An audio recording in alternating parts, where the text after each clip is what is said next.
All right, hello everyone, and peace of Christ to all of you. I hope my voice is coming good and clear. Please invite your friends, and let us do the good work for today. Uh, the purpose of our videos is just to show you it doesn't matter who you are. I mean, Christian, Jewish, Hindu, Buddha, atheist. It doesn't matter who you are. It's just to show you how Islam cannot stand the questions and how Muslims always they have to lie in order to defend such a cult.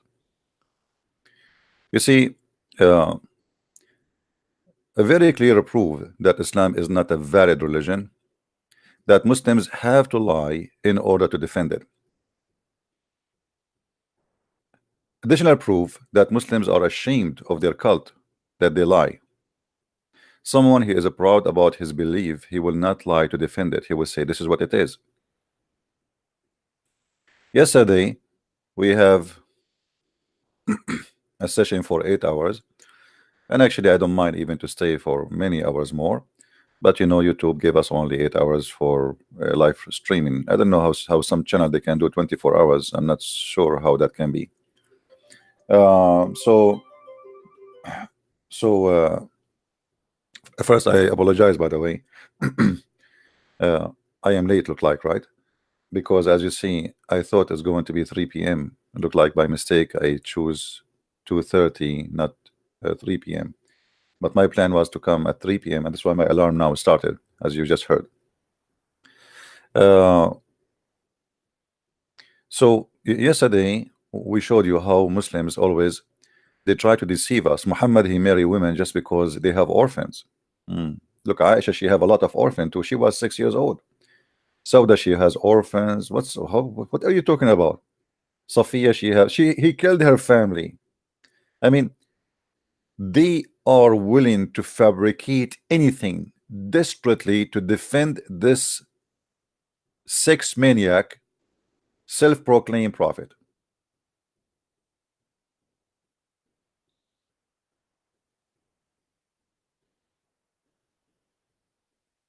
Imagine not a single person who called us yesterday. Like, actually, there's one of them, to be honest, like to be correct. He was decent.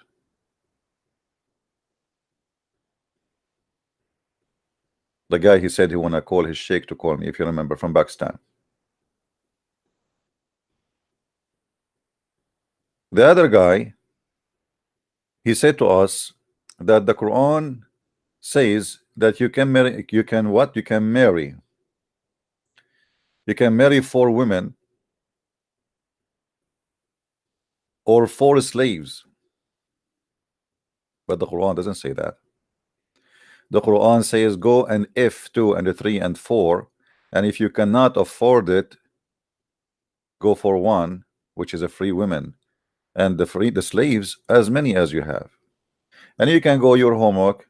There's tons of videos explaining how many slaves you can have in Islamic world, unlimited. The caliphate used to have between, like as an example, there's a caliphate, his name Harun Rashid. In one palace he have about 10,000 slaves, and they are divided. Some they are for belly dancing, some they are for sex, some they are for cooking, some for etc. So 10,000 slaves owned by one man in one palace.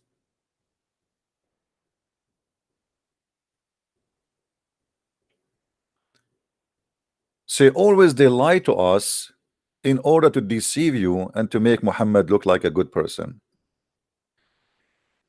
If you watch now any video about why Muhammad he married Aisha, you will see there's a guy, his name is Khalid Yasin, and I made a video about it. He says the Prophet, Allah showed him a dream. Always Allah showed dreams to Muhammad about having sex with women. Muhammad, he saw a dream. Allah told him that you are going to have sex with your own son wife. So he forced the son to give him his wife. To the point, Aisha, she said, Inni ara rabbuka yusari'u ila hawaka ya Muhammad. I see your God, he rushed into your sexual desire, Muhammad. You believe it? Aisha, she is not stupid. And for sure she was saying that based on jealousy. But it's true.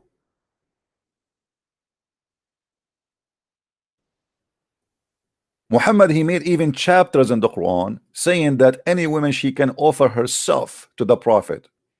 I mean, this prophet is so busy spreading the word of God to the point he have time for vagina. Who is of you wanna offer herself to the prophet? The prophet, he have a lack of women. He have 13 women in his home only and hundreds of sex slaves. That's not enough. We need more. Who is going to donate her vagina to the prophet?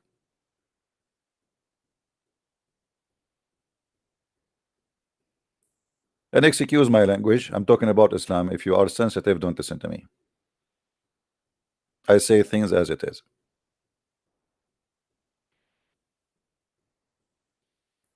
Do you see what Aisha, she said to Muhammad? This is the truth about Islam. What Aisha, she just said in front of us. This is the first-hand witness of the sexual morality of this sex maniac prophet. She said, it seemed to me that your Lord hastened to satisfy your desire, Abdul Muhammad.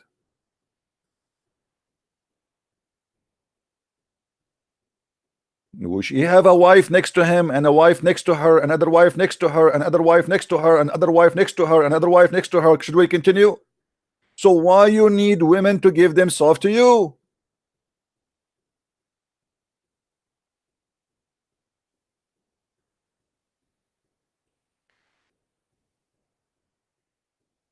There's one thing you notice, that all cult leaders in the world always they take sexual advantage of their followers.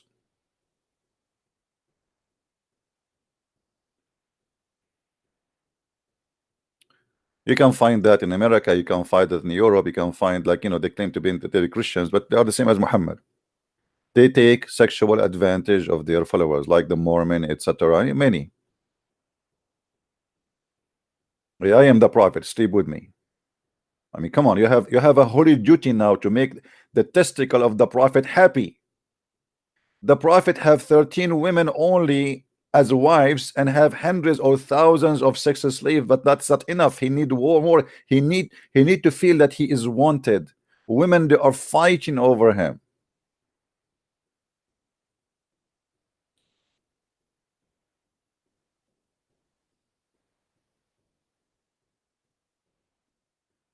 How in the world you Muslims can ignore what Aisha she said?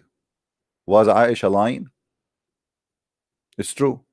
Anything Muhammad he want, right away he make a verse about it, and he says Allah said. Muhammad he have a fight with his wives, Allah right away he's there. Even a fight between a man and his two short wives, Allah have to send his army to support Muhammad. Just to show you that this is a cult leader, he fabricate verses saying Allah, the God. Come on, if the God said, who dare to say no?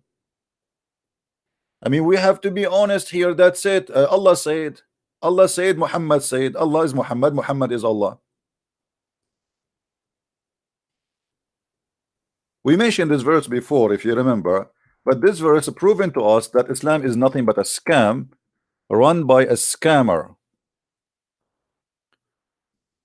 The wives of Muhammad, they found him and they got him busted having sex in their bed with one of the slaves. Usually he do it behind the wall.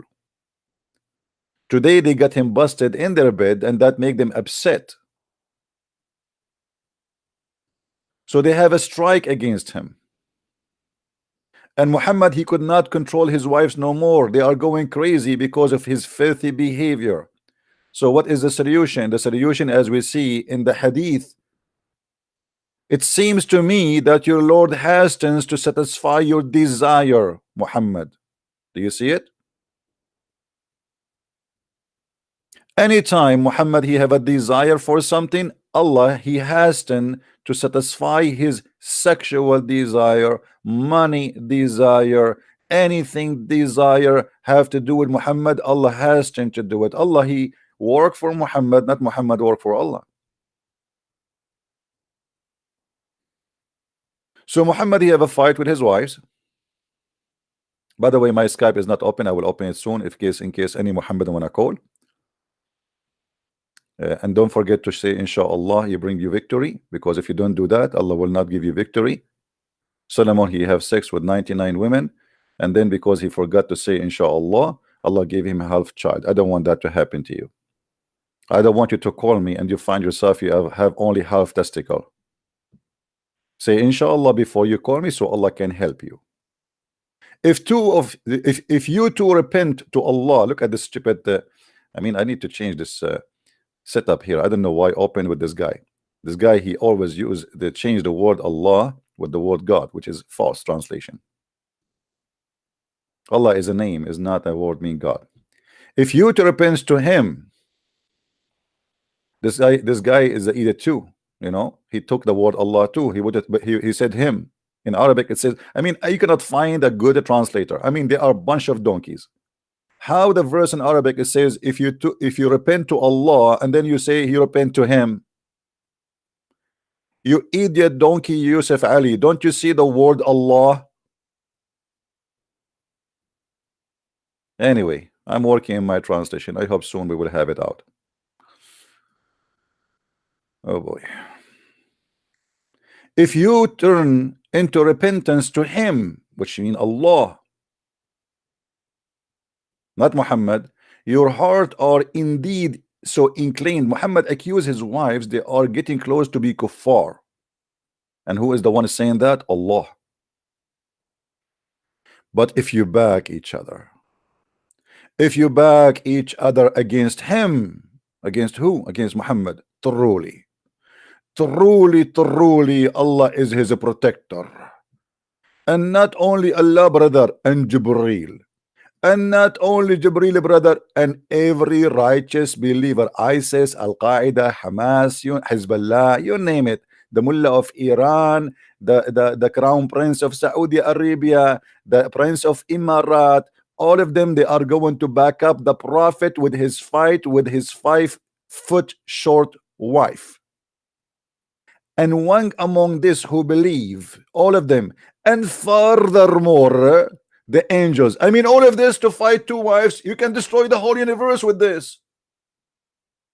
You have Allah, not enough. You have Jibreel, not enough. We have all the Muslims, not enough. We have all the angels, and that to stop two women, they are 5 foot tall. Isn't it obvious that this is a verse made by Muhammad just to silence his wives?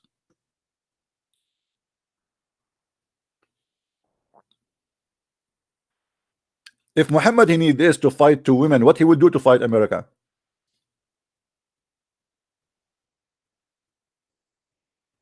Abdu, wanna call me? Now, don't tell me that, please. I cannot resist the temptation. Let me open my Skype. Okay, call me. Silence me. Show me. Let us see.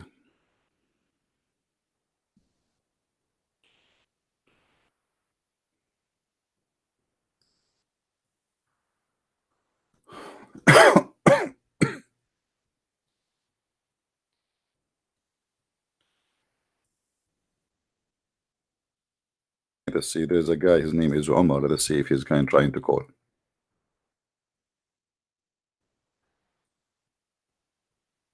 Oh, this guy is a Christian. Don't call me my friend if you are Christian. No, it was a mistake. Don't call me you're Christian.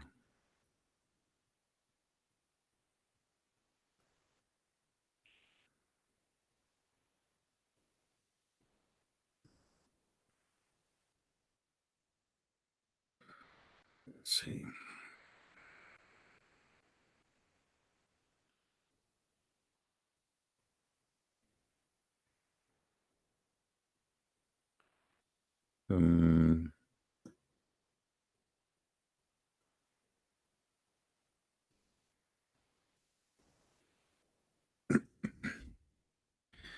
We have I will show the message from an ex-Muslim. I never spoke to her before, but I will not show her name. Okay, I will keep it only with her text. Let us avoid showing the name. She is saying that she is an ex-Muslim. Okay. Hello, CP. I am an apostate. I'm just trying not to show the name. Okay. Hello, CP. I am an apostate. I am in a Muslim family. My family doesn't know I am doesn't know I am a French. I am in France. Sorry, I'm a French from Algeria, which she is, originally from Algeria. What, according to you, is the best argument against Islam? Islam is the best argument against Islam. As you see, I use the stupidity of Muhammad to refute Islam and the stupidity of the Quran. The best way to fight poison is poison.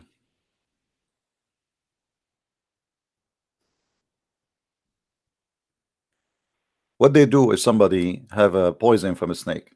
In fact, the medicine they give him, it's a poison.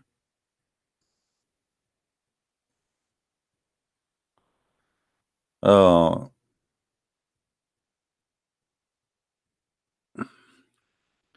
many people they send me messages and I cannot really read them all. I apologize, really. Tens of messages, and it's impossible for one CP to answer all of this, especially things like, come here and post in the text and we will answer you. So anyway, this apostate sister who is asking, she is from Algeria, but now she is a French. How to answer Islam? Here we go. Watch my videos. Use Islam to answer Islam. Use Islam to get Islam busted. You see, the Muslims will never have a problem if you speak about Jesus until tomorrow, because that will not be a threat to them as much as you speak for 1 second about Muhammad. And I'm saying that, I'm not saying they don't fear the Bible. No, they forbid the Bible in their countries. But in the Middle East, they can control it. But in America, they cannot force you not to speak about the Bible. So what they can do? They can do nothing. Or in Europe. So what is the solution? They wish that you always, you Christians, you go to the church, pray to Jesus, worship Jesus, huh? But learn nothing about Islam. If you remember yesterday when we showed this liar, the woman who called me and she started crying, trying to bring emotion so she can fool the audience that we are victims. Why you are attacking Islam? Islam is a good religion. And then we got her busted and we showed her what is the Treaty of Umar, the Pact of Umar, which she mentioned herself. And then she saw us a website which is a false treaty. It's an article made by Muslims, have nothing to do with the Pact of Umar. And it says there in the Pact of Umar, if you remember, you can open Ibn Kathir chapter 9 verse 29, and you will see that Umar, he said one of the treaty conditions that Christians should not teach their children's Quran. Guys, do you remember? Do you remember yesterday? Christians should not teach their children's Quran. Did you ask yourself why? Why a Christian cannot and should not teach their children's Quran? Muslims, they are desperate to try to teach us, supposedly. Don't you want to spread Islam? No, no, no. If their family teach them Quran, they will teach them the truth. You don't teach them Quran. You will tell them what a Christian prince is going to tell. So you are forbidden to teach Islam. This is the Treaty of Umar. Let us go down.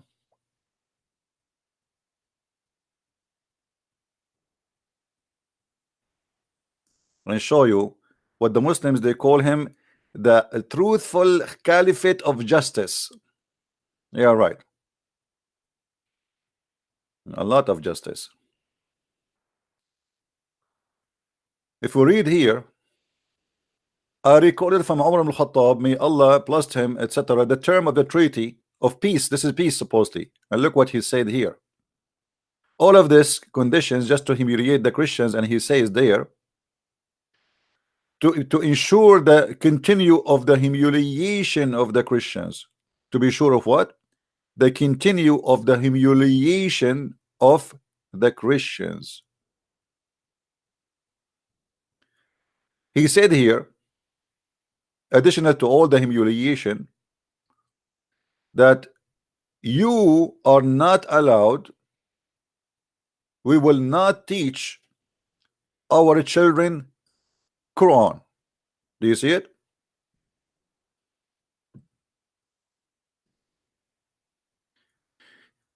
If you go to a Christian church today, you will find the priest spending his day saying nothing, repeating a statement. We heard it yesterday and the day before and the day after. They have a book, it's called the Book of a Preacher, which is a ceremony written by an official, so let's say a professional writer, and they read from there. They are not teachers, they are fake, they are liars, they are doing business, they are there to get a salary, health insurance, tax free, respect. But you ask him a serious question, he have no idea, because they are fake. And I'm talking, not talking about all, I'm saying there's a good number of them, good amount of them, they are fake. You go to church, they don't teach you about Islam. So what do you teach me in the church? I might have my children, they go to school and they meet with Muslims, and the Muslims, they might deceive them. Why you're ignoring? Jesus was debating everybody about issues around us. Why you are ignoring such a dangerous issue? Why you leave our children's open widely to danger and you don't do what you need to do? We have drugs, we have sexuality, we have Islam, we have garbage everywhere, and yet you go to the church and you will see the priest saying to you, wave your hand to Jesus. Well, thank you, nice to meet you. This is what Jesus told you? Wave your hand to Jesus?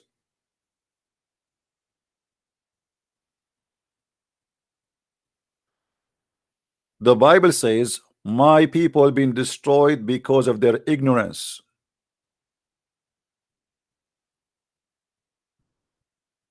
Ignorance, my friend. Our enemy is our ignorance. Islam is a threat only if you are ignorant. Islam is not a threat for me for a very simple reason. I am not ignorant about it.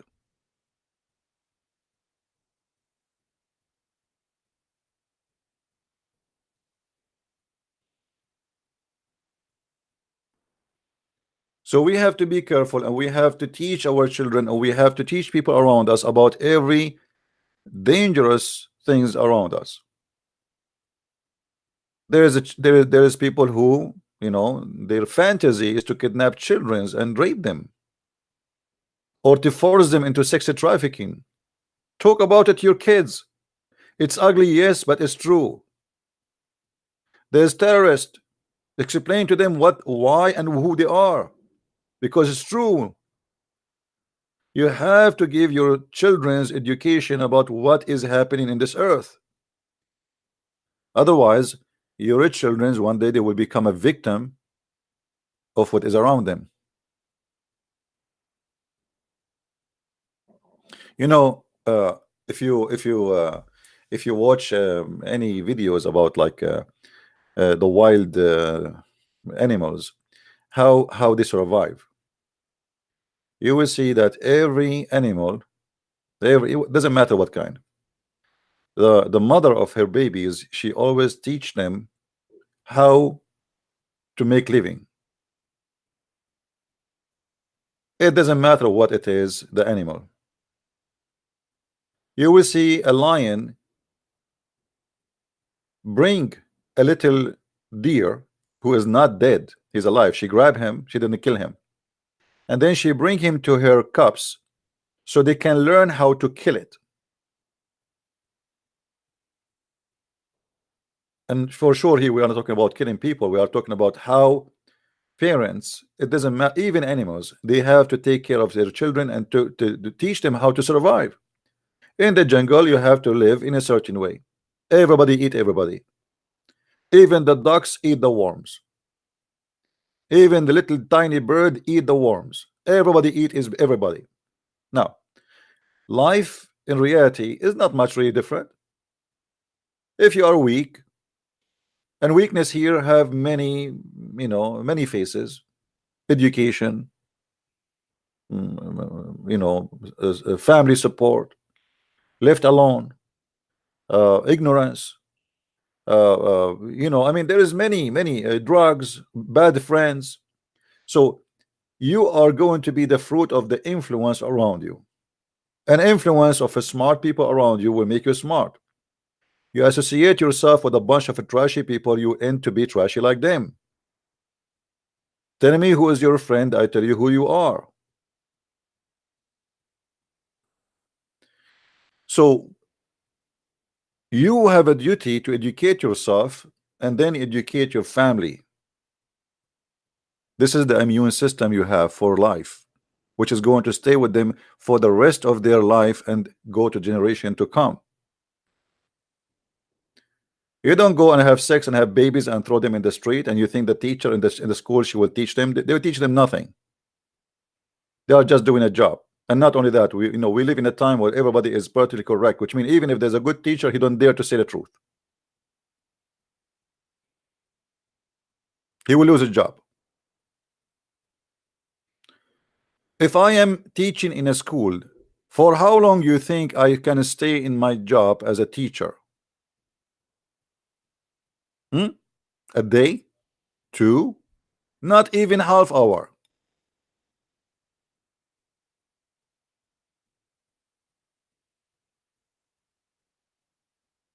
Because we are living in the time of corruption and everybody, you know the story about the naked king. Anyone remember it? There is a dictator king, as all of them, they are dictators. He wanted to wear a dress nobody have like it. So he asked for the best tailor, and they told him there is a tailor in etc. place. So he sent his army for him or his soldiers, and they told the tailor, you have to make a dress no one have like it before, and if you don't do it, the king will cut your head. The tailor, he said, okay, I will. What he can do, he will cut his head. This is the king.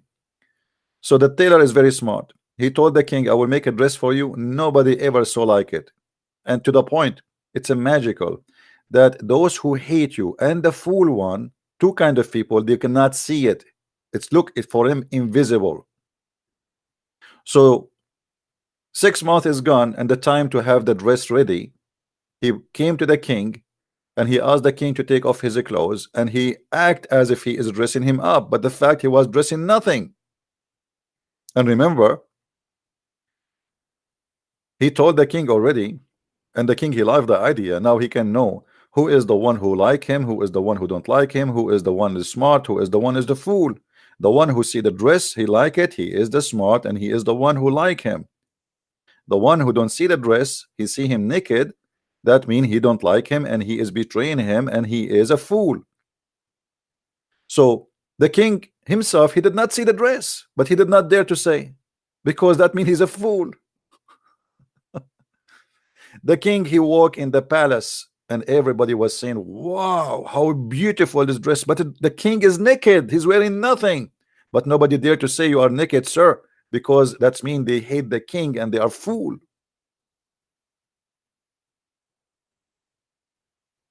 And then there's a child, little tiny baby, he just learned how to talk. He said, the king is naked, the king is naked.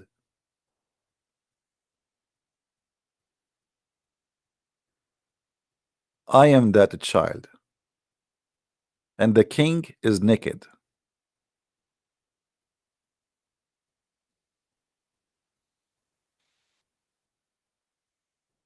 They like it, they don't, I don't care.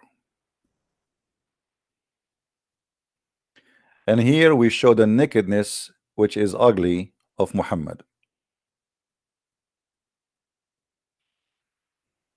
Did we get it? Now, do we have any Muslim here? He have the courage and the knowledge to call us.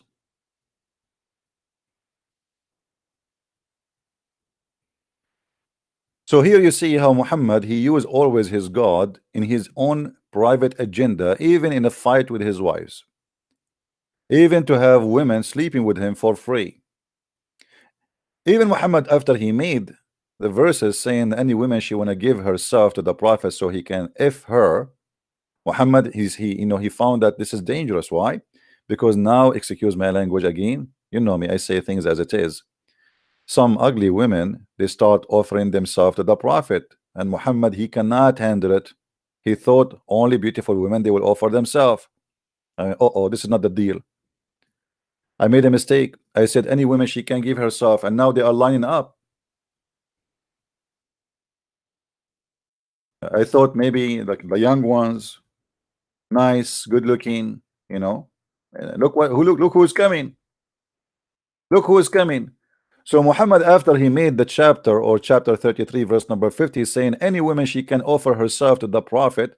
And you see the Muslim, they add the word marriage. Yeah, right, marriage. I like the word marriage here. A woman, she any woman, if she give herself to the Prophet, what in the world? In marriage, where is the word marriage in the Quran? It says yes, tankihuha, to F her ing. Do you see it? Not to marry her. You don't marry a woman every day. It says yes, tankihuha. In Arabic, yes, tankihuha is the same as adding ing to an action. What is yankah? Is to F. So if in non-stop her. What is marriage? And then Muhammad, after he made this verse, that any woman she wished to give herself the Prophet. I mean, look how Muhammad, he just opened a charity clinic. Who of you is a horny woman, and you need and you have a desire to play volleyball with the Prophet? The Prophet here is in your service. You call it muta? No, this is not muta. It's for free. The muta you have to pay. Here, this is for free. As you see, they offer themselves. There's no payment.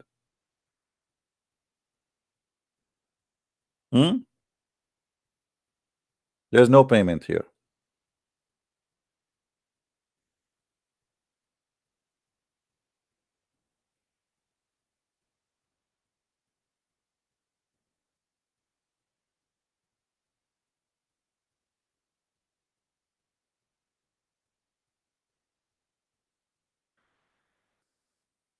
Okay, my friend, the one who texts me now, just we can talk later about that. Some people, they try to help to organize my videos, etc.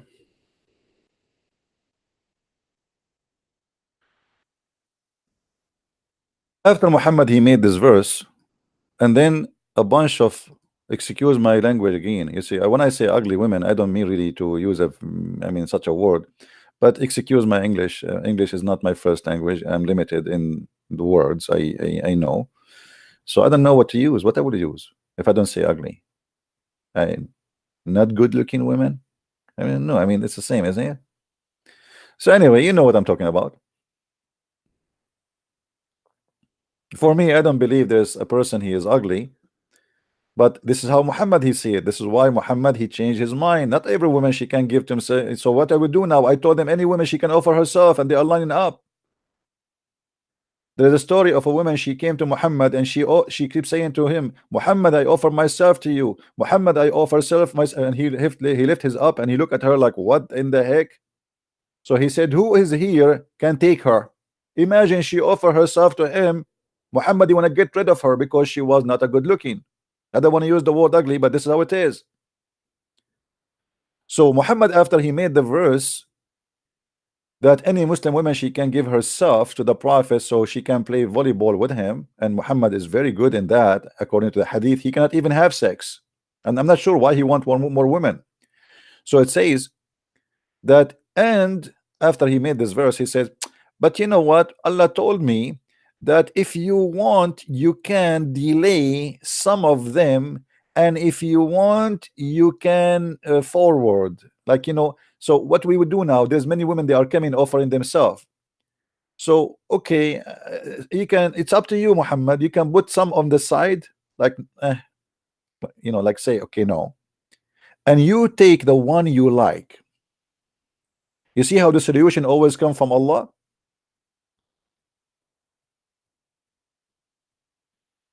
Have you ever heard of a man he set aside women who offered themselves, And he says, okay, Muhammad, if you do that, don't worry about it. Allah, he gave you license. So Muhammad, he said, all women, offer yourself to me and we will do bang bang, party party. But then when Muhammad, he noticed that those women are coming, they are, with my respect to old women, they are old and they are not what he was looking for. So Muhammad, he changed his mind.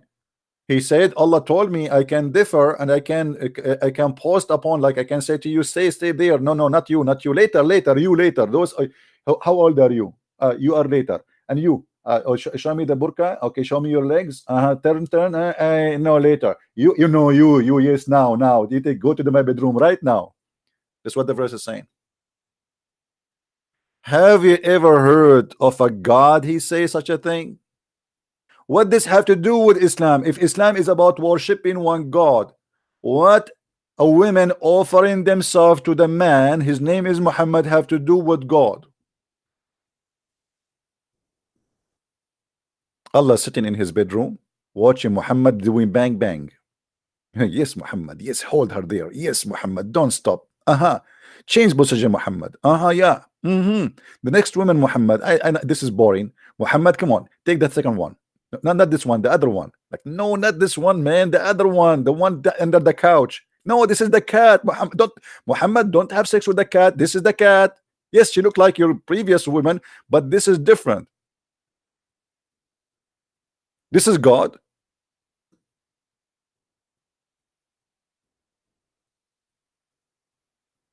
What is the business of God with this?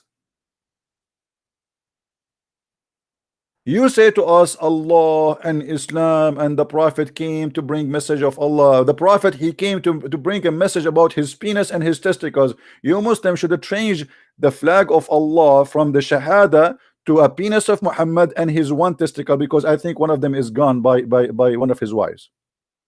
The same as all his front teeth is gone when they throw a rock at his head. This is a prophet of God.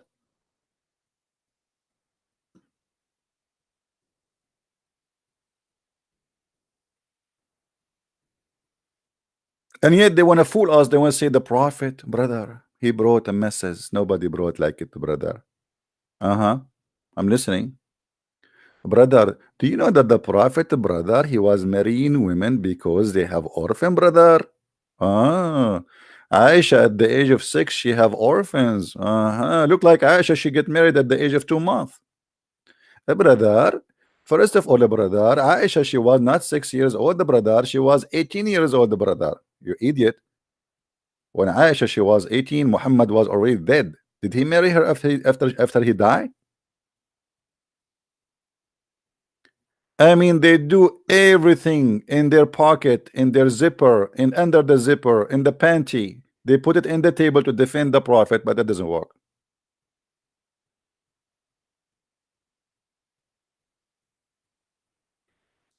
Somebody is saying, how come Muhammad, he slept with many women, but he did not make them pregnant? Because Muhammad, I don't think this guy, he have sex, he have a fantasy to see naked women around him. He cannot have sex. And I can prove it easy. If you remember here, let's go to the hadith.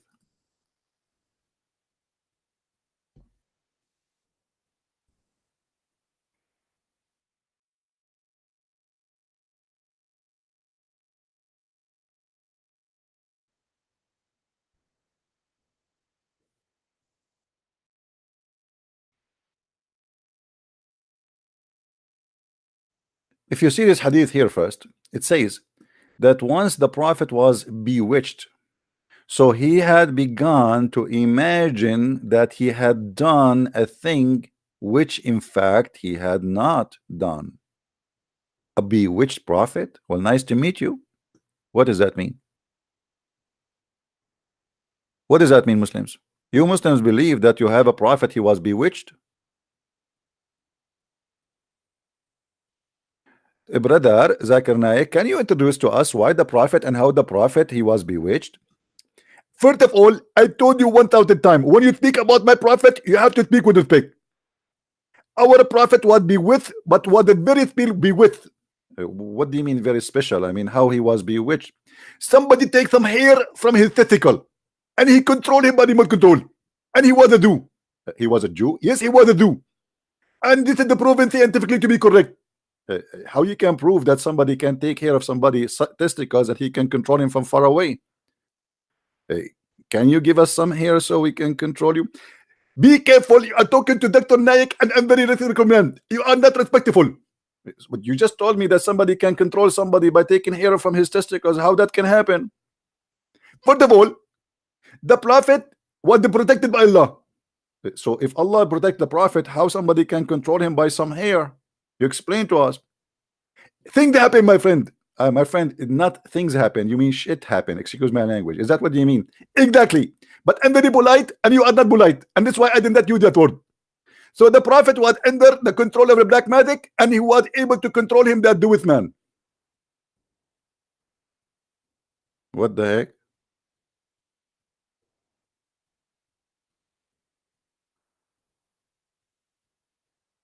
A prophet of Allah, he was bewitched. So what we would do now? Bring him Jesus? If you're a prophet was bewitched, so what we will do? Shouldn't you Muslims start right now immediately praying for Jesus to heal him?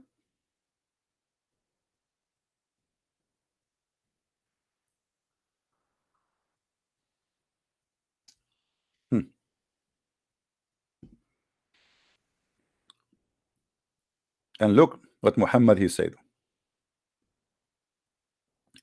Aisha, she said, first-hand witnesses. The prophet continued for such and such a period, imagining that he has bang bang, bing bong, boom boom with his wives, but in fact he did not. What? Can you make a movie about this? In fact, he did not. The prophet was imagining he had bang bang, boom boom, bingo bingo, amigo amigo with all his women, but in fact he did not. So he was doing what exactly? Where he put it? In the disposal machine?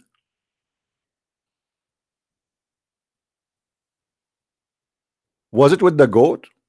How the prophet was imagining he had sex with his wife, but in fact he did not.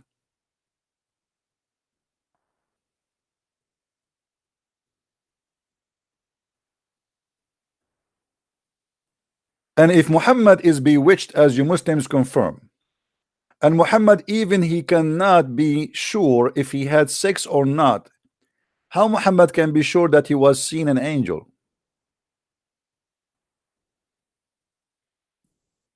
Do you understand, guys, what I'm saying? How Muhammad can be trustworthy to believe that he saw an angel? This guy, as you see, the Muslim themselves, from their books, from their first-hand witness, this is the wife of Muhammad saying that the prophet, he was in such and such period, such and such period, was doing what? And the poor wives, they, hey, my wives, did you like the sex yesterday? We did not have sex. What are you talking about? I have sex with you for 3 hours. Muhammad, it was the goat. It wasn't me. I saw you holding the goat that day.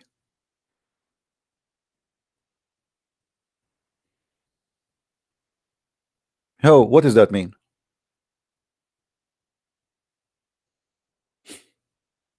This is a prophet of God, and the funny they say to you, the prophet was protected by Allah. If this is protection, what is not protected mean? If this is the protection, after protection, this is happening. How many of us imagine themselves having sex, but in fact they did not? By the way, here he is not dreaming. This is daytime. This is not like somebody he saw a dream. No, no, no. This is a person who is suffering from mental illness, and they are trying to cover up for him. This person is suffering from what is called illusion and double personality. There's a movie I told you about before to watch. It's perfectly the style of Muhammad. It's called The Perfect Host. The Perfect Host. It's The one who wrote this scenario is really a very smart person. I'm not going to burn the story for you. You can watch it, but it's a very good story. And exactly the first thing come to my mind when I saw this movie, Muhammad.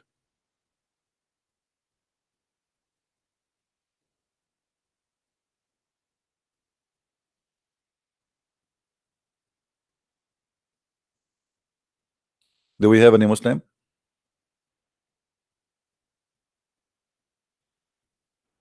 Who is a Muslim can defend this?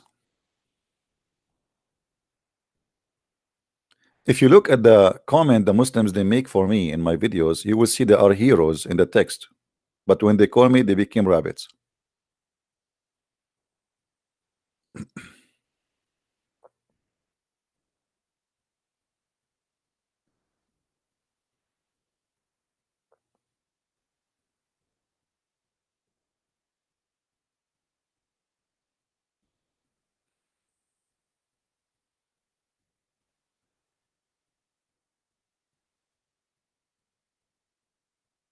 Anyone?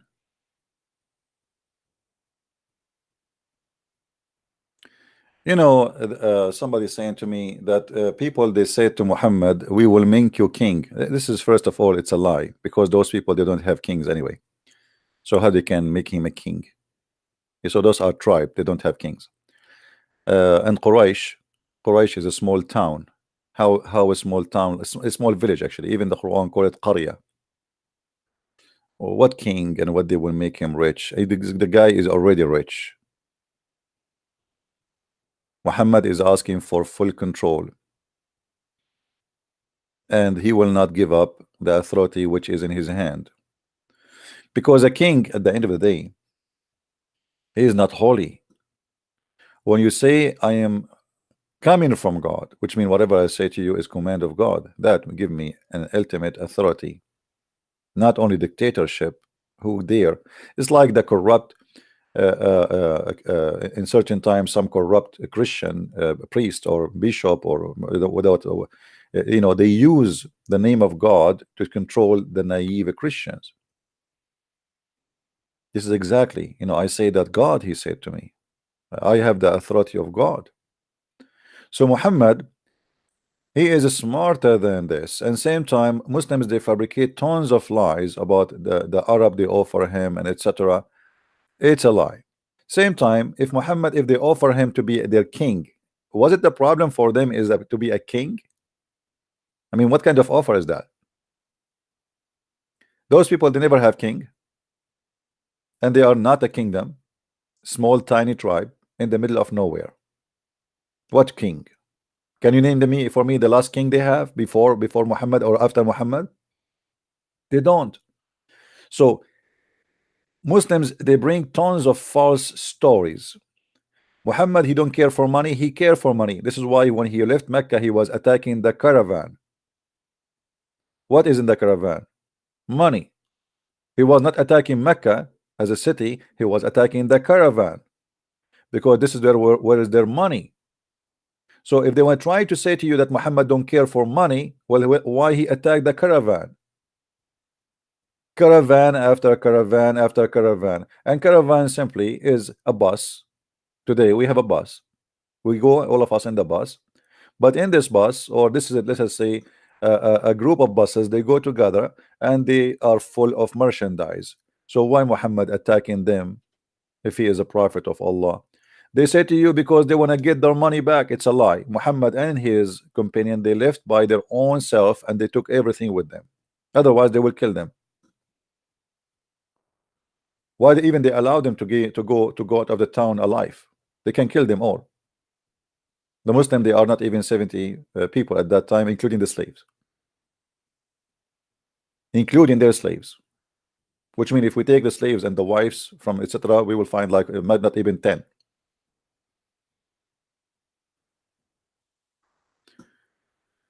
So my friend, always they fabricated stories in order to give some legitimacy to their cult leader. Never believe a story. Even this story in front of me is not true. Any one of you here believe that this is true? I don't believe it. All what happened here, all what happened in front of us, in order to explain how Muhammad is mentally ill, they claim that he was bewitched by magic. Somebody takes some hair and he controlled him by magic. And this is false. Here we go. Take my hair. What about we take some hair of Trump before he get bald so we can control America? Can you do that, Muslims? Here we go. Get go to the barber shop of Trump. Tell him, please, we will pay you $10 million for one hair.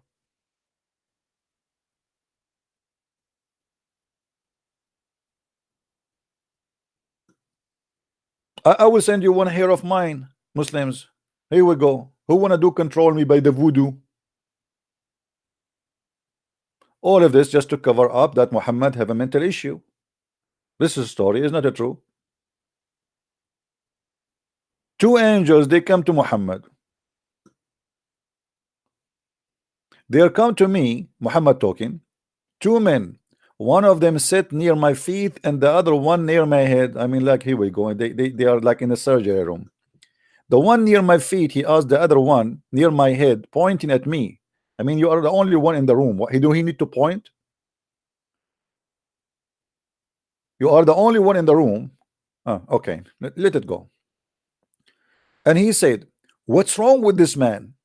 Look like the first angel, he have no idea. This is what they call it in the CIA, bad cop, good cop. Like the first angel, what's wrong with this man? The other angel, he says to him, what's wrong? I mean, have you ever heard of a stupid story like this? Two angels, they are coming from the 7th galaxy, and one of them, he have no idea why he's coming. Oh, I think this first one is the nurse Ali Dawa, and the other one is Mimi Hijab. The nurse, he do not know. The doctor, he will answer. So what's wrong with this man? The other one replied, said, he is under the effect of a magic. Ooh, ya mia, magic. I like magic. What the heck is that? The first one asked, look. This guy, I think he's taking notes. The first one asked, who had worked magic on him? And Muhammad, like laying down at the table and like boing, boing, boing, boing, is looking to the answer, the conversation between the two guys. Okay. And the other one replied, Lubayd ibn al-Asam. We know even his name. You see, you cannot play games with the FBI of Allah. Don't even try. They knew where his name, they knew where he lived, they knew everything. The first one asked, what material did he use? What material? The Muslims, they come to us and they say Islam, Quran, brother, Quran is full of science, brother, which is absolutely big fat lie. And now you are telling me that two angels of Allah coming to find a solution for the Muhammad being bewitched and he is under control of the black magic, and now they are the first angel asking the second angel what material he did use. Let me guess. A condom? No. Gum? No. A Barbie? No. Hair.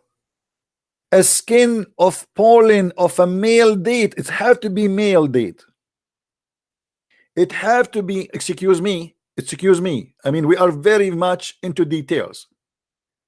It is not a female date, it's a male date. A pollen of a male date.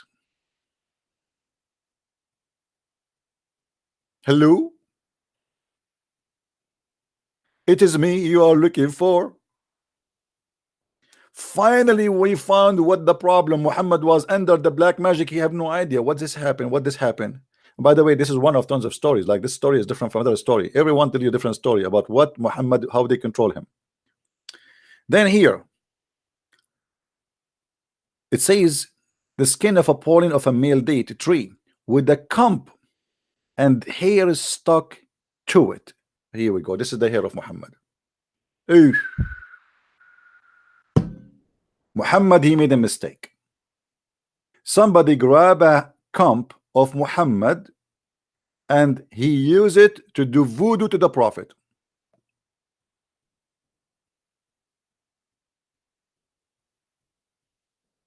Very beautiful story.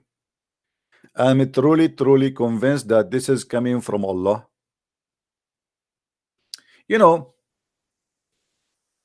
the Muslim, they say to us that if Allah he wants something, he say be is going to be. Okay, question. Why Allah sending two angels to do this?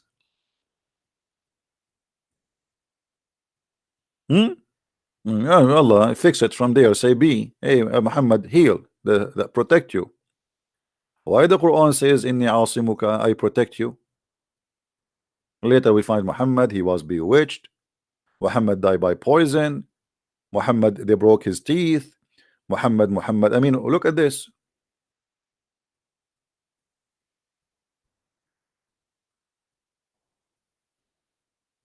Do we have any Muslim here have a comment?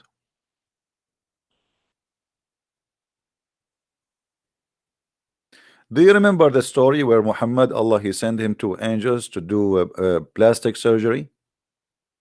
I think Muhammad somehow he used to live, I don't trust the location to be Mecca. I think it was Thailand. It doesn't seem to be Mecca for me.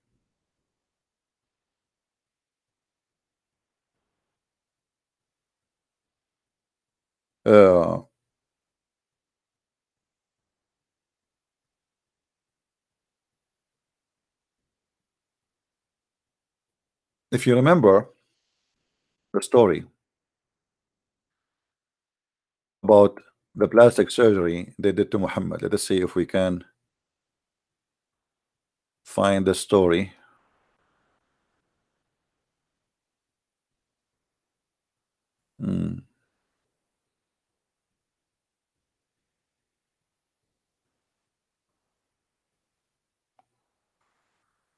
Okay, read with me carefully.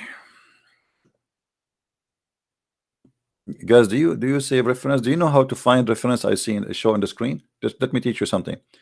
Anytime I show you something in the screen, because I'm not posting links, you can simply go to Google or to sunnah.com.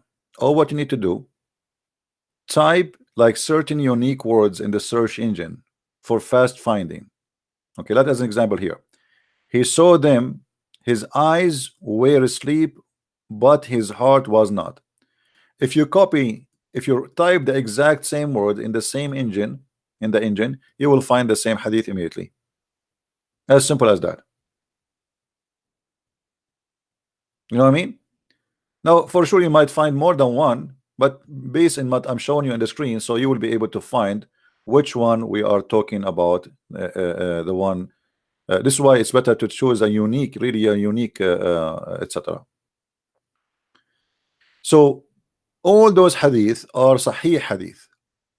Look what happened to Muhammad.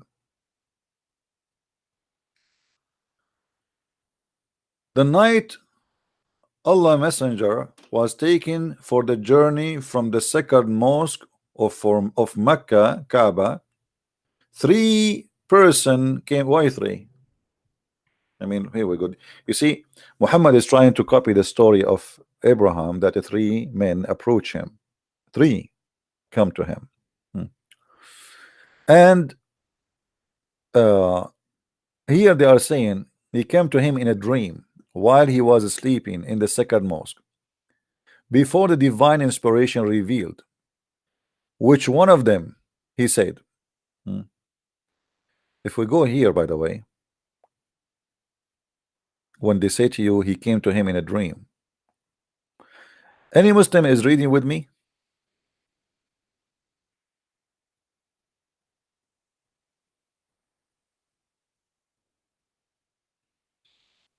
Do you see how the translation always is corrupt? Let it go. They put it between 2 brackets for a reason. In a dreamy while he was sleeping in the second mosque. Okay. Which of them he said, is he the angel, the first angel? He did not know what Muhammad, which one is Muhammad. Look, like many people, they are sleeping in the mosque, like the mosque is like a hotel. The middle, the second one angel, he said, he is the best of them. Oh, how come the other one did not notice that he is the best? He must be him. I mean, look at this story. He's the best of them. And how he's the best? Is that because his big ass? Is that because his big head? I mean, they are human. How we can know now? They are sleeping, according to you. How we will know which one is the best of them? What is the scale? The best of them. Look at the propaganda of Muhammad. The third one said, take the best of them only. What? Those guys are guessing which one of them is Muhammad? Those angels of Allah, but yet they do not know who's Muhammad? That much happened on the night he did not see them till they come another night. So they went and they came back, i.e. after divine inspiration was revealed. And they are quoting for you the revelation. And he saw them, his eyes were asleep, but his heart was not. And so the case of all the prophet, by the way, their eyes asleep, but their heart does not sleep. I just discovered that I'm a prophet because my heart never sleep, still boom, boom, boom. I mean, like it's something I think I never noticed I'm a prophet. My eyes is asleep, but my heart is awake. That's how many of you here, your heart is awake still, and when you sleep. If you have the scenario the same as Muhammad, you must be a prophet. Good news. You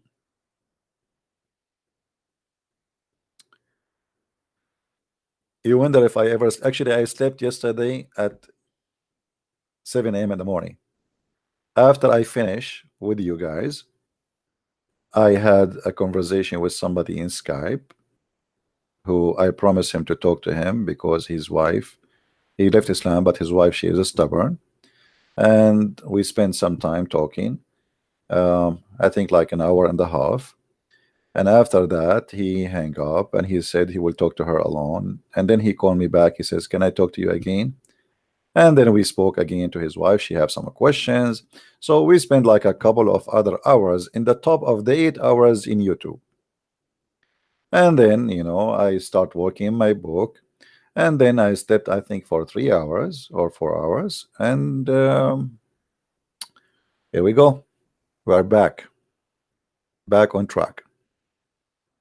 Now, if you notice here with the story here, I mean, how I don't know how naive a human being can be. Look what happened. Every single details in this story is stupid, it's funny, it's not even good for kids. But look what happened after that. So these angels did not talk to him till they carried him and placed him beside the well of Zamzam. Okay, hold on. The well of Zamzam, nobody come there except those angels and Muhammad, and nobody saw the surgery. Small tiny village, this is the only water they have, and now the angels, they are doing a plastic surgery for the chest of Muhammad. So they took him next to the Zamzam. From among them, Jibril. Jibril is there too. Jibril is very good, by the way, in surgeries. I'm telling you. You can go to Thailand and you can ask any lady boy, who is the one who do your surgery? They will say to you, Jibril, not Gabriel. Muhammad, he have a new name for Gabriel. It became Jibril in Islam.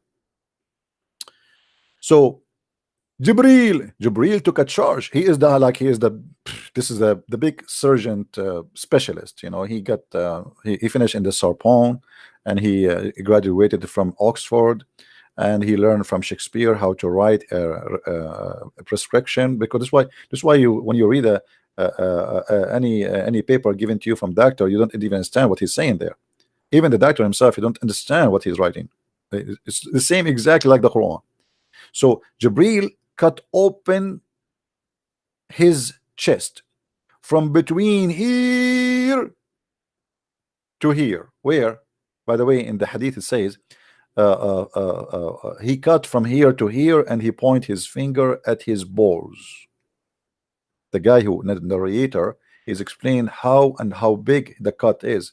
So they cut his throat all the way from here to here. And where is the other here? The first here is his throat. The second here is his balls. Okay. So from between the throat and the middle of his chest, heart, and took all the material. All the material? Brother, I found a screwdriver there. Should we take it off too, brother? All the material there. Muhammad can't describe what is inside. You know, do you see the hypocrite Muhammad? He don't know what is inside. So they took off the material. All the material. Okay. Out of his chest. And the abandonment. Okay, hold on. I wanna see in Google what is the abandonment mean. Huh? Just to tell you exactly what the angels they took from Muhammad, the material. Just an example, okay? Forgive my ignorance, brother.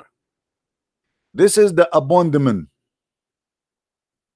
They took all of this. What in the world happening here? If what is left? Brother, they took the abandonment. Brother, to do what, brother? Please, brother. Why the angels they took the abandonment of Prophet Muhammad?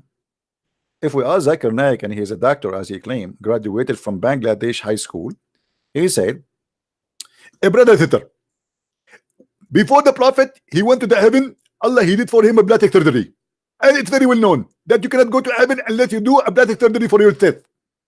And the angel they took all the material from inside, and they found inside the Prophet a lot of beautiful things. As an example, golf ball, iPhone, power bank. Brother, a lot of junk was inside the Prophet, because the Prophet he is very decent and he swallow anything in his side. And this is exactly what made him cut his teeth and take off all the material out. Brother, why the angels they found all those things, and why they have to take it off? I mean, they can't leave it there. There's a dangerous in the life of the Prophet if they stay? Absolutely. According to science, if you swallow an iPhone, it's a lot more dangerous from swallowing a Galaxy phone. And I will tell you why. Galaxy is a natural thing. This is why we call the sky galaxy. But if you swallow an iPhone, first of all, it's going to happen to you. What you will do, you will say I, and that is not accepted in Islam. You have not to be selfish. We give up the I, and we say we, because we are very community, brother. But the Prophet always he says I, especially when it's come to vagina and sex and money. Absolutely true. But because the Prophet he have a special privilege, and because of the privilege he can do whatever he wants. And please don't call me again. I hate you. And stop calling me. Okay. I'm really convinced. I'm truly convinced. Any Muslim want to call us and tell us why the angels of Allah they took the abandonment of the Prophet?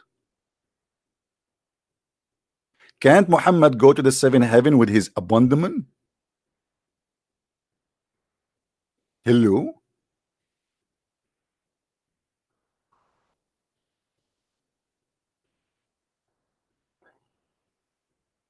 Anyone? Look at the Muslims, look. Look, we have already 10 dislike in the video. There's 10 dislike. We have at least 10 Abdul walk by, but nobody dare to call me. Brother, why Allah did not do the same surgery, brother, to Isa, brother, when he take him to heaven, brother?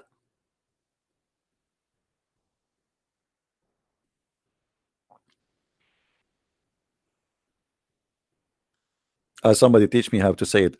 Abdomen. Sorry, is that the correct to say it? Abdomen. Even this one is Islamic. It is coming from the word Abdul. Look at this. Abdu men. Abdul men. Man, here we go. A lot of people now they will convert to Islam because here we go. Even the Abdu man is coming from Abdul. Alhamdulillah. I mean, how we did not notice this? Ignorant people, ignorant Christian are ignorant. I feel sorry for you. I truly feel sorry for you.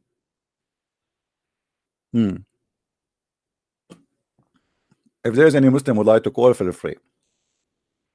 Now we continue the story. So they cut off his chest, brother, from here to here, and they took the abandonment, Abdul man, and they wash it with Zamzam. Wash it, brother, wash it. I would like to see the angels doing laundry. This is the first time I see angels doing laundry. I mean, this is amazing, brother.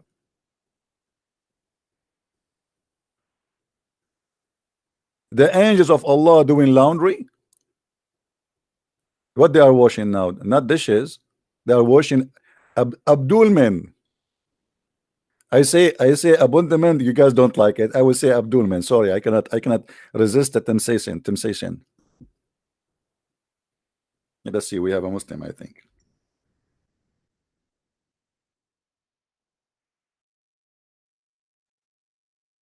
The guy who call himself Fariz, call me if you are a Muslim.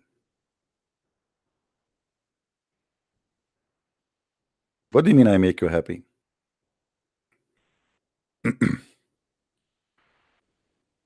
Be aware, I'm very dangerous. Wherever I go, people fail from their chairs. You might have a heart attack. You know, once I was doing a seminar in the Philippines. The whole row of chairs fell down from laughing. The whole row. One guy, he's big and he's fat, like, you know, he could not control himself, and he's sweating. You know, Philippines is very hot, and he was sweating from laughing. He cannot take it no more, and he's like, and then his chair, the plastic could not handle him, and he fell, and then he opened his hands to balance himself, and then he grabbed all the chairs behind him or next to him, and you know, like each one of you, he grabbed the chair next to him to hold himself from falling. So the whole row fell down from laughing. And the guy in the church, he said to me, "What you did in our church? This never happened before." And then after we finished, there is people that came to me and said, the first time we came, we never saw such a thing in a church. Like, it sounds like a comedy show, but you are really, I mean, I don't know what to say. I wish I came from the beginning. What happened? How you can do that? I said, I said, do what? He said, don't you see people are sweating from, they are crying, literally crying from laughing. In person is a lot better, guys. Trust me. In person is a lot better. Anyway, you know, the problem is that even if you give the people the same story, they don't notice how stupid it is. You know what I mean? Like, here we go. If you have the story and you take it yourself and you read it, you might not find it maybe funny, stupid. I don't know. Like, you might not notice even the details. I'm a person who torture the words, who split every letter to examine it. I don't let things go. And this is why Muslims don't dare to call me. And if they call, they try to lie, but they cannot work. They cannot do it. And look at them. Here we go. We are live. So they washed with Zamzam, the angels doing laundry, water with his own hands. Man, I'm so glad. You see, guys, I just noticed here that the angel of Allah, they wash the abandonment of Muhammad with his own hands. I was worried he is going to hire some maid from some countries, and they are not, their hands is not clean. I was really worried. But thanks to Allah, the angels, they are washing the abandonment of the Prophet with their own hands. You see how much care here? It's not like we don't give it to the nurse, like we give it to Mimi Hijab. No. The angel himself, he have to wash it with his own hands. I'm so glad he was not licking it with his tongue. It is his hands only. I mean, you were expecting him to use something else, Muslims? Hey, Muhammad, what do you mean with his own hands?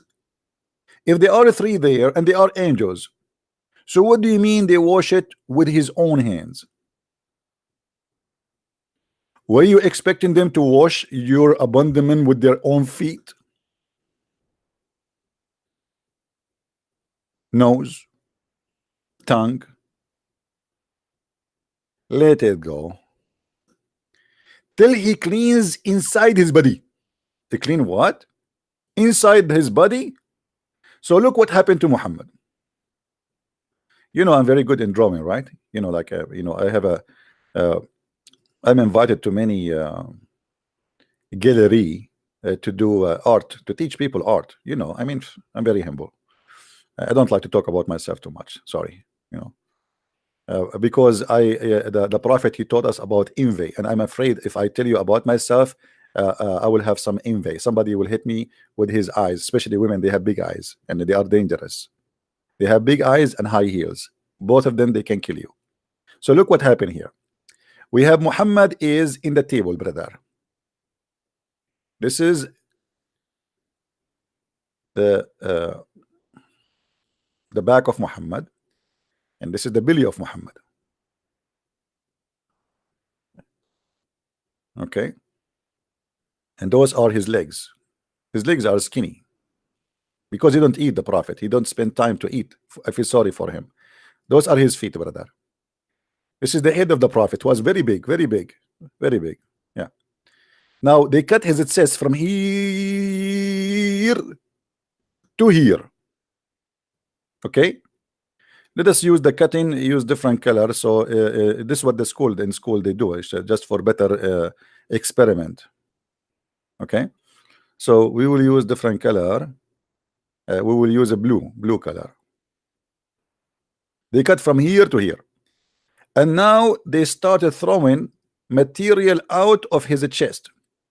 And because according to the hadith, those material are very dirty and they are trying to clean them, so like they are throwing it out here, you know, like the material is coming out, you know. And then next to the Prophet there was an angel, very beautiful, cute angel. His name is Zabril. This is Zabril. You have wings.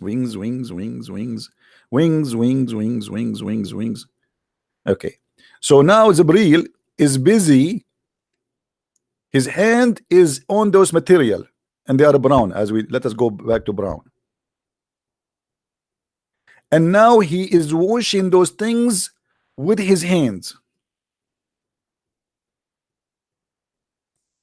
And the Prophet is watching. I mean, look at this science. At that time, they can do that. So they are cutting the material of his chest, and the Prophet, his heart is out, his abandonment is out. The Prophet is alive. He's watching like boing, boing, boing. What's happening?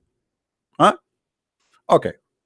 So now the angel is washing what is inside the Prophet abandonment and inside his chest.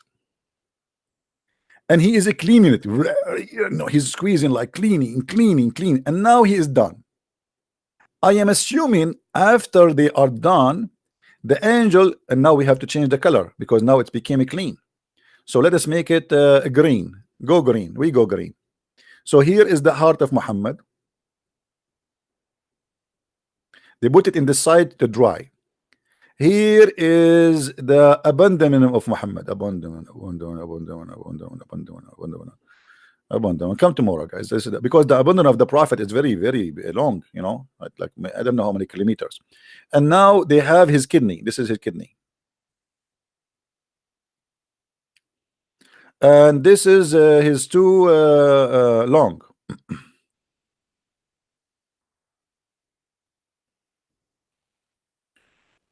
Anyway, so they put all those things after they wash them, and they are now drying them because you cannot install them back and they are wet.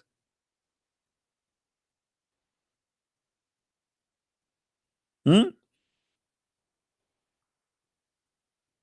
all this time Muhammad, his eyes is moving, brother, and he is watching like what they are doing, brother. How they can do that, brother? Look what science can do. The prophet, he have empty stomach, he have empty chest, his heart is out, his kidney is out, his abdomen is out, and the prophet is listening.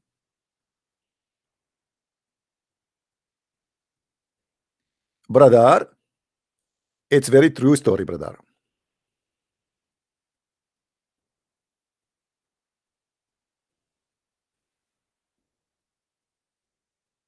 I mean, who in the world here he have adopted that this is not a true story? Be honest with me. Any of you? By the way, guys, I'm thinking, but I'm not sure. So you have to encourage me. Do you think I should like quit teaching about Islam and teach art? I mean, be honest with me. What do you think about my drawing? It's be unbelievable.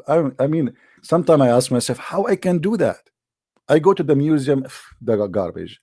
I went to Europe, their art is stupid. I mean, look at this. This is inspired by Allah story. This is why it's amazing. It's beyond imagination.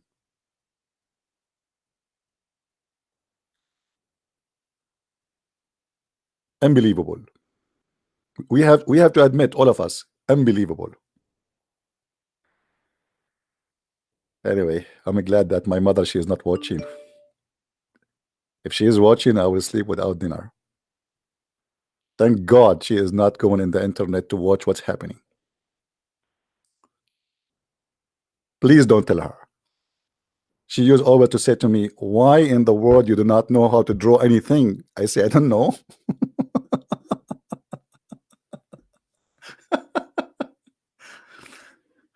Anyway, so going back to the topic. What do you mean going back to the topic? We are in the middle of the topic.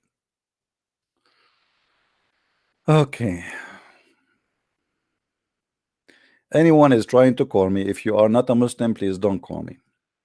You have to tell me first, confirm that you are a Muslim, and then you can call me. If you are a Christian, don't call me.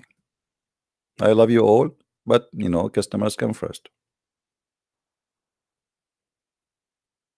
Okay.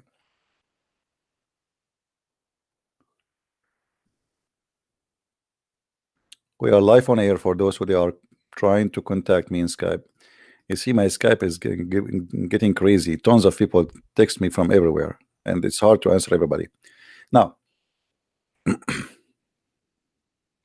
you will see here the story continue. Is the video clear, guys? I mean, is the space, is the text clear?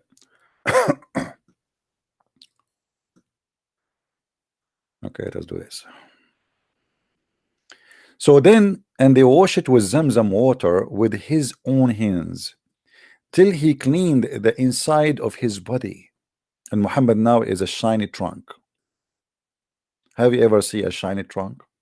It's exactly empty. Nothing. Bingo. The Prophet, if you take a selfie with his chest now and his belly, it is totally empty and totally shiny clean. You can take a selfie with it. You can put your head there and take a selfie. This is how clean it is. And then a golden tray containing a gold bowl. Golden tray. Even angels of God, they use gold. And you are telling me why everybody have to buy gold? Here we go. Allah don't buy anything. Did you see Allah saying ever a plastic tray? It's a golden tray, you idiot. This is Allah. Be careful. It's not a plastic.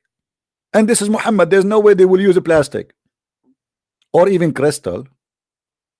So a golden tray containing a gold ball full. I cannot even say the word because it's very touchy. Full of what? Full of belief. Full of belief. A golden tray with the gold ball full of belief, brother. Brother, my brain cannot handle this, brother. This is too much, brother. Brother, since when belief come in dishes, brother?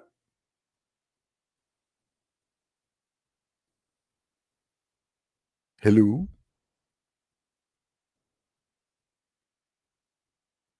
Hey, by the way, people who support me, I'm going to send you a dish of belief so you can believe that I am smart. And that prove that you are stupid. Because if you believe that a dish of belief will make you smart, obviously you are stupid. To the point, actually, this story here is saying that Muhammad is so, I don't know what to say. Why Allah he needed to bring him a dish of belief? Why Muhammad he don't believe? Muhammad, you have a deficiency in vitamin A, B, C, D, F, E, G. Oh, let us hold on. Believe. Hold on. Let us see how what is the deficiency of the Prophet Muhammad. You guys, why you are laughing? So respect. Like, come on. So Muhammad have deficiency in belief. Let us make a surgery for this. Again, we have to use some kind of arts. Excuse me. I know you like my art. So this is belief. Okay. Believe contain the following letters.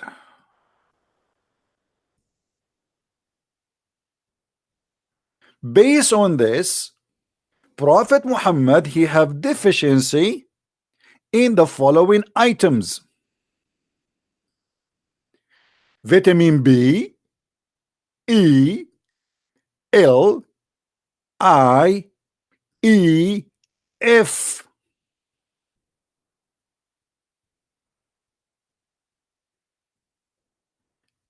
Brother, I like to have a dish of belief, brother. Let me tell you, my friend, my story. I used to be an atheist, and then Allah he sent me a dish of belief. And after I ate it, brother, I became very hilarious believer. Brother, I mean, brother, why you are not a believer, brother? I will tell you, brother, why? Because you did not order a dish of belief, brother. If you try to order a dish of belief, brother, then you can be a believer. A prophet of God, he received a golden tray in a gold bowl, and it's full of dish of belief. I mean, this is really must be a true story. Come on, we have to admit here.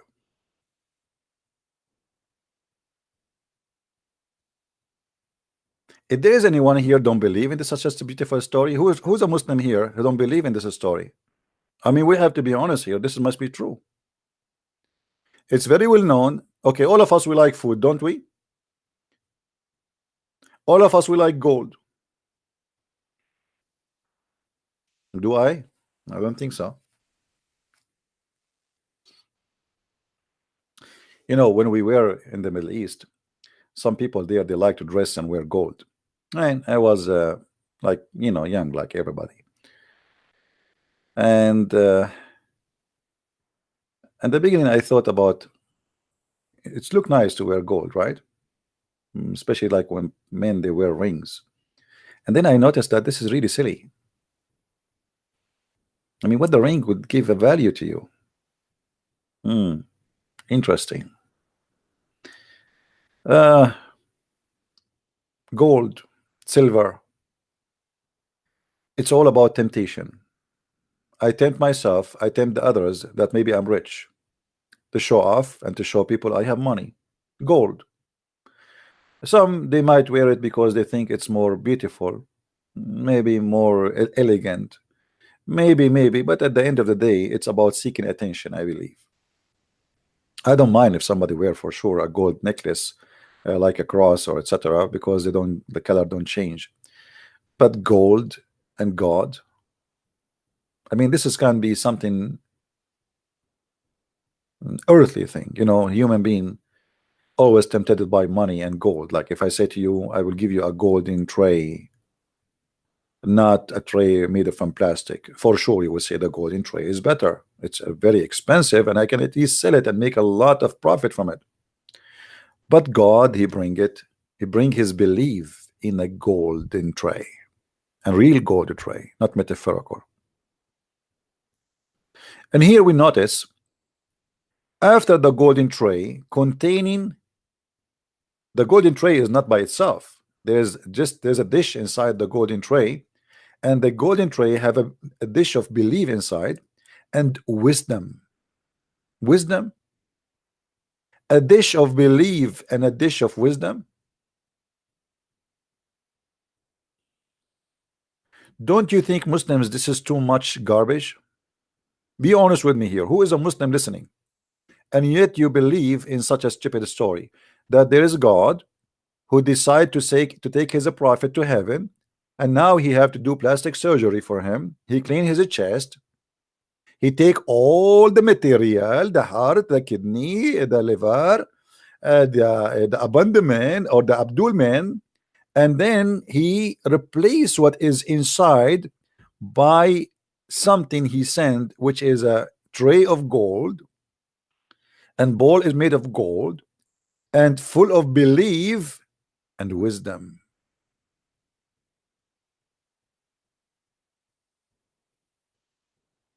Who is a Muslim here can tell me what's happening?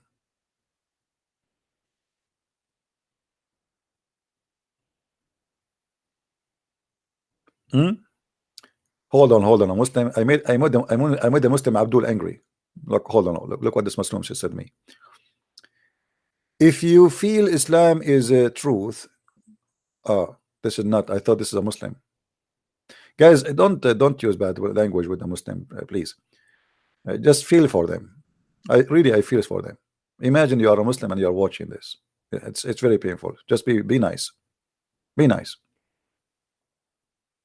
Sometimes I scream at them when they lie. The liars, they deserve it. But generally speaking, Muslims, they need your help, and I'm here to help them. I'm not here insulting the Muslims. I'm here to show them how stupid what they have, what they are fighting for, what they are dying for, what they are killing for. How this can be from God? How you say to me that God, if you want something to happen, he say B is going to be, and now he's sending a surgery, a surgeon, 3 angels, and they are doing laundry, taking off what is inside Muhammad belly, and they are washing it with water of Zamzam. By the way, the water of Zamzam is full of arsenic. It's poisoned water.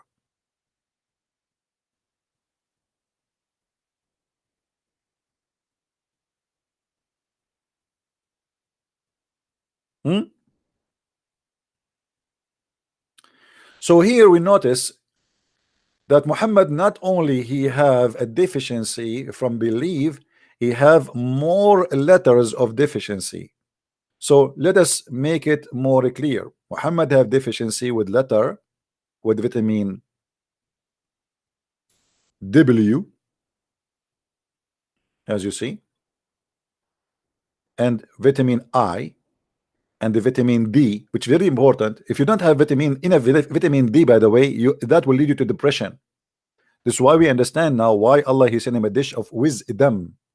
You see, it is wiz and dumb. I mean, it's obvious. So, which means that let us whiz the dumb.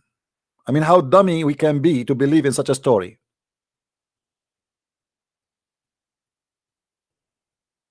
Can't Allah make him wise man without surgery? And since when wisdom can be installed in the abdomen? My abdomen is hurt. Now I know why my abdomen is hurting, because I have too much wisdom. I always thought that my wisdom is like, I can accept that wisdom in the heart of a person as a metaphorical, but wisdom in the abdomen, did we eat it? And then the story continued and became more hilarious. Have you ever heard of nice Middle Eastern food like stuffed rice with meat inside a zucchini? Look what Jibril is doing, brother. I don't believe it, brother. And Jibril, brother, after he did all of this, and then Jibril stuffed Does it say they're stuffed or I'm making things up? Jibril stuffed in his chest and throat blood vessels with it. Ew. Man, Muhammad even cannot breathe. He have the wisdom and the belief all the way to his throat, and Jibril is pushing. Push more. He's you know what stuff mean?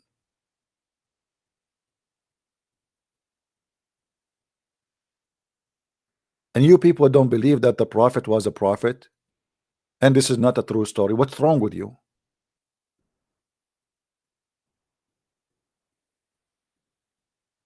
Once I went to the hospital and they told me, oh, we cannot help you.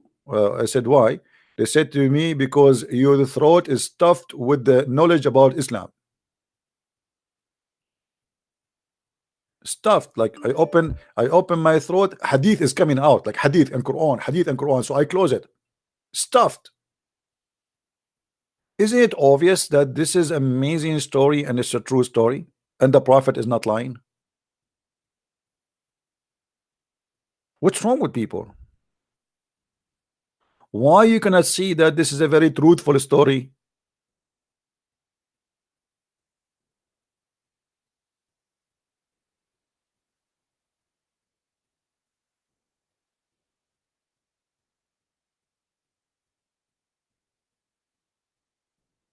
Any Muslim?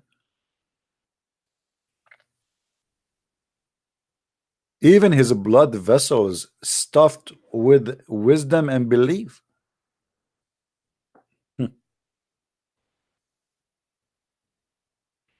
And you blame women to do plastic surgery? The first plastic surgeon is Allah and his angels.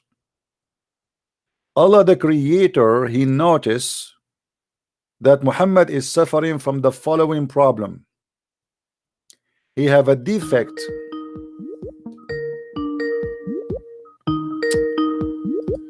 Let us see if it's a Muslim. Hello? I'd like to challenge all the Christians. Yeah, you can tell all the Christians. Are you going to answer us about what we asked you yesterday? You've said on video that you don't debate, you just badger everyone. No, I spank you, and I do that always. Each time you call me, I spank you. You've been exposed. Your debate tactics and today we will do the same. You've been exposed. Let us see. Okay. Let us see. What Shamsi said. I want to challenge all the other Christians. If they can debate me on the doctrine of Trinity, historical reliability of the New Testament, I did, and I get you busted. I get you busted. I get you busted. Is there any Christian that wants to debate me? Abdul, you are potato. Why you are calling me if you don't dare to talk with me? Why do you use the Why you don't dare to talk to me? Why you are saying any Christian? You know you are calling me, right? The difference between P and B. Huh? Say potato. Say potato? No, I say a dish of gold and wisdom installed in your ass. Did you install it? Did you install a dish of wisdom before you call me? Or you are a stupid fool like your prophet still? Why you're a prophet, Allah is installing a dish of wisdom and believe in his chest? Can you explain to us, Mr. Trinity guy? Is that because your prophet? Is that because your prophet was a foolish man? Shut up, you filthy liar! You are calling to call Jesus names. I spit on you, filthy donkey. You don't dare to call to debate. You are a filthy animal. Who is a Christian when you debate me about the Trinity? You don't even know. This donkey, he said to me that Allah has a spirit, and every Muslim knows that Allah is not a spirit and he has no spirit. So before you debate the Christians about the Trinity, you donkey, go and educate yourself. You are worshiping who? You are worshiping the wrong God.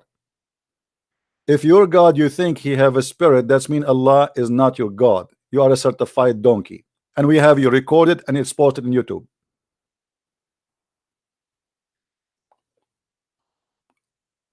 You see? And Trinity and by the way, they want to debate you only about the Trinity.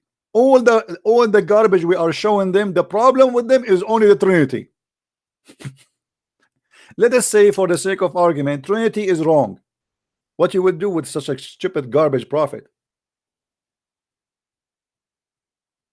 But because they try to take the attention from the stupidity of their prophet and how we spank him every day, Let us debate about the Trinity.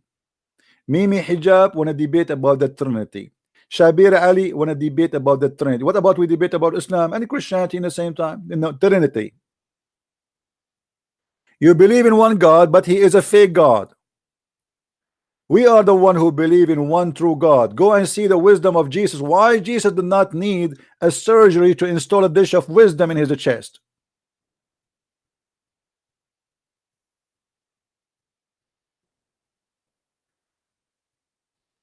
Coward hypocrites.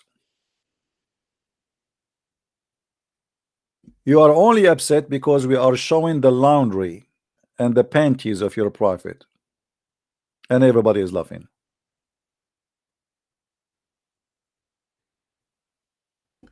The word of my Lord Jesus is there. Go and watch and learn and be amazed of how beautiful his wisdom is.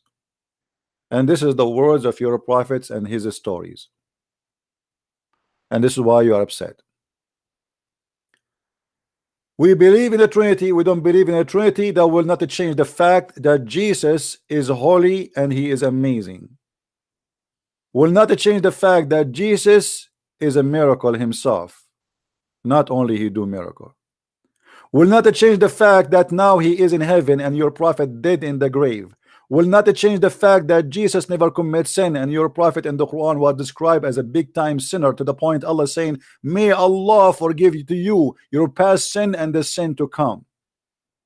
Will not change the fact that even in your stupid cult, Jesus is the one who will destroy the devil, and when the devil see Jesus, he will be melted like salt. Will not change the fact that your prophet said that Jesus, when he come, he will be hakaman muqsitan, which means he's absolute just and justice, which is mean that he is God. For nobody can be just save God. No human can be just.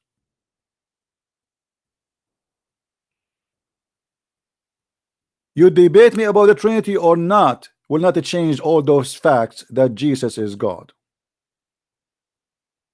And look at us. The Muslim, they debate us about if Jesus is God or not. We are debating if Muhammad is an idiot or not. Do you see how different it is? Jesus is too high to the point we and Muslims debating if Jesus is God. And Muhammad is too low to the point we are debating if Muhammad is a scam or not.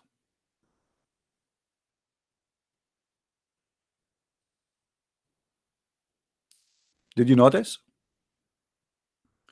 When the Muslim debate you about the Trinity, that's mean Jesus is so good to the point, let us debate if he can be God or not. And when we debate about Muhammad, we debate about that Muhammad is so down, so low, so scam, so filthy, so criminal, so sex maniac, and let us debate about that, yes or no. The nature of the debate itself are proving that Jesus is high and your prophet is a scam. Don't you notice, Muslims? Debating me about the Trinity, you are debating me about Jesus being God or not. Debating you about Muhammad, we are debating you if Muhammad is an idiot of the village or not. And that's alone proving to us who is who and what Islam is about.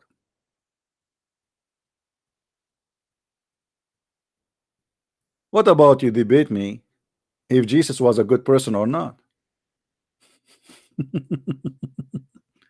He was holy or not? Even the Quran says in chapter 19 verse 19 that Allah he sent to Mary the gift of a holy son. He is holy to the point his mother did not have sex to have him. If you ask any Muslim why, there's no reason. In Islam doesn't make sense. In Christianity it makes sense.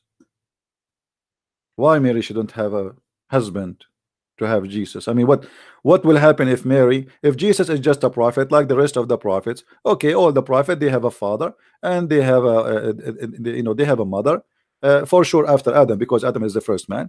So why Jesus? I mean, what is the exception here? What is the point? Why in the middle of nowhere there's a person, his name is Jesus, suddenly he have no father? There's no point of this. My mother, she can claim that she gave birth to me when she was a virgin, and she can claim that still now. There's no point. If you read what Islam describe about Jesus, you will see that Muhammad is a big stupid guy and he destroyed his cult by his own. But what happened Muhammad is to Muhammad, in the beginning Muhammad, he was trying to convince the Jews that he is a Jew. So he took the side of the Jews. Then he tried to convince the Christian that he's a Christian. So he took the side of the Christians. And when Muhammad, he noticed that neither the Jews and neither the Christians, they will accept him to be a prophet, Muhammad decided to kill them. But it's too late, because now already he approved a lot of things and he cannot take it back. He approved that Mary, she was a virgin. He cannot take it back. He approved that Jesus is holy and he is in heaven. He cannot take it back. He approved that Jesus will come back and will do victory for God. He cannot take it back. He is just. He is justice. He is the one who will rule the world. He cannot take it back. All those things he said in the beginning of his life, he said it to deceive, but he never thought they are going to come back at him and get him busted.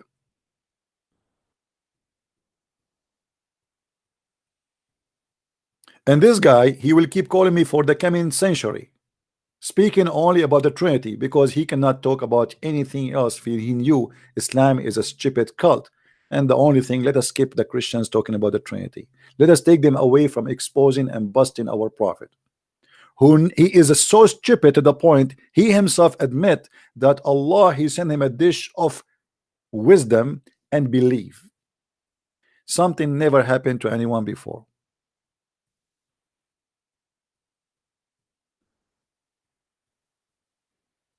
God, he need to install wisdom and belief in a belly of a prophet? Who in the world want to believe in such a garbage story?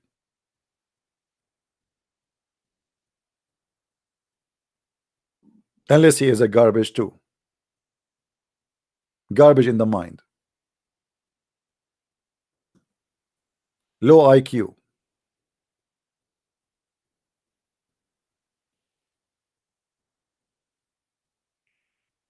Any Muslim he dare to call me. But I warn you, don't call Jesus names. I will block you.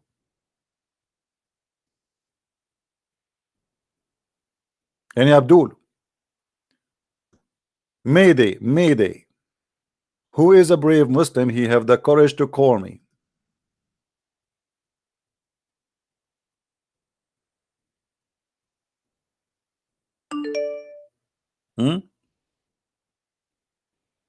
Before you call me, you have to text me first, please, and confirm to me that you are Abdul.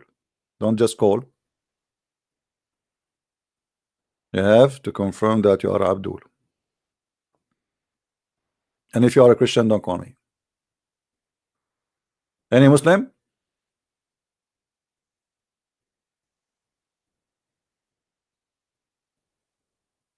Why Jesus, he is in the Quran born as a child, but yet he speak in the cradle as a prophet of God? And why Muhammad, he is 40 years old something, and now he needed an adjustment surgery?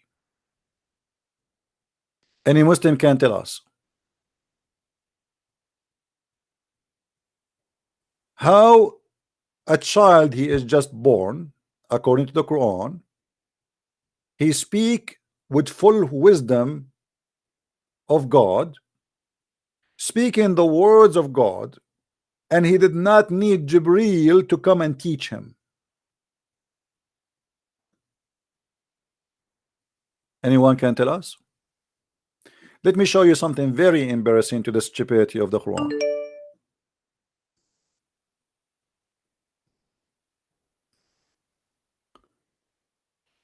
Somebody saying a Muslim. Maybe it's the same guy he wanna call names. Let us see.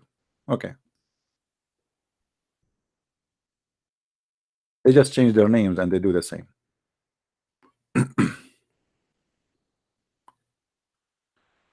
Call me, my friend. Yes?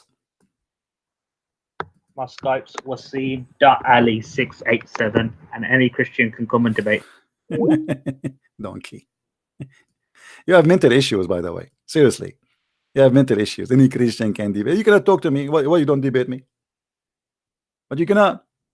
Christian can call me. My name is Sex Ali. Your name is Sex Ali? Your name is Sex Prophet. Look at this. We go to the Quran.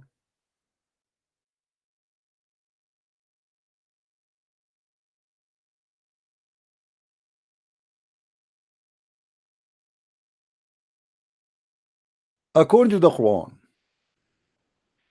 that when Mary, she have it was her time to give birth to Jesus.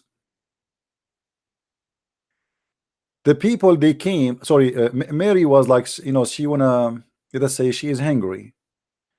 She wanna talk, she wanna eat, and she is giving birth. And Allah now, she gave birth to Jesus, but she is hungry. And Allah, He says to her that shake the palm tree so you can eat. Let us go to the verse.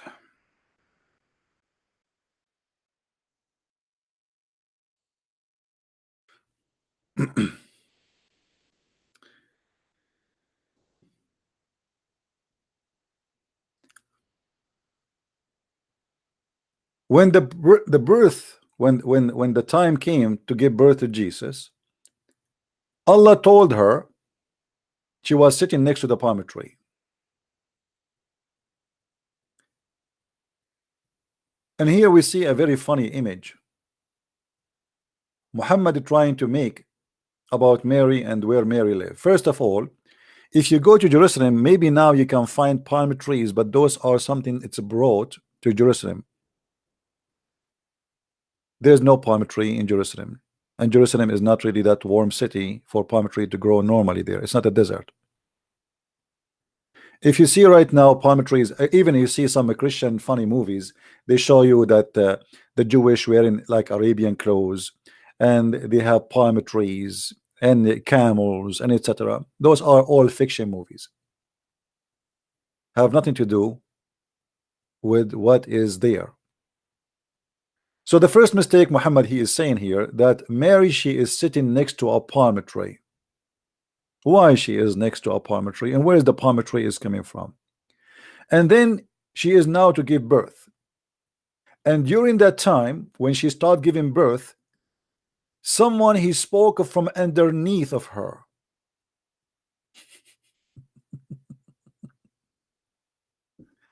I challenge any Muslim in the world to tell me who was Mary was sitting on.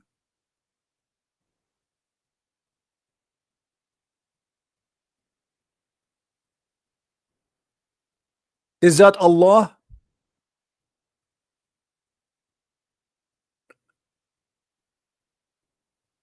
Is that Jibreel?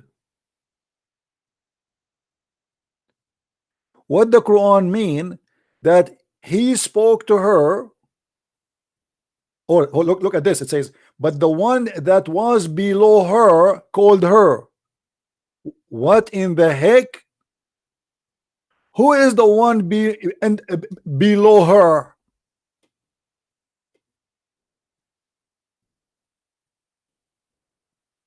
And you are debating us about the Trinity. See the garbage, the stupidity. What is that? What do you mean the one is below her? Was she sitting on Allah? In Jibreel? Who is the one who talked and he is below her? And the one who is below her, underneath of Mary, he told her, he gave her an idea. Shake also the palm trunk, so you can eat palm date. What in the heck? A woman, she is a pregnant and she is doing delivery now, and she just did, and she can shake a palm tree. Do you know how many men they cannot shake palm tree? Not even 20. And now we have a woman who is a pregnant, and she is going to shake a palm tree, and the one is telling her to do that is the one underneath of her. Who is the Abdu wanna call me and tell me who was underneath of her?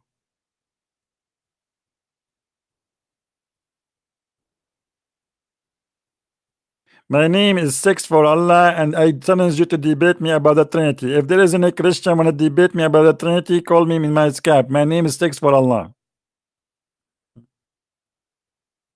They don't want to answer. They just want to divert our topic. It hurt their feeling.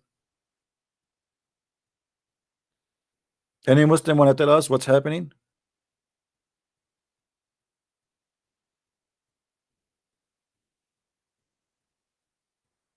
Hello? Hello? Yeah, by the way, I have a special thanks for people who they are posting my videos in other channels like Revelation.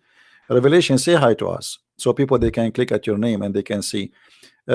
Those who post my videos in their channels, post one so people they can click at your channel and they can subscribe to you, please. We have Revelation, as I know. Anyone else remind me? They are doing a great job. And be careful always, by the way, have a backup of the videos, because Muslims they will flag your videos, so you can have them back, and have many channels, not only one. All right, just be careful, because those videos are extremely harmful, and anyone who see them, he will leave this stupid cult.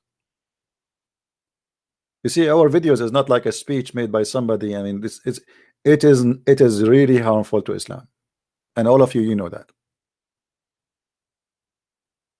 Liberian, Revelation, but I think Revelation you have a lot of videos. There's a guy, his named Christian Prince Debate. Pen, where is Pen? Pen, he have always he download the video immediately, which is very good too. We appreciate all those people. When you see somebody doing such a job, guys, don't wait for me to ask you to subscribe, or I'm asking the fool, or what those guys, what their name? The guys from the speaker corners. Forgive me, I'm getting old. I need a surgery. Yeah, the DCCI minister, yeah, ministry, yeah, those people to support them. Jay Smith, David Wood. I mean, anyone who do stand to share something. And all of us, we do based in our ability. So I'm not expecting someone to do something more what he can do, right? So we appreciate them all. You do based in your ability what you can do is better than the one who do nothing.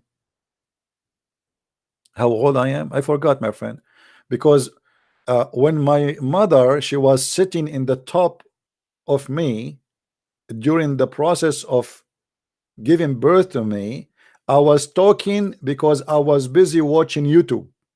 So I don't remember what happened. As you see, the one who was underneath of her, he said to her, I was telling my mom, hey, my mom, if you are hungry, go to the refrigerator. And this is the only thing I remember, brother.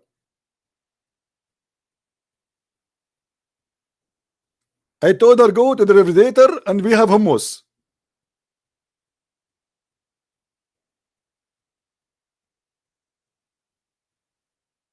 Any Muslim here? He have something to say to us?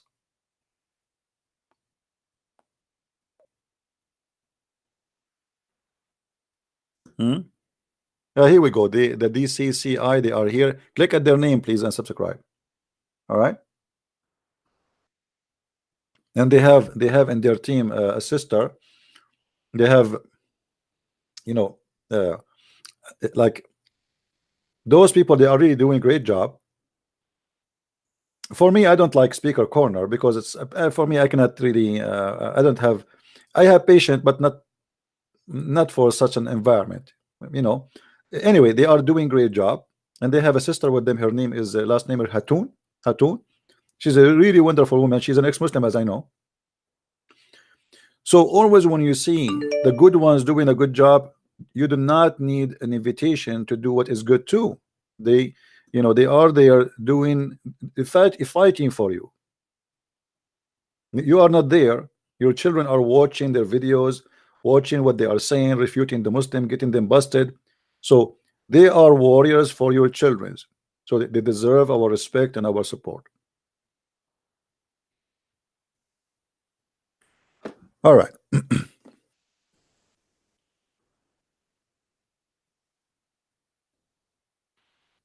Do we have any Abdul one I'd like to call us?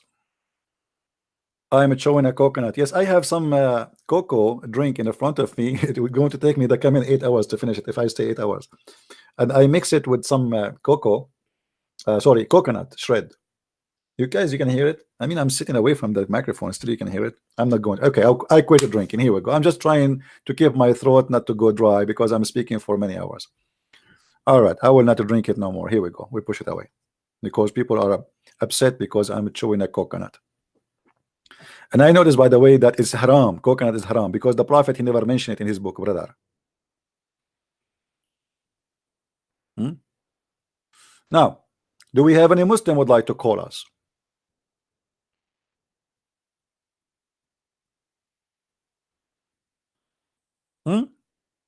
Yeah, I have my own recipe. I always add the shred of coconut to the cocoa. I think it's very good.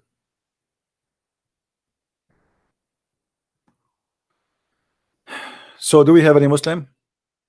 Am I blocked again? Let us see. Maybe you are blocked because, you know, sometimes what the Muslims do, they keep calling and says, okay, we are done, you know, and blah, blah, blah, blah. And you know, I noticed that the Muslims, they have you know, when somebody do gambling, those who do gambling, they lose, and then because they lost, they want to gamble more so they can get back what they lost. Aga Abbas, call me. Maybe you can get back what you lost. You never know. What do you think, guys? Can Aga Abbas call me and get back what he lost before? Okay. Go ahead. Call me, Aga. You are not blocked.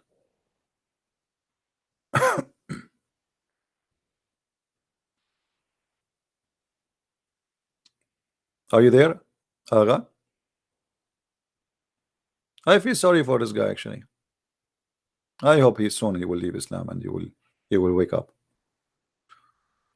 Who is a Muslim would like to call me? And always Muslim, they call me when they are driving the car or in the bus. I mean, did you remember the guy who called me yesterday in the bus? Have you ever heard of a bus have no noise and nobody there? It looked like this is a spaceship bus.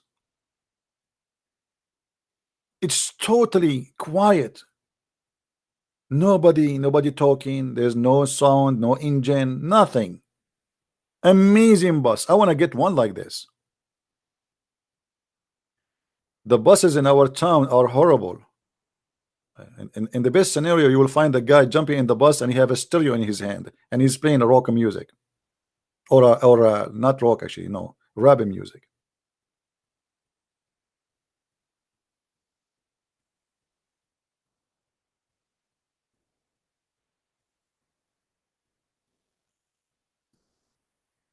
Any Abdul?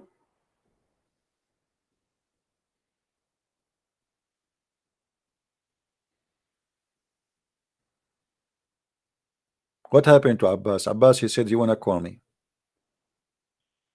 Okay, Abbas, let me search for your name so I call you myself. I think Abbas is in the is driving the bus. He's driving the train now. He changed his job.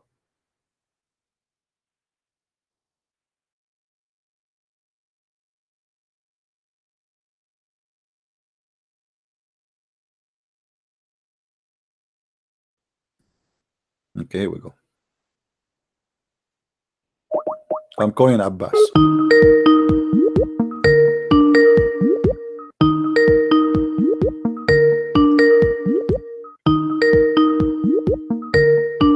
Yeah, Abbas, are you going to answer or no? Yes, Abbas, how are you? Not too bad. Yourself? Are you driving your car? Nope. No way. What happened? Home. Is your car broken today or what?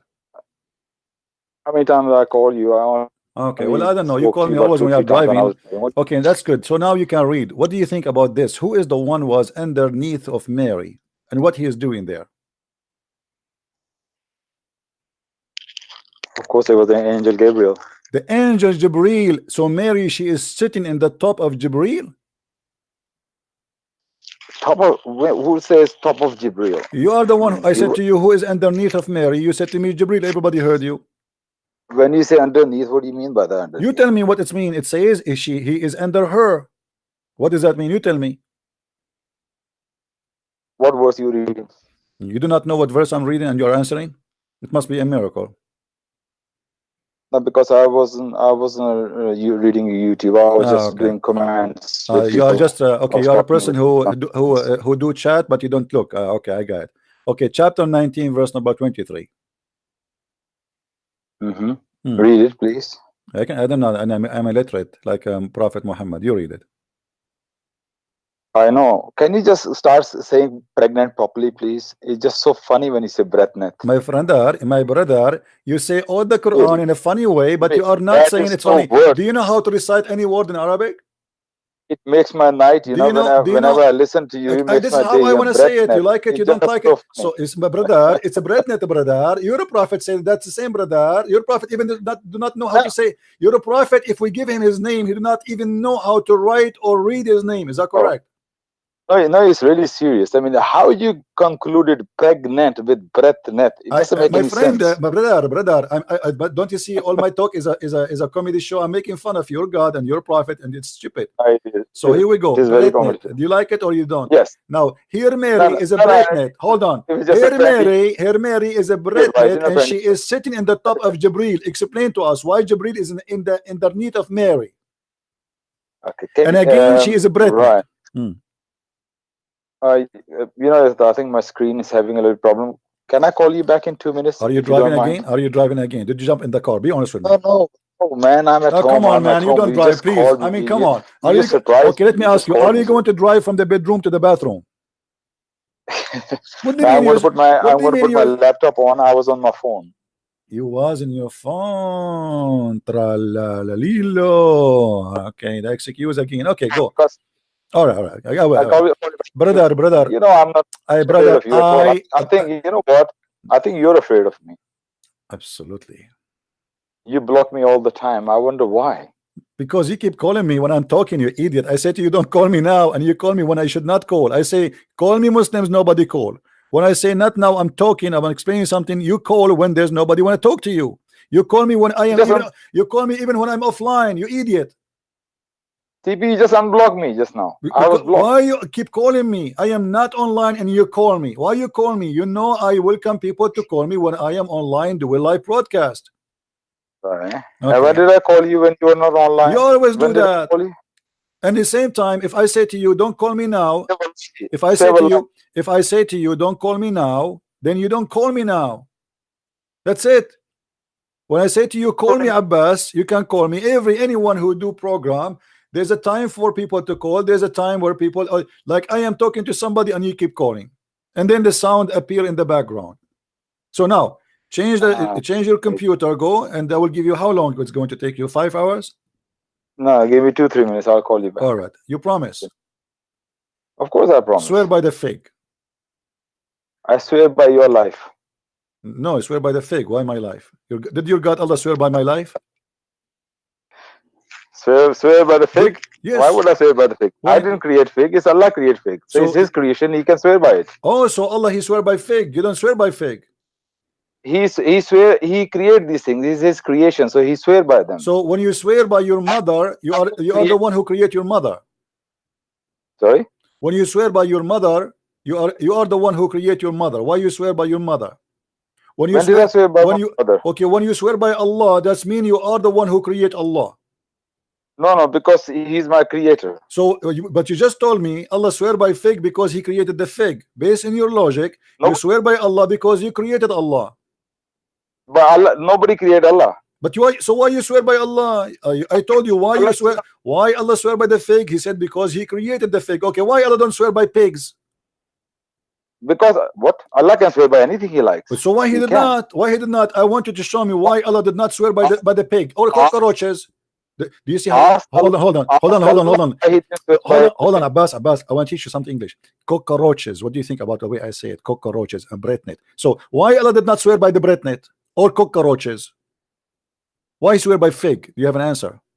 You know why Muslims swear by Allah? You know why? Why? Because our Prophet told us. Or Qur'an because says, what? Because what? Allah, don't swear by anything else. So our God has commanded us on that. But so why Allah he swear by the fig? Don't you find that this is silly that God he swear by fig? What's wrong with that? What's wrong with the onion? Nothing wrong with the onion. So why he don't swear by onion? The onion. Why he don't swear by onion? Well, he swear by onion. So what? He didn't swear by onion. So I mean, he didn't swear by every single. Actually, Allah he hate onion. Isn't it? Allah he forbid Muslims from entering the mosque with onion or garlic. Look, fig is a very good thing, isn't it? It's a very good thing. Okay. Very good for health. But for many people, it's a very good thing. What's wrong with that? So if Allah swear by fig, He created it's His creation. I mean, what is wrong with that? You're just splitting hairs here. But you don't. Swear, but if there is something special about the fig, so Allah He swear by it. Say that again, please. If there is something special made Allah do such a thing to swear by the fig, what was the reason for Allah to swear by the fig? Is there something special? There's many fruits, many vegetables. So why does God he swear by the fig? That's a very valid question, and I have to be honest with you. I don't know. Maybe some scholar can answer it. Okay, so why you don't swear by the fig too? Why you refuse? You tell me why you think this is wrong. Since you're supposed to be a very knowledgeable man, tell me why it's wrong. I think that Muhammad was hungry and he swear by the fig for that reason. So this is your assumption. Okay, you could be right, could be wrong. Then tell me the reason. Here we go. This is my understanding. You tell me the understanding why. I told you I don't know the answer.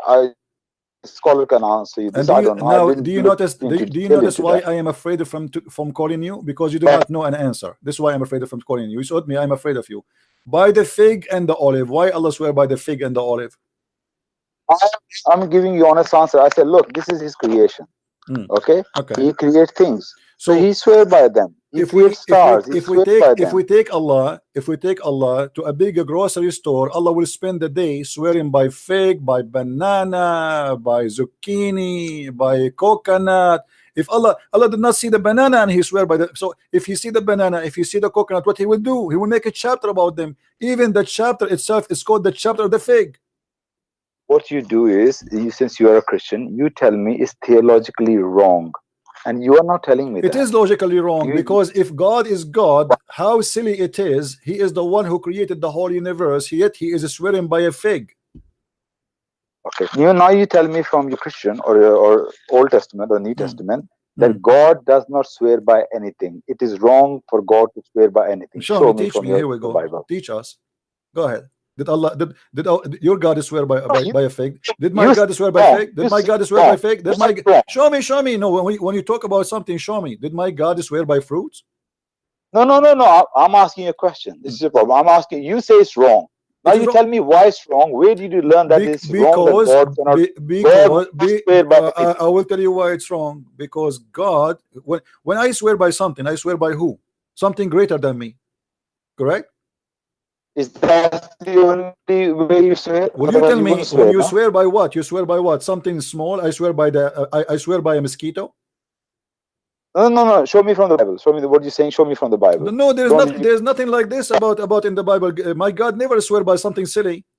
And why God want to swear anyway? And even Jesus He forbid us. Even Jesus He forbid us from even swearing. He says either you say nay or yea. What swearing? Swearing is for the liars. So you Muslims, because your God is a liar and you follow a liar, you swear for every occasion because you use the name of God in vain. You don't care. For us, either we say yea or nay. There's no swearing. So now here we find that Muhammad, he's a liar. So he's trying to make a point. So he says by fig and the olive, what tinu is zaytun. If you know Arabic and you don't know, you will see that all what Muhammad was trying to do, he was trying to keep the term or the tone of his rap music.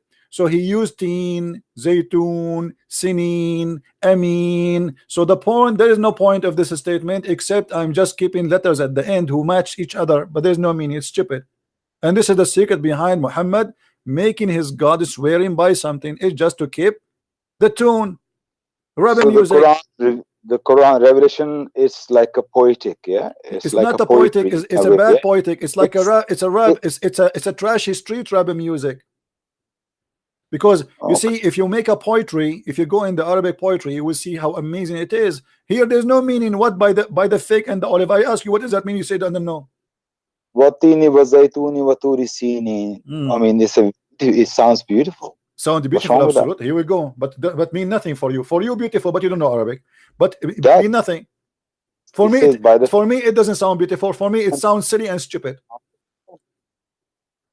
But it does mean, it's saying. Okay, my friend. Okay, hold on. Aren't you a second ago you said to me, I do not know what it means? What did I say? What it doesn't mean? No, I say, what is the logic? No, you are the one who told me. I do not know why. I told you what is that. I don't know what's the. It's scholar will tell you, but I know what exactly the words mean. Okay, no, you do not know what exactly the word means. No. Anyway, can we talk about what you want to talk about? Okay, tell me what by the fig mean. Okay, hold on. No, you told me you know what the words mean. What by the fig mean? Explain to me. I'm listening. No. You asked me, why did Allah swear by the fig? That was your question. Okay, now, okay. You do not know. You do not know why. You said to me because this is a creation. This is stupid, and this is, and then you said I don't know. No problem. Here it says by the fig. What does that mean? Why by the fig mean? Sorry. What by the fig mean? By the fig. It's like Allah swear by the fig. That's what I don't see the word swear there. The commentators and interpreters and the imams, they tell you. Can you say the word commentator again? Can you say the word commentator again? Can you say the word commentator again? Commentator? Yeah, because I don't know, you're making fun of my Bretnet word, but your commentator come very funny, like Zakir Naik. Now hold on. In Arabic it says, in Arabic it doesn't even say I swear. It says wattin and fig. What does that mean? It says and fig. So yes. This translation is wrong. Yes, it says and fig.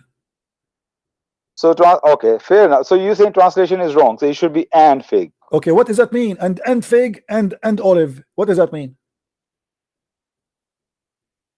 All right. Let me open it. No, let me open it. Which translation is that? I'm going to open the translation as well. I don't care what translation. I care for the Arabic in front of me. It doesn't say even by. It doesn't say I swear. It says and fig and olive. How in the world this can be a word of God? And what is the purpose of it? And fig, and the first sentence in the chapter is and fig. Have you ever heard of a stupid thing like this? Yes, I have. Really? What chapter in the Quran? Tell me. I have Bretnet. Bretnet, okay. Hi, my friend, you will get the Bretnet today. I promise you, from Jibril. Call me back after you switch the computer. I'm waiting for you. I will give you 3 minutes. My computer is on now. Okay, so now tell me why it says and the fig and the olive. What does that mean? And the fig and the olive. And how the Muslims they come to the conclusion that this is Allah swearing. If it just says in Arabic, wattin was zaytun. Sorry, it's Wattin, Surah Wattin. Okay, it's right in the end. One of the last. I'm going to open another translation as well. I don't know which translation. Any translation, brother. Any translation, brother, you want. Brother, any translation you want. Who cares? All of them, they are stupid. Yeah, by the fig and the olives. Okay. Now I got the tafsir here.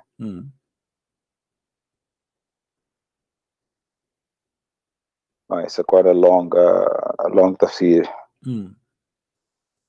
Look, basically, our understanding is Allah saying Allah swear by the fig and the olive. But they don't tell you why Allah swear by the fig and the olive.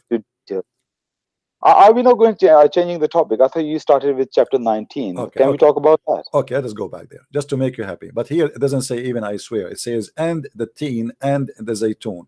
Wa in Arabic is wa in and. Obviously, there's something was before the sentence is missing, because wa here is harfu atf, which means is a letter to add between two sentences or two words. This is why you see wa here, wa here, wa here. Those are all to continue a sentence. So here there's something missing before this verse, and this is why the meaning coming stupid and mean nothing. So the Muslims, they have to come to a conclusion, says Allah swear by the fig. No problem. Now let's go back to the verse before, which you said you asked me to go back for it, so we would do your request. All right. No, it was, you started that topic. Okay. Surah No Maryam, okay. chapter So 19. who is the one who spoke from underneath of Mary? You said Jibreel. Yeah, can you read that? Can you put the verse back? It's there. Why? What Jibreel is doing underneath of Mary? Yeah, I'm just looking 1 minute. Chapter verse 23. And the birthplace, okay, verse 24. But the one that was below her called to her, nay, do not sorrow. See, thy Lord has said below thee a revolt. Okay, this is a very difficult translation. Which translation is that? I don't know. Only Allah knows best. I have no idea. This Muslim translation. The translation. What translation you like? The what translation you like? Let me give you. Do you want Zakir Naik translation? Yeah, please. Yeah. Zakir Naik. Okay. This is Shakir Naik. Is that Shakir Naik? Okay. If you want Shakir Naik, we can give you Yusuf Naik. They are like cousins, you know. They are all family, you know. Let's go to Yusuf Naik. Here we go. Yusuf Ali Naik. Okay. So what does that mean? I can't see it. Are you driving? No. Okay. It wasn't on. It was a little bit delay. Okay. Okay. So, all right. What's the point you're making here, actually? You see, here we go. Let us go to Bretnet. Bretnet, brother. Bretnet. Do you hear it? So you are getting Bretnet now. You are saying to me, after all of this, show me the verse and let us discuss it and change the translation. And now you are saying to me, what's the point? So until now, you do not know even what the topic is about. You are trying to buy time, right? You are trying to buy time to think, to search on Google. Who is the one is underneath of Mary? So you're going to have a heart attack, man. I told you before as well. Please calm down. Bretnet. Okay. So who is the one is underneath of Mary? Like, well, it is the angel Gabriel, but when you say underneath, what do you mean by underneath? I don't know. You tell me. Quran saying that. Should I go now commit suicide because of you? He's asking me, what do you mean? It's Allah who said that. It's possible where she was sitting. She was sitting in a little bit high place. Yeah, high place. High place under the tree. High place under the palm tree. How is that? Little high place, and somebody is underneath. Somebody. Who is that buddy? For the angel, of course. It was the angel. So Mary, she was riding the angel. Not riding. What are you talking about, well, man? It says underneath of her. It's obviously underneath. In Arabic, it says min tahtiha, which means she is in the top of him, not sitting in the side next to him. Min tahtiha, she is above him. So you think he probably angel? Don't tell me I think. I did not think anything. I know I did not think anything. We are not allowed to think. Allah, He think only, brother. Bretnet. So my brother, Mary now she is a Bretnet, brother, and now somebody is underneath of her. How in the world we understand such a person who speak that he is God? How silly it is to say what he just said. Who is the one is underneath? No, hang on a minute. What did you say? How could he said that? Who is the one who is God? There's a person. He is the one is talking is Allah. The one is talking is Allah, right? Yes. Okay. How Allah He says such a stupid statement without explaining to us who is even in the in the world the one He's under Mary now? Okay. Now you said stupid statement. Yes. What is stupid in this statement? Please tell me. Clarify yourself. You are playing a circle. The stupid is who is he? Here we go. You are confused. You do not know who is he. Can you confirm to me who is he? No, you say it's a stupid statement. Yes, because if I say to you the one is underneath of her, he said, etc. Shouldn't you tell me first who is the one underneath of her? Oh, well, Huh? I see. So he says he has to say Jibreel is let me underneath ask you. her. Let me ask you. God should say let that. me That's ask what you. Is it possible that this is Allah? Of course not. Why It's not? not Allah. Of course. Why not? We Muslims do not believe it's Allah. Neither it says it's Allah. What? We say it was angel who came to Mary. No. Hold on. Do you see news? here? Do you see here the angel talking? No. All what you see here, he's saying to her, he's telling her what to do. He told her, shake the palm tree. This is the wisdom of Allah. There's no way the angel is going to. And why the angel will be underneath of Allah, underneath of Mary? He could not find a place to sit. Okay. Can I answer you now? Can I answer? So you made a couple of statements here. First of all, you say this is a stupid statement that somebody is underneath her. Then you say, is it possible that it's Allah? Okay, two things here. I can answer separately. Okay. First one is, first I'm going to answer you, is it possible if it's Allah? Nowhere it says here, for the argument's sake, neither it says it's angel, neither it says Allah. Okay. So what we do? Either we follow the whole context of the story. Okay, follow the whole contract. No, one second, let me finish. If you do not find angel or description, Allah is there, then what we do, we go to the interpreters and tafsir and see what the mufassirs are saying and consensus. Then we find our answer. Normally you do that. Okay, let me ask you. Did Allah send tafsir to the Quran? Oh, I see. Right. So when something is ambiguous, what we do? Isn't it Allah? He said to you that this is a book, we send it in clear details. Okay, now this is again you taking us something out of context. No, I think my you're friend, trying to change the argument. Here we go. Even the tafsir, they say that. So how you say to me, we need tafsir if the Quran says that Allah, he sent the book with agreed details? That's what I'm saying. When Allah says in what are you saying? No, you are not saying. Here we go. This is your chapter 17. Hold on, Bretnet, hold on. Chapter 17, verse number 12, it says, and in this book, we have explained in details. Everything is explained in details. 17 verse 12, you say? Okay. And this is one verse of many, your God Allah saying that he explained everything in details. We have made night and day as two signs. We made the sign of the night devoid of light, and made the sign of the day radiant, that you may seek the bounty of your Lord and know the computation of years and numbers. Thus we have expounded everything in detail to everything distinct from the others. He's not saying everything. When Allah explains something, he explains in detail. But when you say detail, you have to say Quran intertextually. You have to read the whole book, like you always say about Bible. When you don't take the verse, you read the whole book. Understand the whole book, not the verse. So when you know the whole book, brother, then you understand the meaning of whatever Allah is trying to say. Okay, brother. So now if we go to chapter, what about if we go to chapter 6? And then we will find that in chapter 6, your God Allah, he said that many times. As an example, if we go, let us see, chapter scholars tells us. Hold on. Okay, chapter 6, chapter 6, 126. Let us go to chapter 6, 126. Open it with me and read with me. Did Allah say to you that he explained his book in details? Chapter 6, verse 126. 126, you say, yeah? Yeah. Even though this way is the straight way of your Lord, and we have distinguished its signs to those who heed to admonition. This is a translation, but in Arabic it says that وَفَصَّلْنَاهُ. We explain it in details. Explain what? His Qur'an, our signs. The Quran is the signs of Allah. So Allah, he explained the Quran in details. Why you cannot understand the Quran? Isn't it the Quran says? 1 minute. Why they cannot understand the Quran?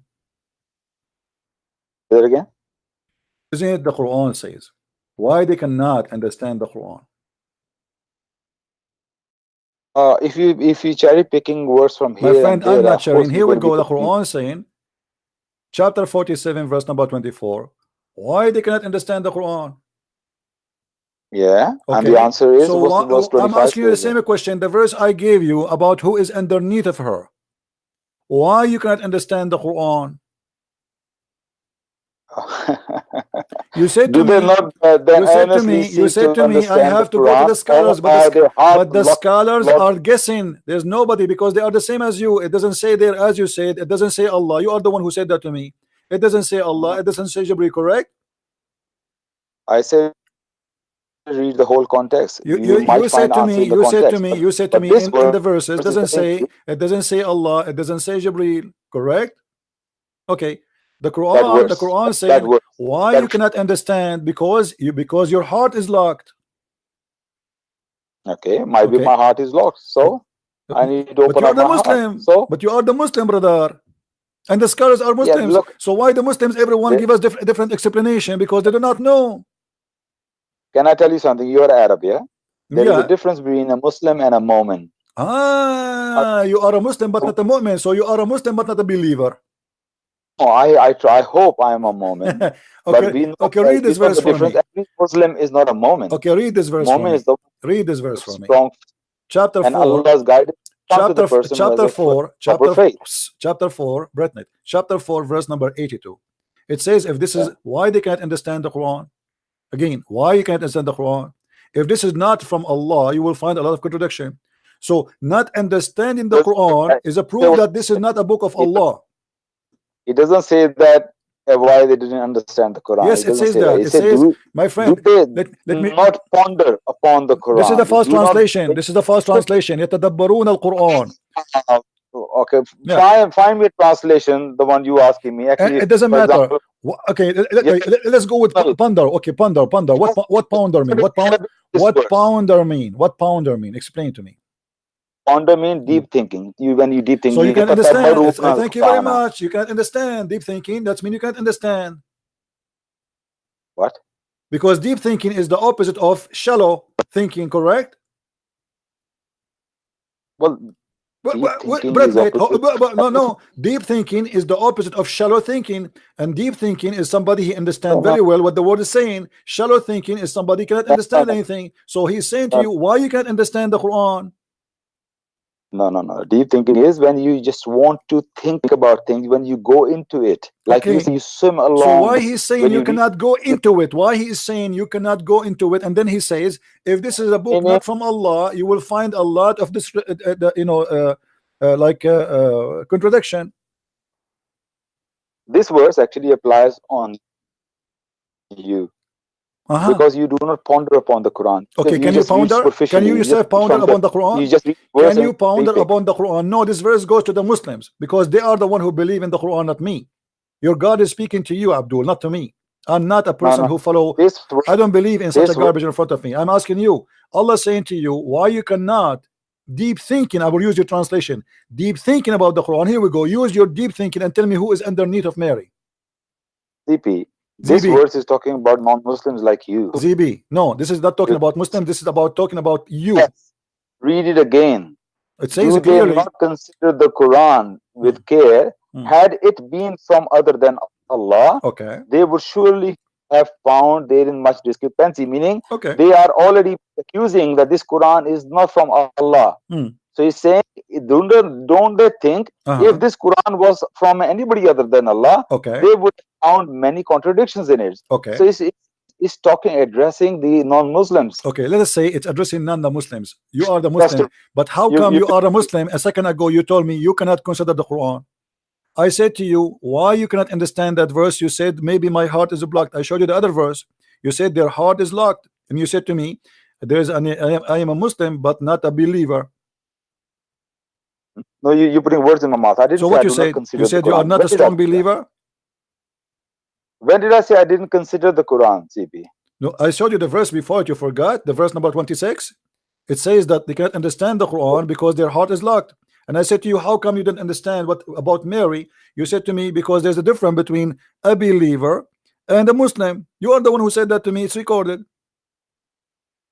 I don't want to be rude with you, but you are really confusing a lot of things. When you read the verse, don't tell me confusing. I'm repeating what you said. You are the one who's confusing. So now, who is the one based on the Quran? If this is a book, if this is a book from not from Allah, you people will not understand it. You cannot consider it. Now I'm asking you, can you consider the verse which is saying that Mary, she have someone underneath of her? See, as a human being, I respect you. You know why? I don't care. I don't want you to respect me. I want you to tell me who is the one underneath of Mary. Save your respect. Save your respect for your grocery. I want to say something because I think you are very sincere in your faith, and I respect that. I don't care. I don't want you to say good things about me. You can say bad things about me. This is not the question. I want you to tell me who is the one underneath of Mary, please. I'm just being honest. Look, we have to read the whole context of this. Yeah. Because this is just one verse. We read it here. Okay. I will give you how many hours you need. 5 hours. 5 hours. I will give you until tomorrow. Take care. Don't drive. Tomorrow when you call me, don't drive. Wait. Come, wait. See if you don't go. Well, can I say something? Say something. No. I'm just going to request you. Can we have a debate tomorrow about the contradictions in the Bible and the Quran? I like. My friend, you can call me anytime and you can speak about anything and don't play games. I do not need to have a debate tomorrow. Today. Why tomorrow? No. No, not why tomorrow. Tomorrow now. No, because I need to prepare myself a little bit. Okay, get lost. Tomorrow. How are you tomorrow? Christian Prince, I think you are scared of me. But I'm not prepared. You are terrified. Let us do it now and not that tomorrow. And you are making fun of me saying Bretnet. Your prophet is Borat himself.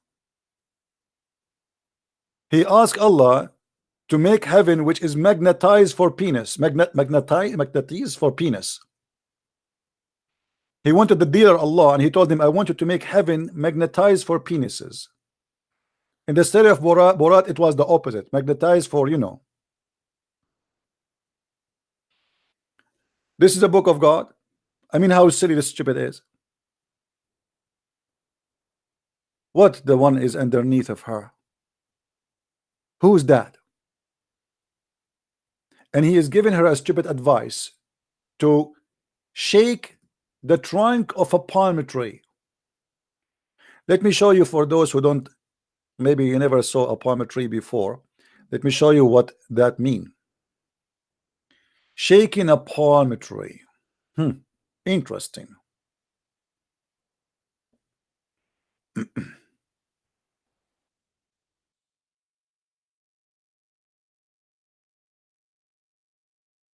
Mary, she can shake a palm tree. I think Mary, she was Hercules.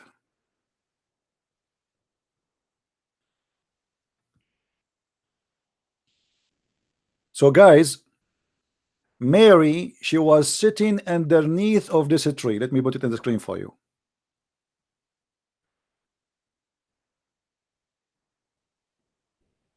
Give me a second.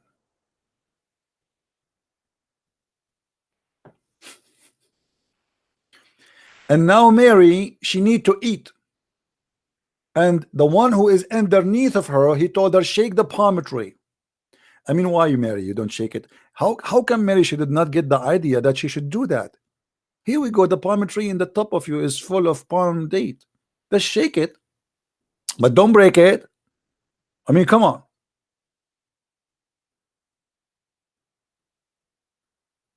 It's very easy to shake a palm tree.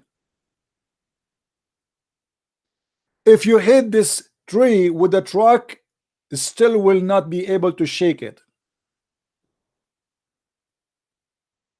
You can shake it easy from the top, but not from the bottom.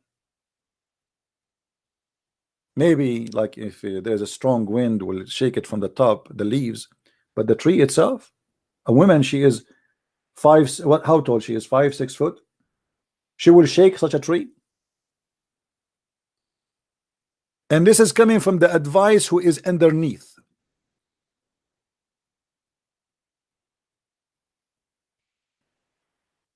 You know, last time I went in an island, it's called Shake It, and I found a big tree there. And guys, I swear by Allah, I did a sneeze, and all the tree in the front of me, they came down. Because we Arab, we sneeze very hard. Very hard. I did not even need to push it. It's very easy to destroy palm trees. Just sneeze and they fell down. I have to control myself, otherwise my computer will flee. The house in the front of my house will flee. Shake it. An advice from Allah to Mary. Imagine now Mary is there, and she just delivered, or she is in the delivery, and now she is shaking the tree.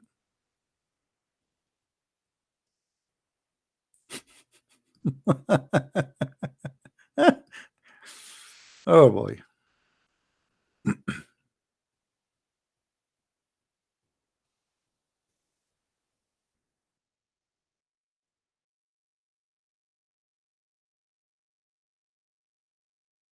Any Abdul? This is a fairy tale story, stupid story, does not make sense. And nobody can answer. And this is going to be a book of God. You see, when you go and read in any book, you will find details about, well, the story doesn't go like this. I mean, suddenly there is someone underneath of her. Imagine if I'm writing a book for you, and then I brought, let us say we have a novel, and I'm writing a story, and then suddenly I brought someone in the story, and I say, okay, now we have etc. person, and the one is underneath of her. He said, who's that?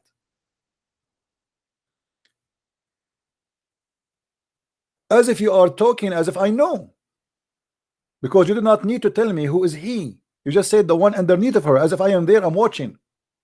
You know what I mean? This can be accepted if I am there and I'm watching and I see who is the one underneath of her.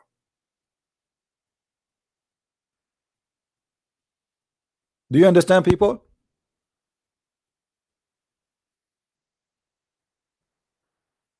Muhammad is a thief. He is stealing something from somewhere. And this is why he can't explain where he is getting this from.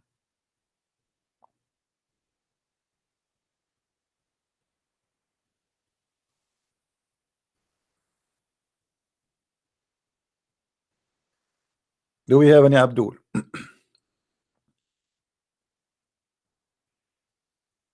And why you want to debate me about contradiction in the Bible? The Bible of Allah is full of contradiction. Here we go. We are debating the Bible of Allah. They try to divert, like they knew what is my topic, and they try to take me away from spanking their stupid prophet. Let us debate about the meaning in the Bible.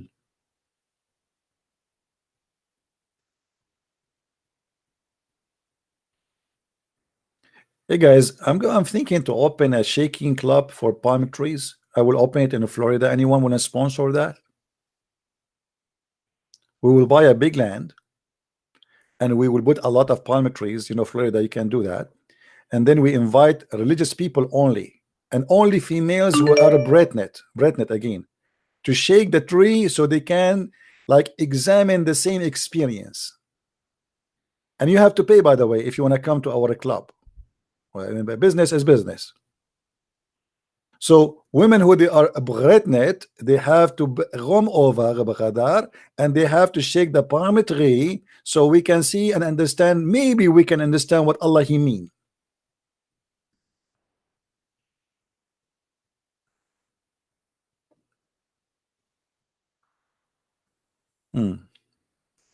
Any Abdul?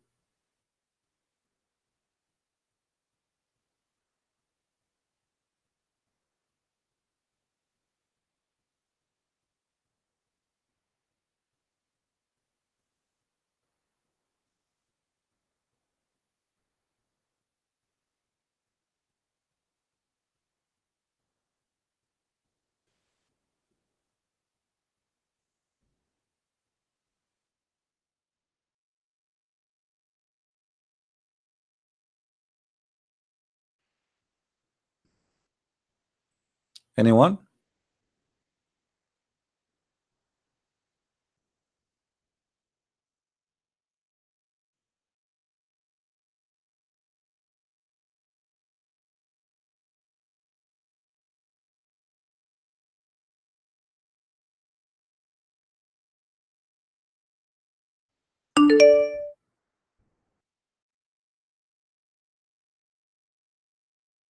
Yeah, Abdul.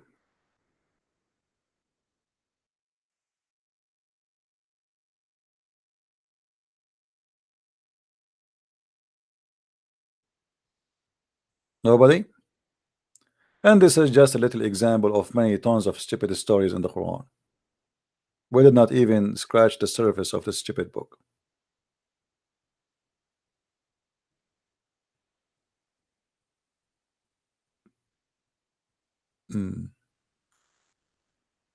This is the same guy who the debate about the Trinity.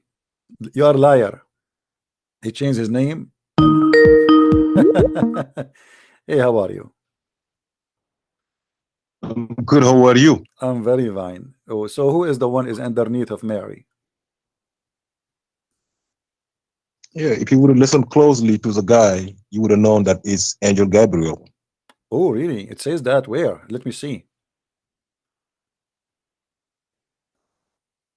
Go ahead. He told you go to Surah Mary. Go to 1920, 1916. 19 what? 19 verse Surah 19 verse 16 to verse. Just go to 1920. Okay, we are in verse number 20. Okay. Okay. Who was sent to Mary? Angel Gabriel. Okay. So the whole process. Doesn't Mary say, was no, not. Hold on. Where is the word Gabriel there? Can you show it to me? The where it says the angel? Where it says the angel? Read 1920. My friend, it's in front of me. It doesn't say anything about okay, Gabriel. Hold on. In your translation, let me help you. Let me help you. In verse number 17, it says we sent to her an angel, but in the Quran it doesn't say angel. Yeah, just give me 1 second. Let's go over here.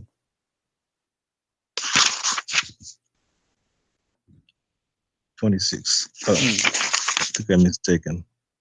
Okay.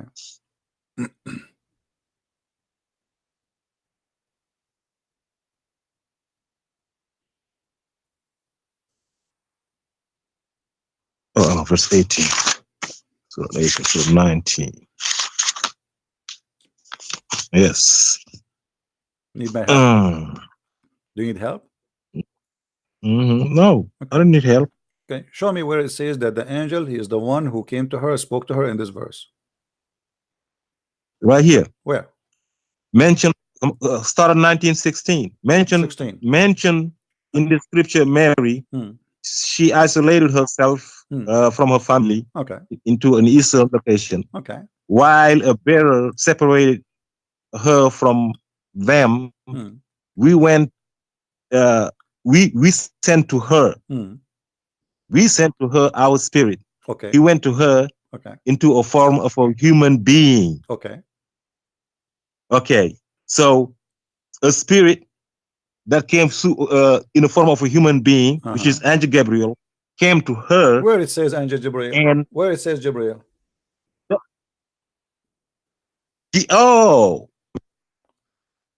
Who's Allah sending to people? Okay, Allah said, I'm sending Angel Gabriel to people. Hold on. Is Gabriel a spirit or is an angel? Every angel is a spirit. That's a lie, my friend. The Quran says, show me. Here we go. If we go, the first chapter your prophet he received supposedly, it says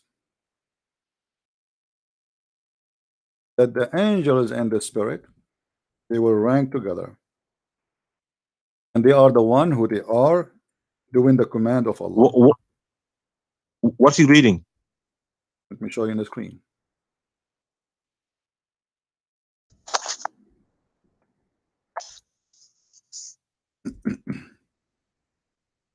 My page is frozen. It's okay.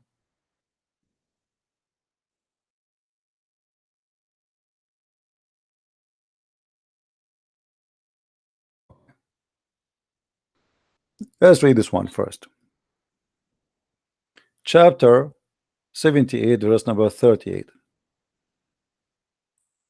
78, 38. Okay. Okay. Does it say the angels and the spirit? 78:38. And the spirit, yes, and the angels. Thank you. So the spirit are not the same as the angels. It is the angel, but it was sent to the people. My friend, it says the spirit and the other angels. Hey, it says the spirit and the angels. If I say the couch and the bed, that's mean there's a couch. It's not the same person. It cannot be the same person. Angel Gabriel. Hold on. Does it say the spirit and the angels? Yeah. At first you said and the angel. You don't put it in plural. My friend, and the angels and the angels. In a singular form. The spirit and the angels. Okay, the spirit and the angels. There's nowhere it says that the spirits and the angels are one. Otherwise, Allah will not say. Isn't Jibreel one of the angels? Yes. Okay. So why it says here the spirits and the angels? Because if Jibreel is a spirit, hold on. If Jibreel is an angel and a spirit in the same time, that means there's an error here. Because they are spirits too. You are the one who said to me that angels are a spirit. So now here it says the spirits and the angels, so they are not the same. Yes. Okay, so Jibreel cannot be a spirit. Because Gabriel, the one said. It cannot be. Your question was, who was the spirit that was beneath the no, I did not say, I did not even say the spirit is underneath. Actually, even there it doesn't say that the spirit who came to her as a perfect man became underneath of her. You are making things up. The verse saying there that Allah he sent the spirit, and the spirit appeared to her as a man, correct? And that is because you don't want to pull that, because you don't want to pull that verse. I told you the verse. No, the verse is in front of us and we are laughing. Still, you cannot tell me. Here we go. The spirit became as a man. Are you saying to me there's a man underneath of Mary? Yes, in the form of a man. A man is underneath of Mary. What he's doing there?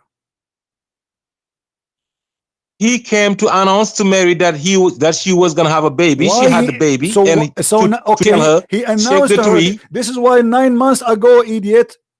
9 months ago, 9 months ago, listen, don't be stupid. 9 months ago, hold on. 9 months ago, he announced to her that she will have a baby. She did not get pregnant in the morning and deliver in the afternoon. So after 9 months, you are saying to me that this guy is still there and he is underneath of her. What your mistake is to think that Mary was pregnant for 9 months. Mary was pregnant for 1 second. 1 second. It didn't take a one. Whoa. Yes. Whoa. Okay, can you show me the reference? And he was right away. Friend, okay, show me. Okay, no. Show me the reference. Where it says no. No, this is not the reference. The reference you gave me is a stupid reference because here we get Allah busted. Because if what that verse saying that the similarity as Mary is as Adam is the same as Jesus, correct? Let me tell you the reference. Mary. Oh my God. Mary, if she was pregnant for 9 months, the whole village would have known that she was pregnant. Well, so they only see her. So she left in the morning, she came back with a baby. So nobody knew he was pregnant. If anybody is pregnant for 9 months, the whole world would have known it. It would have known she was pregnant. So why nobody knew he was pregnant? But Mary's pregnancy took 1 second. So why in the Quran? Okay, why the Quran says that the Jews they accuse her that she is a whore? Did you agree upon that Mary's pregnancy took 1 second? That's a lie. Prove it to me. And here we go. You're a prophet saying that the Jews they came to her. When she left, hold on, don't be stupid. When you say something, you have to prove it. Here we go. The Jews they came to her. You said it was 1 second. So now the Jews will not see her anyway. She is far away from them. She is under the tree. She became a pregnant. That said, she will deliver it. But as you see in the Quran, because you're an ignorant, the Jews they came to her in the same chapter 19, verse number 28, and they said to her, "You, O sister of Aaron, your father was not a man of evil, and you were not a whore. Your mother was not a whore." So they are accusing her. She did not deliver in a second. You liar. They are accusing her that she did something bad. They did that when she came back with a baby. They said, what are you doing? Abdul, listen, listen. How did he have a baby? Okay, Abdul, as long as she came back with the baby. Okay, hold on. As long as she came back with the baby, how even they will know that this baby is her baby? Because there was nobody that didn't know how to baby. Hold on, that's her baby. If they never saw her breastnet, there's no way to believe that even this is her baby. A woman, she went in the morning, she came back afternoon or after 2 hours, after 1 second, as you said, and now she have a baby. They don't need to accuse her. There's no way that she is the mother. That's why she pointed at him. My friend, hold on. If you go to the bedroom and you came back and you find your wife who was not the breastnet, delivered a baby, and like she have a baby next to her, are you going to ask her? Are you going to say to her you are the mother? You will not, because it's impossible. You just saw her a second ago. So you said to me, and everybody heard you, that Mary, she get the breastnet in a second and she deliver in a second. And now why in the world they will accuse a woman? They saw her just a second ago. She is not the breastnet to be breastnet and deliver a baby. Because there is nobody around that was pregnant. So what? Mary came with the baby. They should ask her. No, they should ask. No. Let me finish. They should ask her. Let me finish. They should ask her where you got this child from. This is the question. See, that's your problem. You don't let people finish. You ask a question. You to answer where you got the child from. This is the question will be, because there's no way she can be the one who get the delivery for the baby. You just told me a second ago she is not a breastnet, so I'm not going to ask her. If I am there and you are there, I will be stupid and you will be stupid even to think that she is the one, she is the mother, because a second ago she is not a breastnet and now she delivered a baby. Go ahead. Exactly.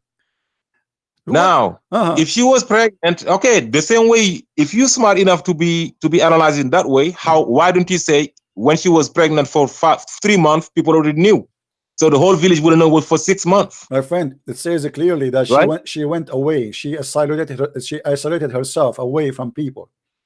Now I want you to show me. For 9 months? Okay, hold on. I want you to show 9 months. Okay, hold on. Let's do this. For 9 months, and nobody wondered. For 9 months, and nobody wondered where she was. My friend. Okay, okay. You tell me. This is the story in your Quran. Ask yourself. And now, as long you are saying to me that she was a breastnet and delivered in a second, you have to show me the reference. Show me the reference. I'll show you the reference. Where? It is the Quran. The Quran says clearly that she left. They put a veil between. They put a veil between them and Mary. She had a baby. The angel Gabriel came to her and said, "You're gonna have." No, what veil? Let us see the veil, and you are talking about. Let us go from the beginning. Show me. Let us step by step. You are smart. We are learning from you. Go ahead. Where? What? What? It says that she is the one. She isolated herself from them, and then after that, she get a breath. Not before. That's what I said. That isolated mean veil. Okay. Veil. So this is already they don't see her, right? Yeah. I mean, when she giving the baby, what baby? She is not even breastnet yet. She did not even what are you talking about? Why is she getting the baby? They put a veil on it. My friend, why is she having the nobody baby? put the veil on her. Are you an idiot or what? Read the verse with me. It says that she is the one who isolated herself. Nobody put a veil on her. Oh my goodness. Give me 1 second. Nobody put anything on her. What veil? She is the one who stay away from them. And then the spirit appeared to her as a perfect man. And she said to him, I seek refuge by Allah from thee. And then he said to her, I am a messenger to you to give you announcement of a holy son. That is Jesus God, because he's holy. And then she said, how am I going to have a son if I don't not have a man? And I wasn't a hooker. And then he said to her, he said, so it was so that Allah, here it says, this is easy to Allah to do. So then, okay, now hold on. Go back. You jumped that verse 17. Go back to verse 17. Okay, here we go. Stop lying. Okay, read it.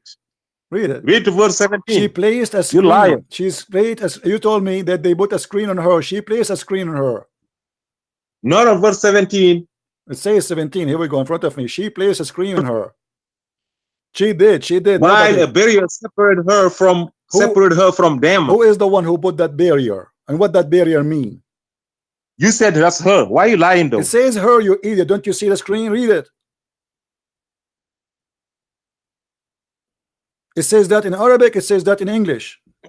Hold on, I got them comments on it. I gotta take them comments off. Hold on.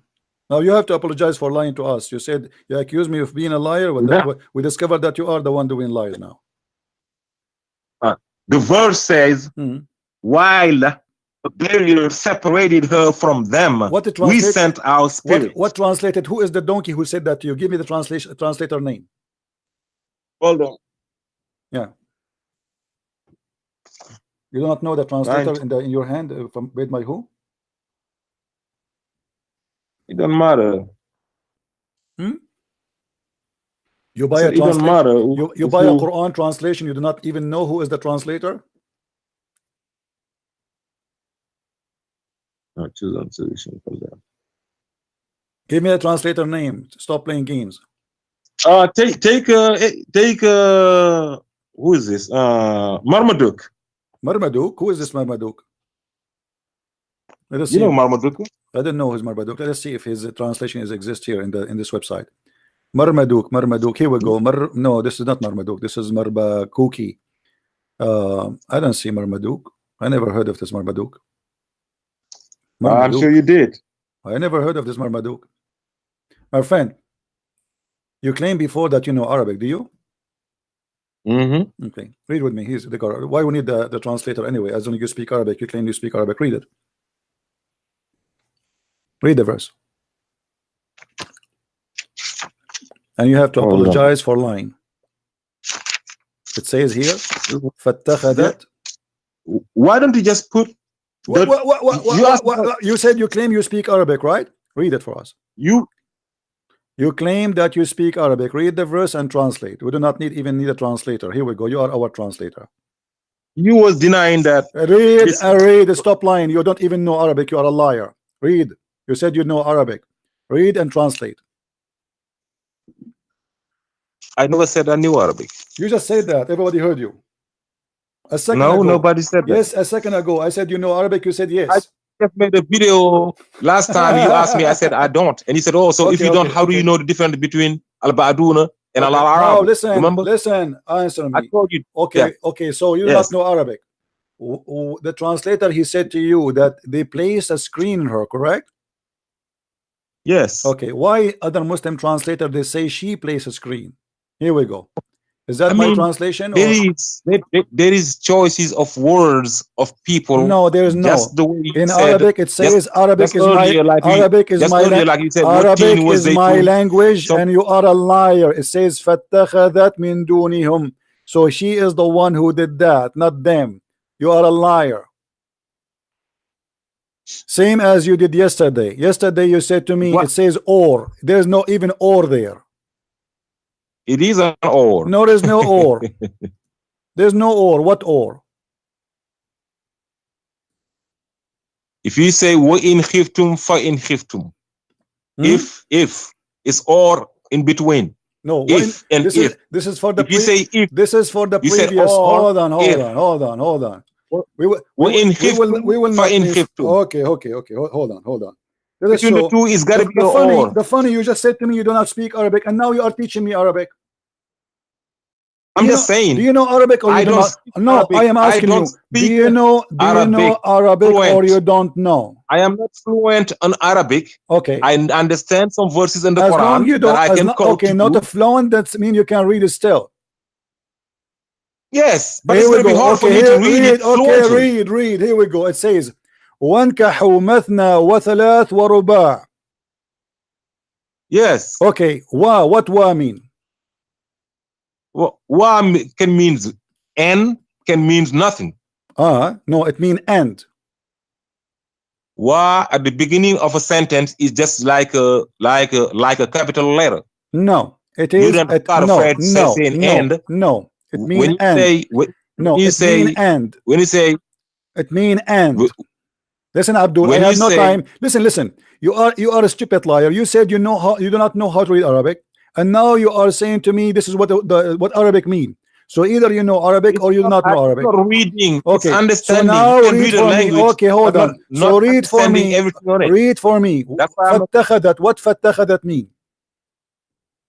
Which verse are you reading now? We are going back to the verse you mentioned to me. Chapter 19, verse number 17. What فَاتَّخَذَتْ mean?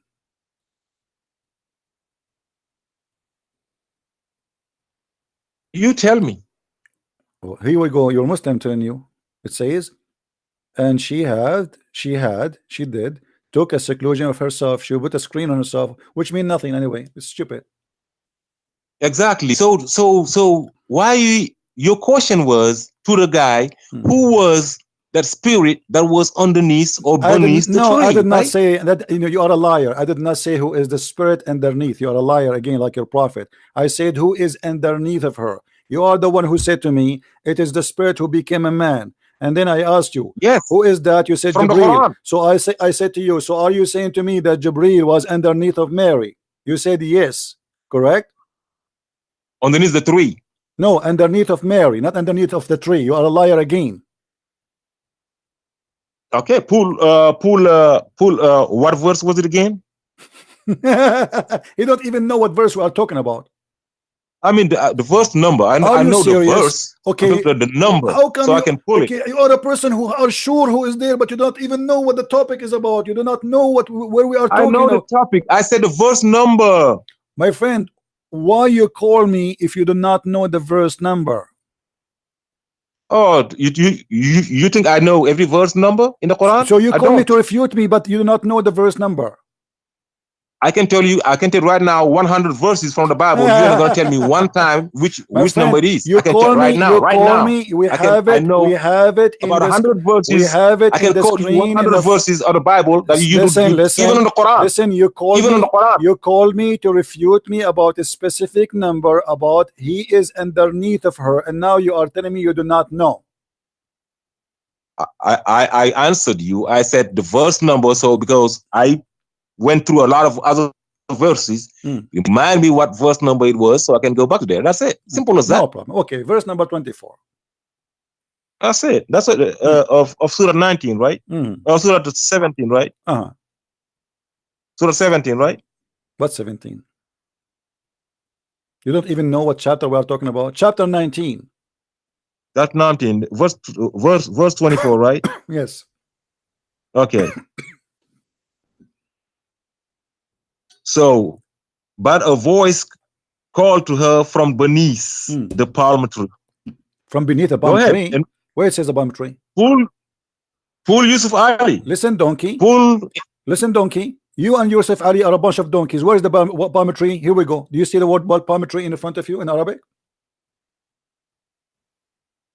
Remember, they're asking you to shake the tree. Show me where is the word. It says he spoke to her from under the palm tree. Do you see the word palm tree? Okay, now let's go to the palm tree. It says فَنَادَاهَا مِن تَحْتِهَا. Okay. Okay, now I will tell you why. This is your translation. Why? Hold on. Because she was under the tree, right? Hold on. You said to me, go to Yusuf Ali, right? Yusuf Ali, he had palm tree for you? He had the word palm tree for you. Let us get Yusuf Ali busted. No, go to verse 25. Yes, in verse number 25 he said, and go to verse 25. Yes, okay, and what it says? It says shake the trunk of the palm tree. My friend, listen, Mary is sitting under the palm tree. Yes or no? Exactly. Okay. So you know we're talking about a tree. All right, okay. And who is the one who spoke? You said Jibreel, right? Jibreel that came as a form of a human. Okay, and he was where? You said he was. Everybody heard you. Everybody heard you before. 5 minutes ago, you said that Jibreel was under Mary. You said to you, the spirit became a man. He said yes. I said to you, are you saying that the man was underneath of Mary? You said yes. I never said underneath the Mary. Said, you said that. It's recorded. You are a liar. And now you are trying to say, oh, it says under the tree. It doesn't say that. Okay, it's easy. It's recorded. Put it back. Okay, we'll put it back. Let me see who. Okay, hold on. Let me go back in 15 minutes, and I will call you back after we finish playing it. Okay, hold on. We will go back. Let us see.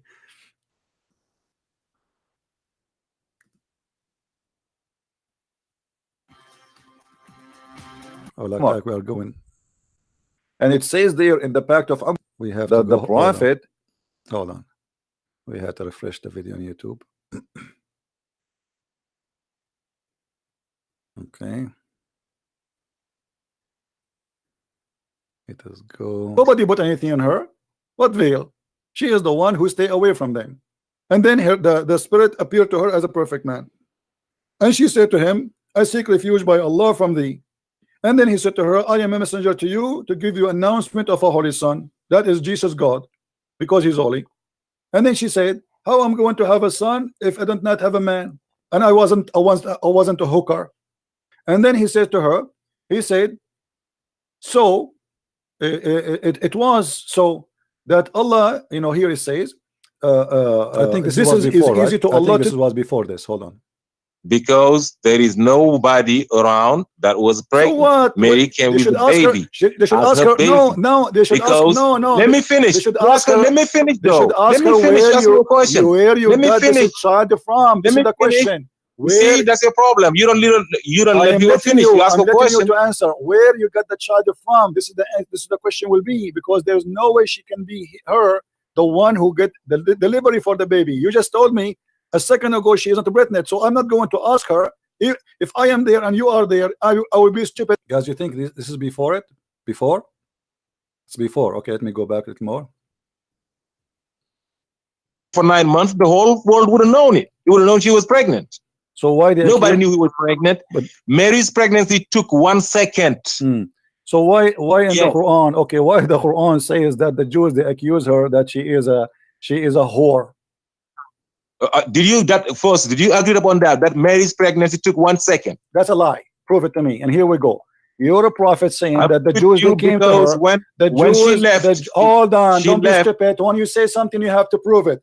Here we go. The Jews, they came to her. You said it was 1 second. So now the Jews will not see her anyway. She is far away from them. She is under the tree. She became a pregnant. That said, she will deliver it. But as you see in the Quran, because you're an ignorant, the Jews, they came to her in the same chapter 19, verse number 28, and they said to her, you, O sister of Aaron, your father was not a man of evil, and you were not a whore. Your mother was not a whore. So they are accusing her. She did not deliver in a second. You liar. They are accusing her that she did something bad. They did that when she came back with a baby. They said, what are you doing? Abdul, listen. How did you have a baby? Okay, Abdul. As long as she came back with the baby. Okay, hold on. As long as she came back with the baby, how even they will know that this baby is her baby? Because there was nobody that didn't know how to baby. Hold on, that's her baby. If they never saw her pregnant, there's no way to believe that even this is her baby. A woman, she went in the morning, she came back afternoon or after 2 hours, after 1 second, as you said, and now she have a baby. They don't need to accuse her. There's no way that she is the mother. That's why she pointed at him. My friend, hold on. If you go to the bedroom and you came back and you find your wife who was not pregnant, delivered a baby, and like she have a baby next to her, are you going to ask her? Are you going to say to her you are the mother? You will not, because it's impossible. You just saw her a second ago. So you said to me, and everybody heard you, that Mary, she get pregnant in a second and she deliver in a second. And now why in the world they will accuse a woman? They saw her just a second ago. She is not the pregnant to be pregnant and deliver a baby. Because there is nobody around that was pregnant. So what? Mary came with the baby. They should ask her.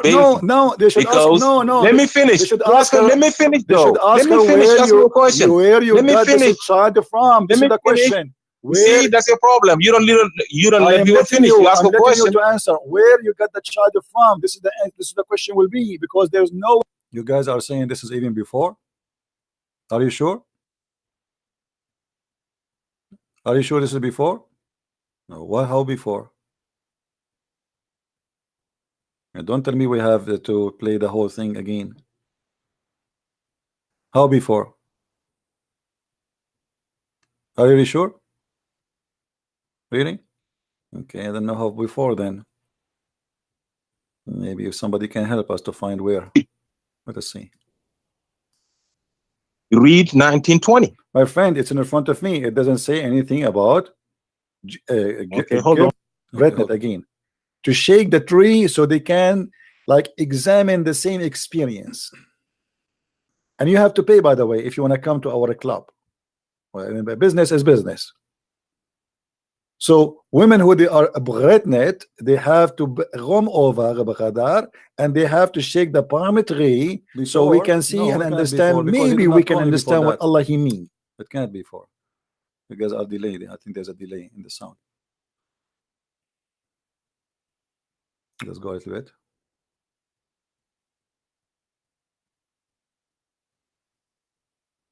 Mary, go to 1920, 1960. That where? Let me see.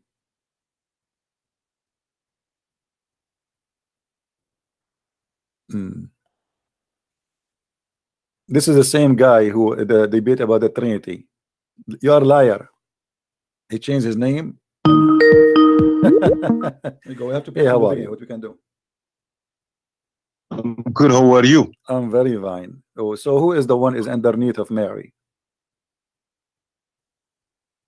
Yeah, if you would have listened closely to the guy, you would have known that it's Angel Gabriel. Oh, really? It says that where? Let me, guys, did you hear it? People, did you hear it?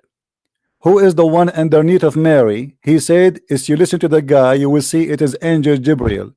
Now he changes his statement. Gabriel is underneath the palm tree. I mean, you are officially busted and you are a liar. You have no dignity. Hey, how are you? Good. How are you? I'm very fine. Oh, so who is the one is underneath of Mary? Yeah, if you would have listened closely to the guy, you would have known that it's Angel Gabriel. Oh, really? It says that where? Let me.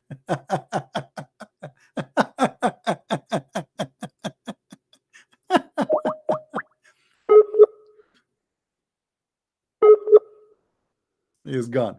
And not only that, actually, later, even he says, I said to him, are you saying to me that the spirit became a man and that man was underneath of Mary? He said, yes. Not only here. The first sentence he said to me, he confirmed his lies. And then after we spoke about the spirit, and then yet he confirmed again. So Abdul, did you hear yourself? Hello? Did you hear yourself?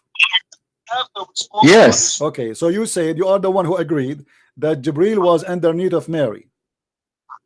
I on that said that Jibril was underneath the tree. No, you said that. Listen to yourself again. Stop lying. Don't make me block you. I don't like liars. I don't waste my time. Here we go. Listen to yourself. Listen to yourself. Shut up. I heard you. Listen to yourself. The surface of this stupid book.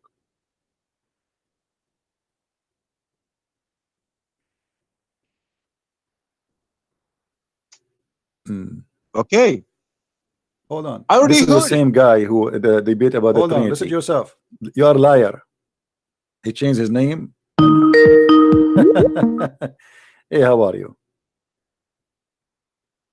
Good. How are you? I'm very fine. Oh, so who is the one is underneath of Mary? Yeah, if you would have listened closely to the guy, you would have known that it's Angel Gabriel. Did you hear yourself? Yes. Okay, my question was, who is underneath Mary? You said if you listen carefully, you will see it is Angel Gabriel. Okay, I understood. Underneath the tree, because we're talking about a tree. You are a liar. That's it. No. The whole conversation is not about the tree it's at not all. A big deal, you are a stupid liar. You are a scam right like you're a prophet. Shut up. Don't ever call me again. Coward donkey. The whole conversation with the other guy before you is who underneath of Mary, you donkey. And now you are saying to me, we are talking about who is under the tree, you donkey. Coward. The same as yesterday. He said to me, in Islam, we can only have 4 slaves to marry them. Coward. Mary, she get a breadnet and deliver in a second. Coward. Show me the reference. And if Mary, she get a breadnet and deliver in a second.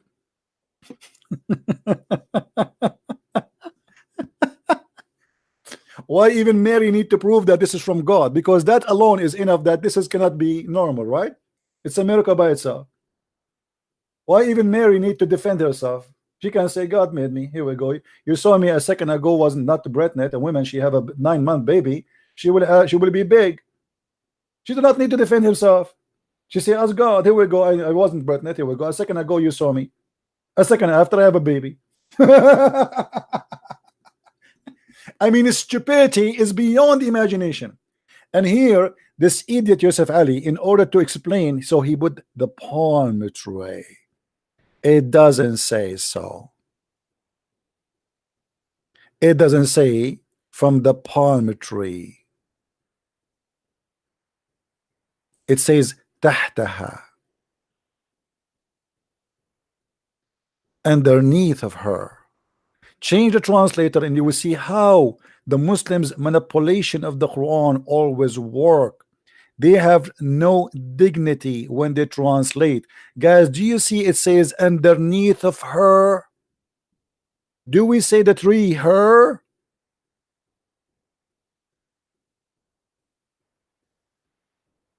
We just changed the translator and suddenly the palm tree became her, because they are liars. Let us change the translator to different translation. This is Biktal. Let us go to other translation.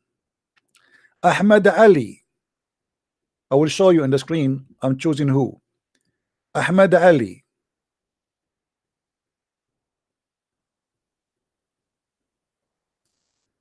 Do you see it, guys? The voice called her from below.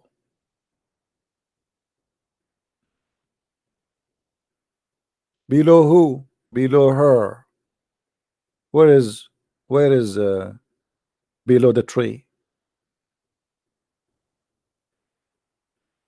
We go to different translator.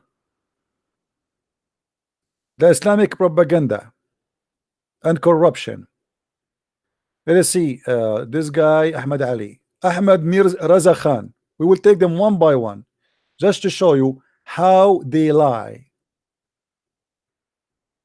Here he says the angel, this guy he added between two brackets, he is a liar again. Doesn't say the word angel. It says he therefore called her from below her, not the tree, her. I mean, I cannot find a decent Muslim to talk to. It's a mission impossible. The same as yesterday when we ask him for reference. And by the way, when you say to me that Jesus is the same as Adam, that is a stupid example, because even according to Islam, Jesus is not same as Adam for very simple reason. Adam is created from mud.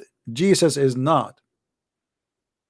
Adam is not born. Jesus is born. Stupid book, stupid writers, stupid verse, stupid Allah, stupid Muhammad. He is trying just to defend himself. He do not know what he's talking about. And when you say to me that the similarity of Adam is the same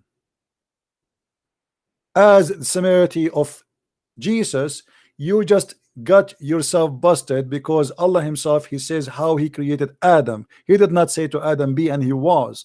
He created, he fashioned mud, and then after he fashioned the mud, he breathed into the mud.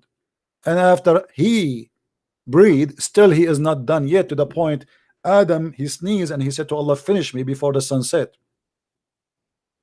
If we go in the Quran, let me turn the light on, it's getting dark here.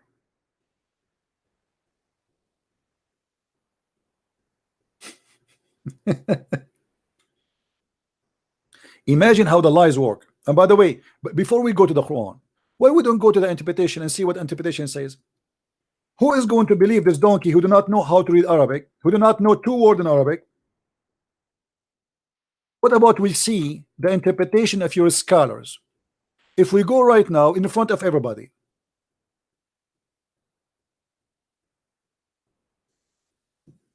this is a Jalalain. This is the official government website of the government of Jordan. Chapter 19, verse 24.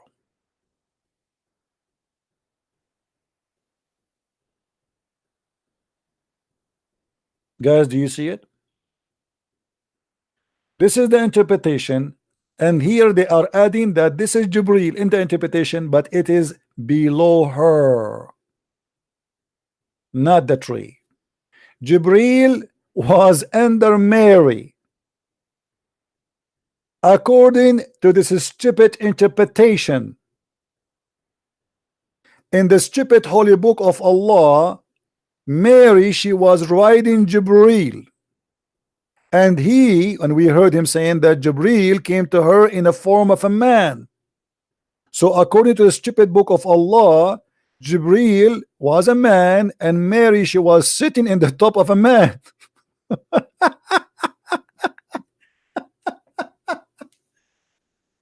Oh boy, I mean, this is fantastic, brother.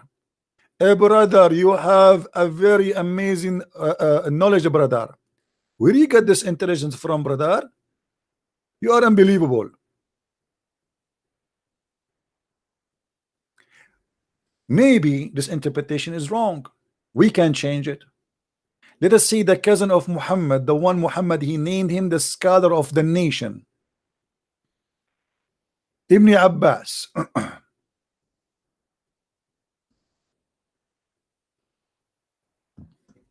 Read, certified mule. From below her, not the tree, i.e. Jibril. And where Jibril is coming from, they are adding words, and this is their guessing. So why you are lying, you coward? When you in the beginning you said to us, yes, Jibril is underneath of her, and then you change your mind, you says, I thought you are saying the tree, when our argument is about who is underneath of Mary. And now, as long we got to the conclusion that Muslim scholars agree that the one was under Mary is Jibril, and he is, we heard from this guy that he was in the form of a man. Why Mary, she is sitting in the top of a man while she is doing delivery? Who is the Abdul? Wanna give us the answer? Have you ever heard of a stupid cult more than this?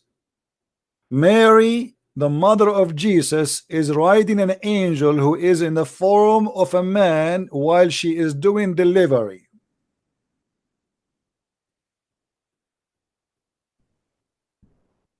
Anyone want to tell me why a woman sitting in the top of a man, he is an angel?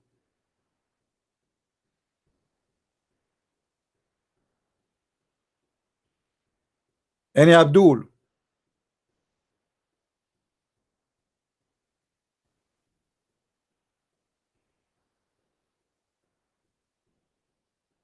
I am willing to talk to you as long as it take, but the second you start playing games and you want to lie, there's no point of talking. Go and lie to yourself.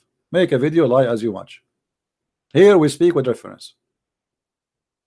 When you say to me that Muhammad, he marry a woman because they are orphan, everybody is laughing at you. You have to show me the reference. You fail, always you fail. And what is missing to say that Aisha, she was an orphan too. Actually, some Muslims, they say that. They say the Prophet, he married her because she was an orphan. But all of us, we know that is a big fat lie. Her father later, after Muhammad's death, he became the caliphate. So how she was an orphan, you liar? And the funny that your prophet is a guy, is the kind of do charity. In order to support orphan, he have to take off the panty of the mother, according to you.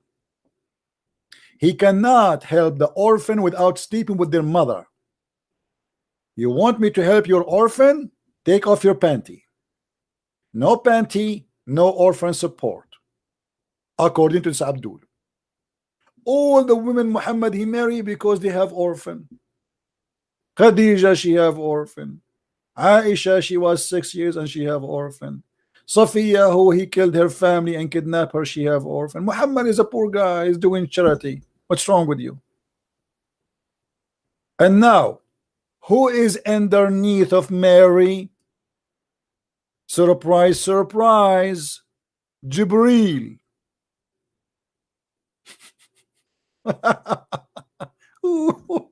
Unbelievable. Let us see Ibn Kathir, guys. Should we go and see Ibn Kathir so we can laugh more? because this is getting really hilarious.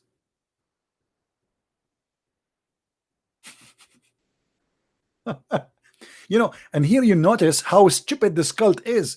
Everyone, he give you his own understanding as he wish.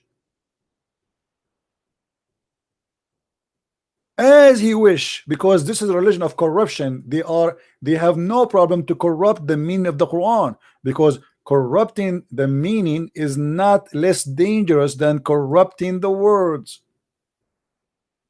So when you say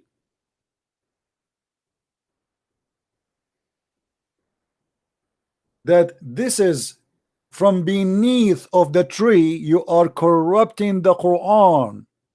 This is Ibn Kathir. Be my witness, everybody. It says, who was below her? Does it say that? Her, not the tree. Meaning the one who was below her called her.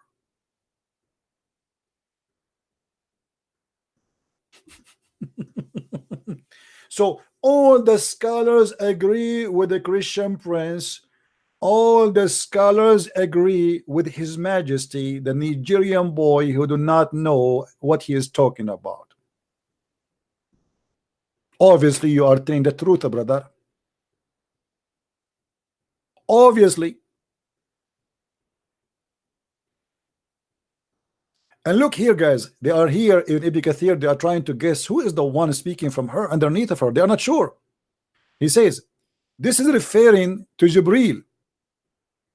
Isa do not speak until she brought him to her people. So even here, they are not sure. Maybe it is her child, Isa.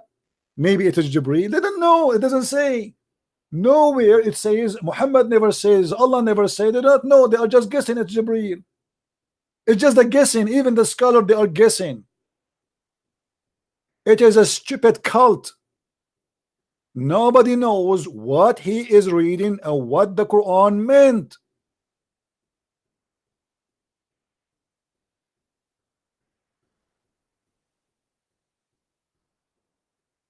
Some other scholar, they say, look at this. Mujahid said, "Hi, nice to meet you, Mujahid."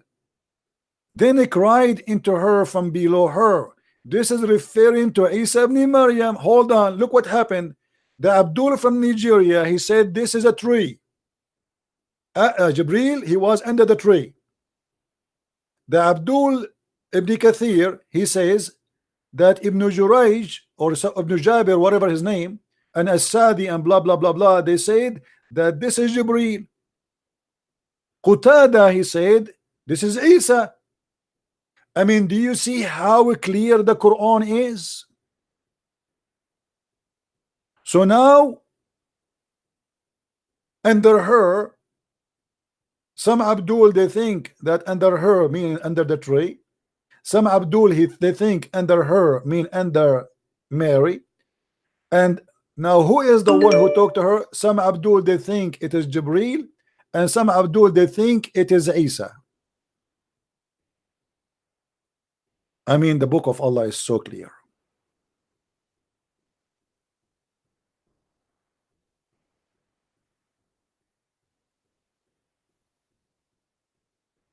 This is the book of stupidity, and this is why we have to admit that this cannot be the book of God.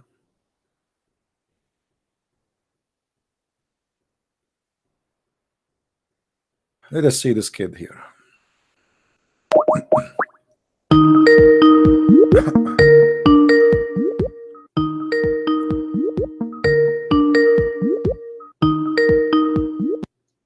Are you awake? Hey Abdul, how are you? How are you? So what do you think about who is underneath of Mary? Who? Who is underneath of Mary in the Quran, chapter 19, verse 24? Who was underneath of Mary? Jesus. Jesus. How you can confirm to us that this is Jesus? He was not even, he was born yet? No, she gave birth to Jesus, yes. But he is not born yet. So how he can talk? So, he's talking from inside? yes, only Jesus. Oh, well, okay, but he's not born. How Jesus is talking? He's talking from underneath of her, or he's talking from inside her? In her belly. So when the Quran says underneath of her, it says Billy. Yes, yes. Okay. Why you are laughing at your Quran?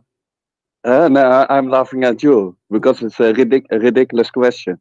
But you are the one who is saying to me that Jesus is speaking to her from her belly when the Quran says from underneath of her. Do you think Allah chose the wrong word?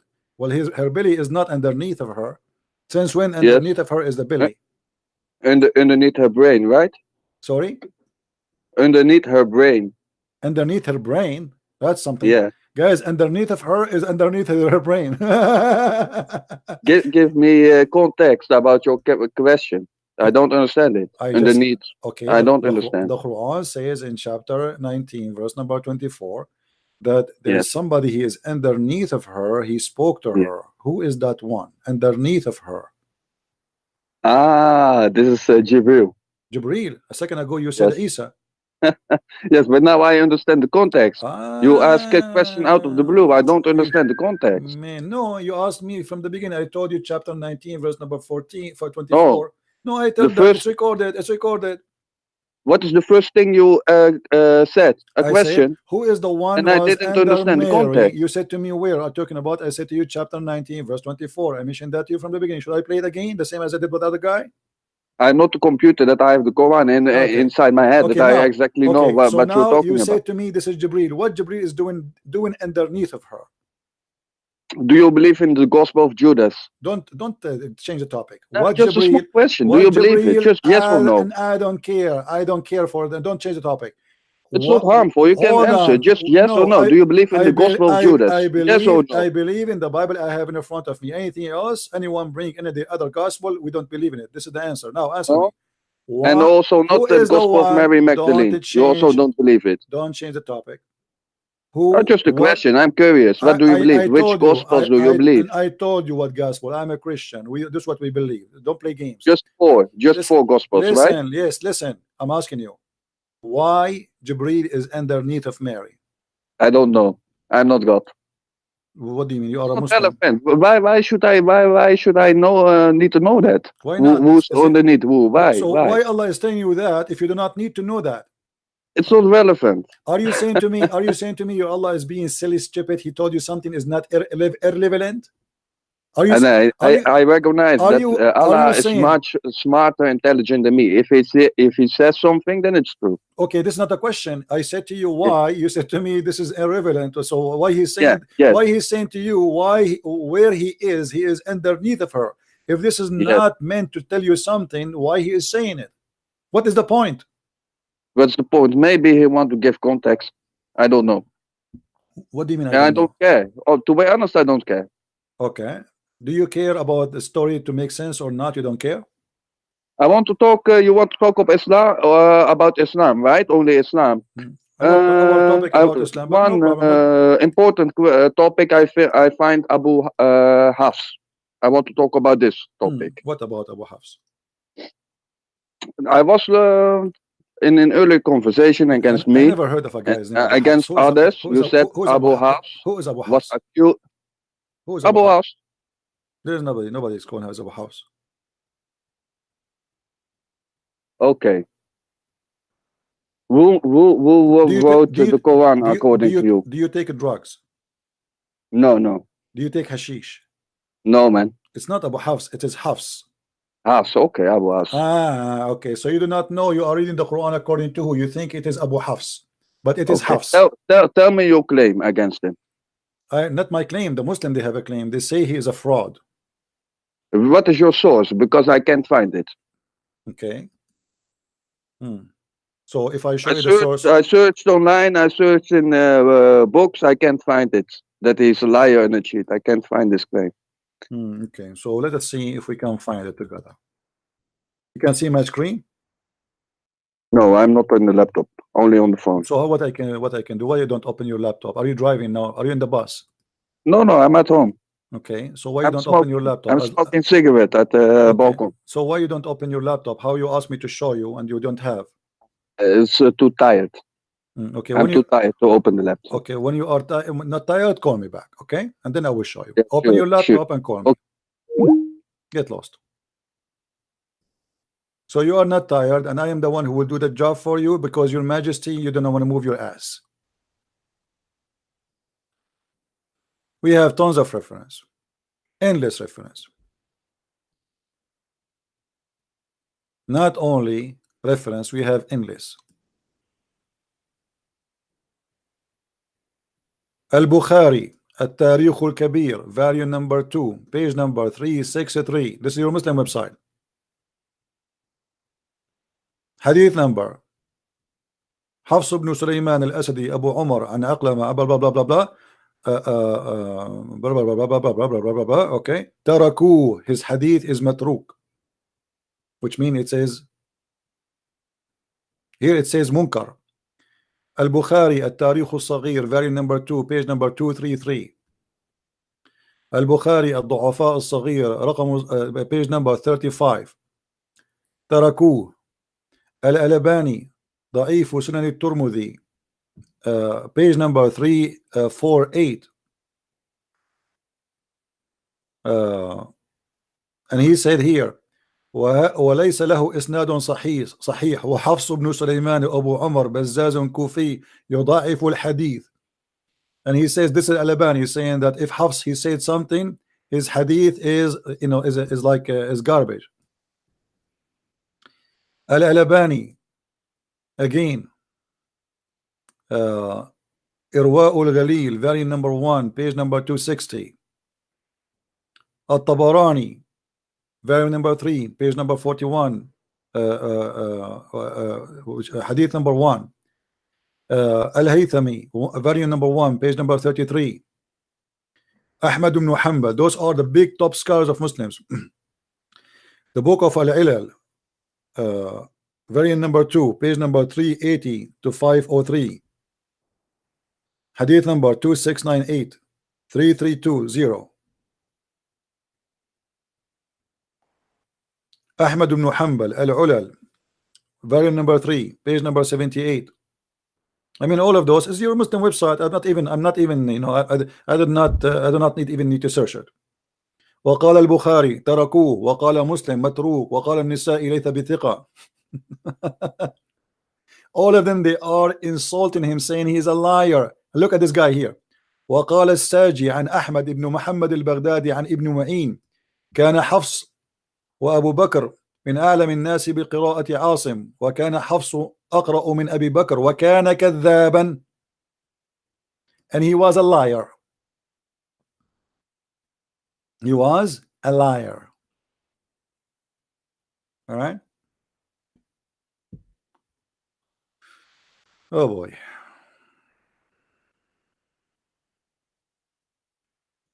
All those references, look how many. All those are Islamic scholars saying that this man is a fraud and he is a thief. Anyway, what do you think, guys? Do you think we can find ever a Muslim he can tell us something without playing games? So since we went online today, we received calls. Not a single one of them was honest in his answer. And you notice always, like, thank God we are recording the conversation, yet they deny it. And actually this guy later in the this Nigerian boy, he, you know, I said to him, are you saying to me that the spirit became a man and the man was underneath of Mary? He said yes, but I need to find where exactly in the video it is.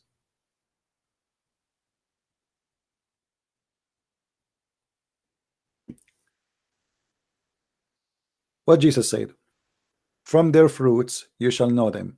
If Islam fruit is good, Muslim should not be lying. Especially we are talking about supposedly the one is quoting is someone he is religious. If Muslims are truthful, should not even corrupt the translation. As you see, everyone is adding words as he wish. One he say below her, the other one he says below the palm tree. Corrupt people, fabricators.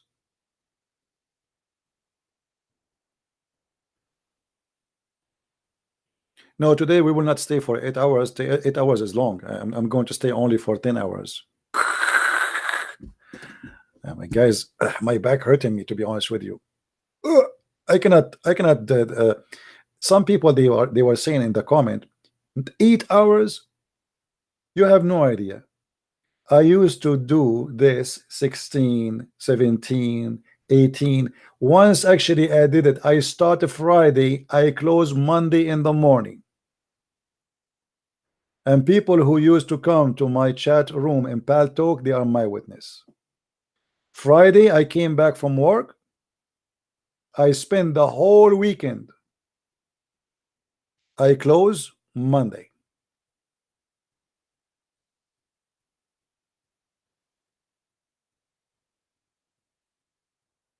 And nobody wanna go. Don't tell me how I used to go to the bathroom or eat.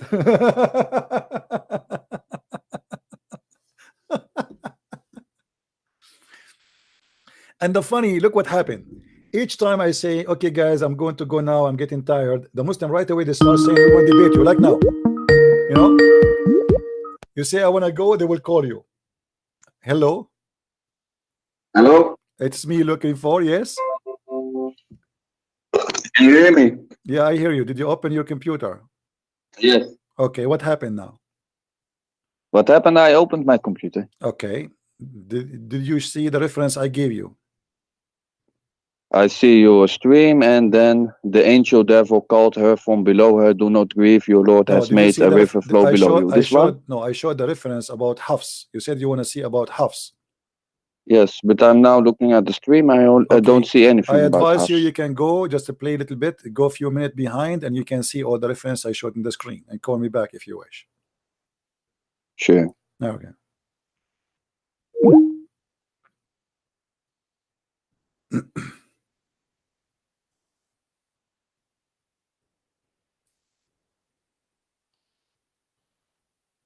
And yeah, Abdul.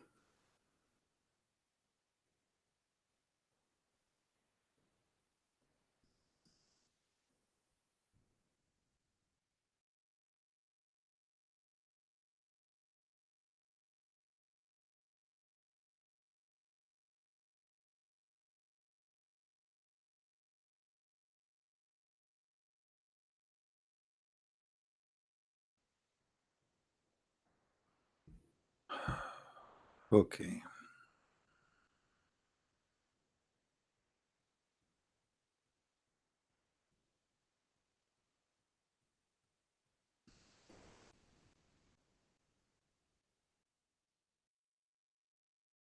Maybe we have an ex-Muslim here.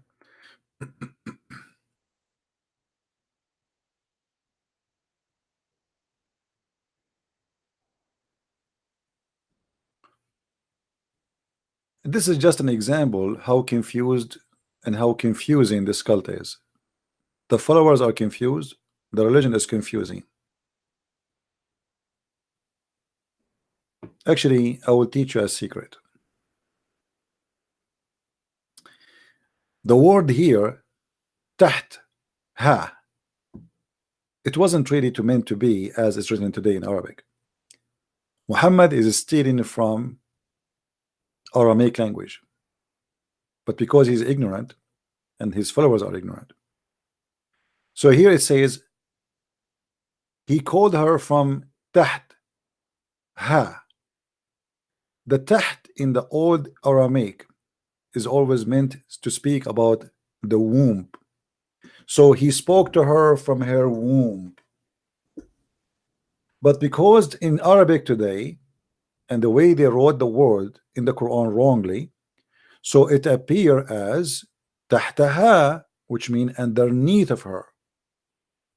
The same as many things in the Quran.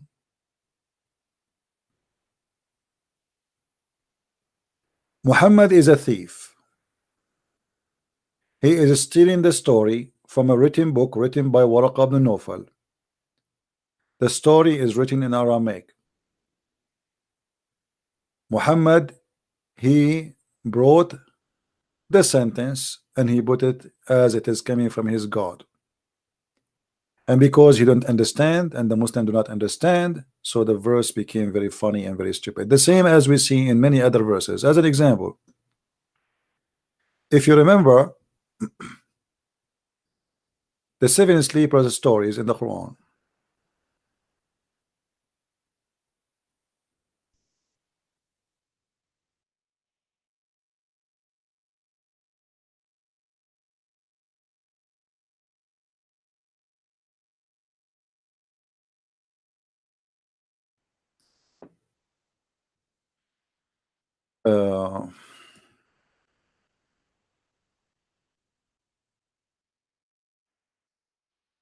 If we go in the Quran, we will find the 7 sleepers story, which is something Muhammad he stole from a fiction story written by a Christian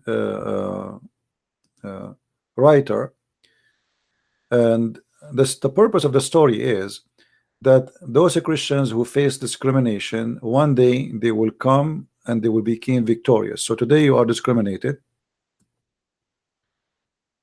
and tomorrow you will be victorious. So when we go to the chapter of the cave,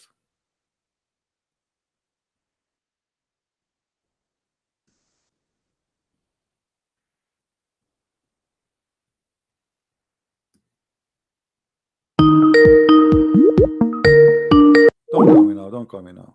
You're a silly person. I don't want to talk about you. Not now. The story of the young men in the cave. This is a 7 sleepers story written by a Syrian, not a Syrian bishop or a priest from the Aramaic church. And the story is about a bunch of believers who they were discriminated by their king, and he chased them, and then they went and they slept in a cave, and God he provided them with an angel to protect them and to keep them alive. And look what happened to the story in the book of Muhammad. Muhammad he took the story from the original source and he added his own spice. So Allah he thumped upon their ears in the cave for many years. What does that mean? Only Allah knows. What upon their ears? Don't ask, don't tell. Then when they awakened them to see the two groups more accurately tells the period they had stayed. Do you understand anything? Not yet. We shall narrate their account to you. Who's talking? Supposedly Allah still. So Allah will narrate the story. So I thought you'd start already.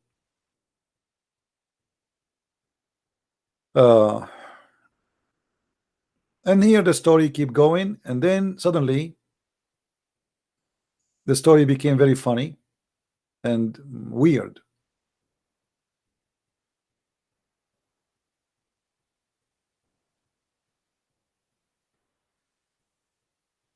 The sun visit them from the right and from the left, and they are inside the cave, etc. You think they are awake, but in fact they are asleep. And here you will find a surprise in this verse. It says here, and their dog in the cave, and he opened his arms. By the way, it doesn't say bows, it says zira'i. Anyone who speak Arabic, he knew that zira'i mean his hands. And here is the word kalbahum, which mean their dog. But all of us, we knew in Islam dogs are dirty and filthy. So how suddenly Allah is making a miracle including a dog? That doesn't make sense. If we change the translator, different scam.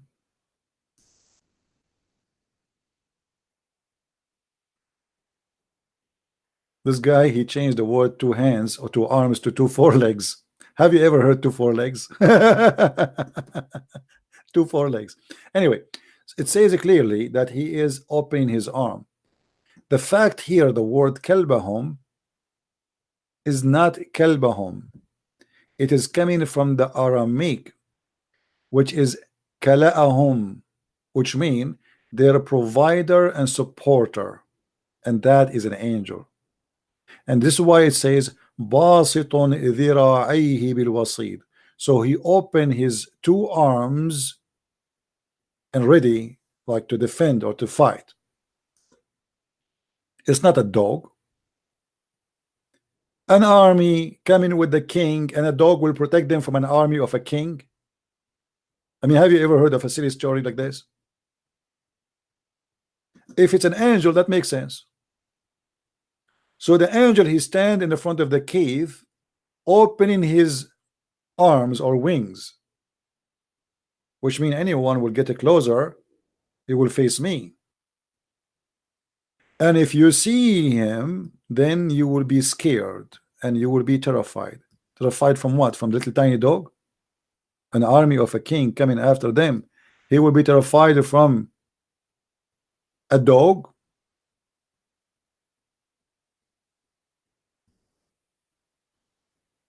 And this is why Quran as a book have nothing to do with Islam as Muslims today. They do not understand it. Muhammad is a thief, is stealing from Aramaic books. He put it in his Quran. It come funny, stupid, and doesn't make sense. The word angel became a dog because they are very close in the writing. Kalbahum wa kali'ahum.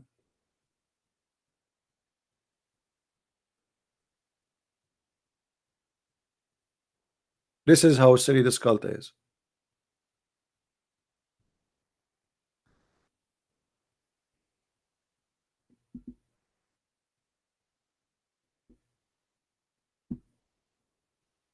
Do you see why it's silly? Anyway, I think we have enough for today. Guys, did we have enough for today? Can I go? Who think, okay, who wanna give me permission to go? Can I go? Can I go or I cannot? I need to walk. My knee, they are hurting me, to be honest with you. I need to do some sport.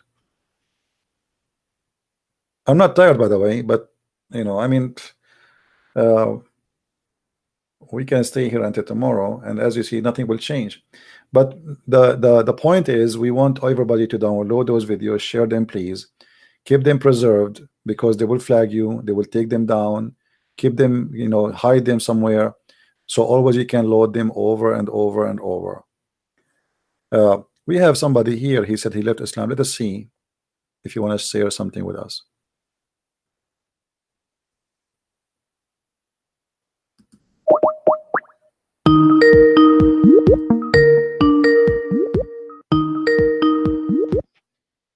Hello.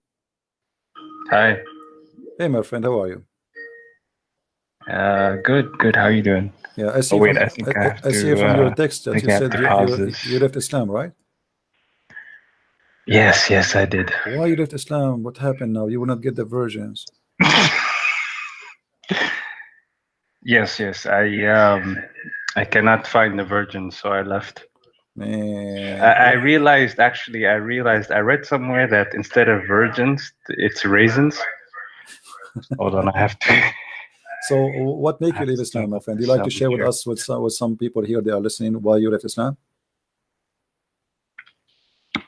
And when you left Islam? Hold on, just give me 1 second. I'm just turning off the sound because you're on my TV, you're on the computer, there's many sources. Okay, I am everywhere. Okay, yes, you are everywhere, yes. All right. You're Allah, right?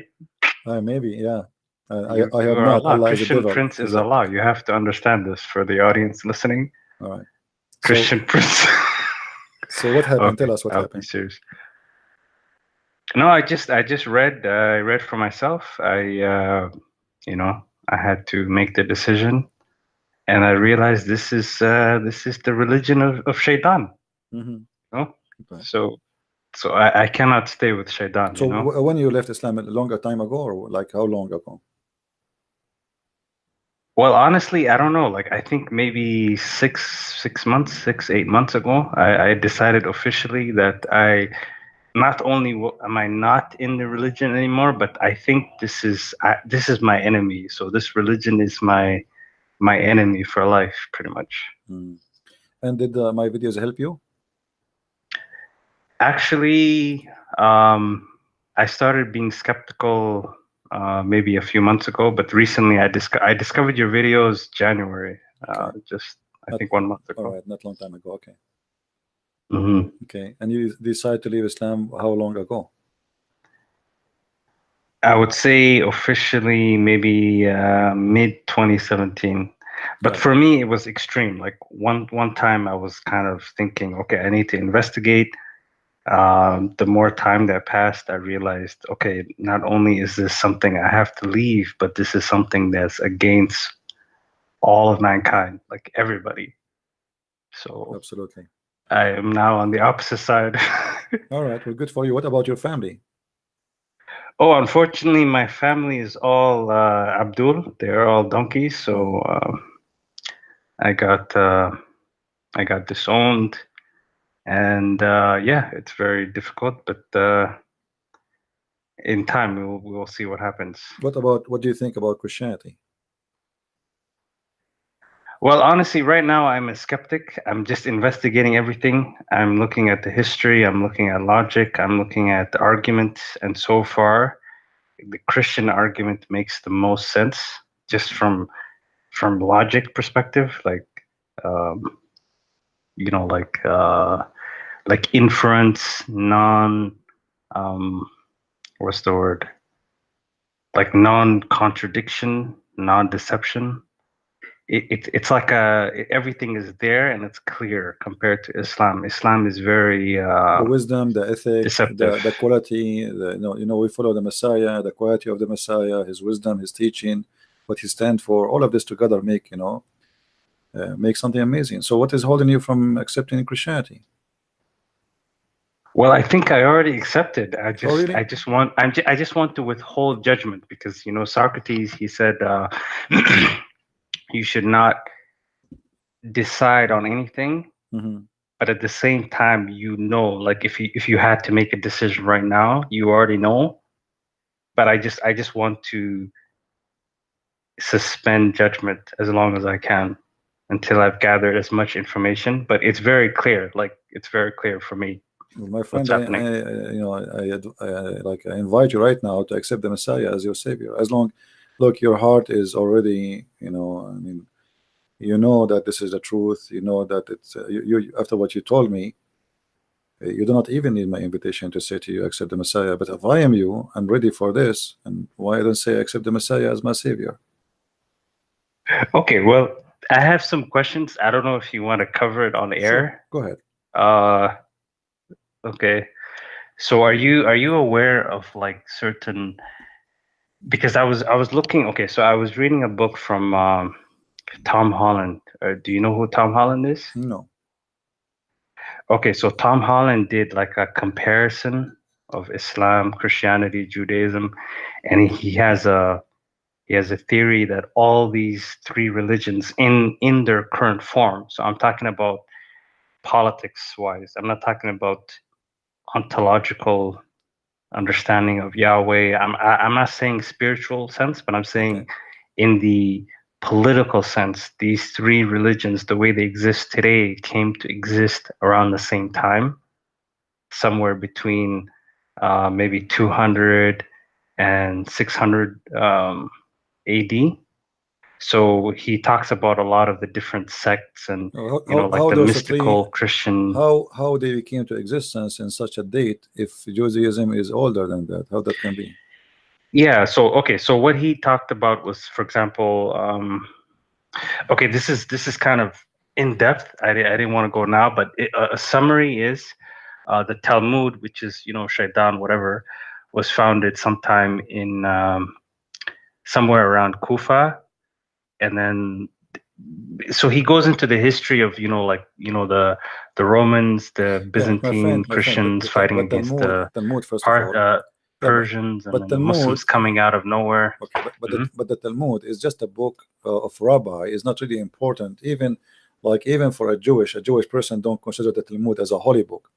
It is a book of rabbis and commentary, like the same we say Ibn Kathir, etc. Rabbi, etc. He said, Rabbi, etc. He said. It's just a statement of rabbis, and even some of them, they are not even known. So Talmud is not even a book to consider. Same time, I don't know. No, I what agree. What his I agenda. agree that it's made up. Because actually the funny thing is, the author says how. So, for example, this Abdul religion, he says how it was created by the slaves of the Arabs, because so the Arabs, just quick, I don't want to take too much of your time, but the Arabs used to, they were just barbarians. They were in Arabia. They were selling supplies to the pagan Romans. The Romans became Christian. That economic trade started to transform into, instead of giving them like goods, the Arabs started serving as their armies, like they started serving as their soldiers. And then what happened is Rome and Persia, both pagans, they were fighting each other. And then because of the war, because of bubonic plague, all that stuff, both sides became weak. And the Abdul, the Shaitan army,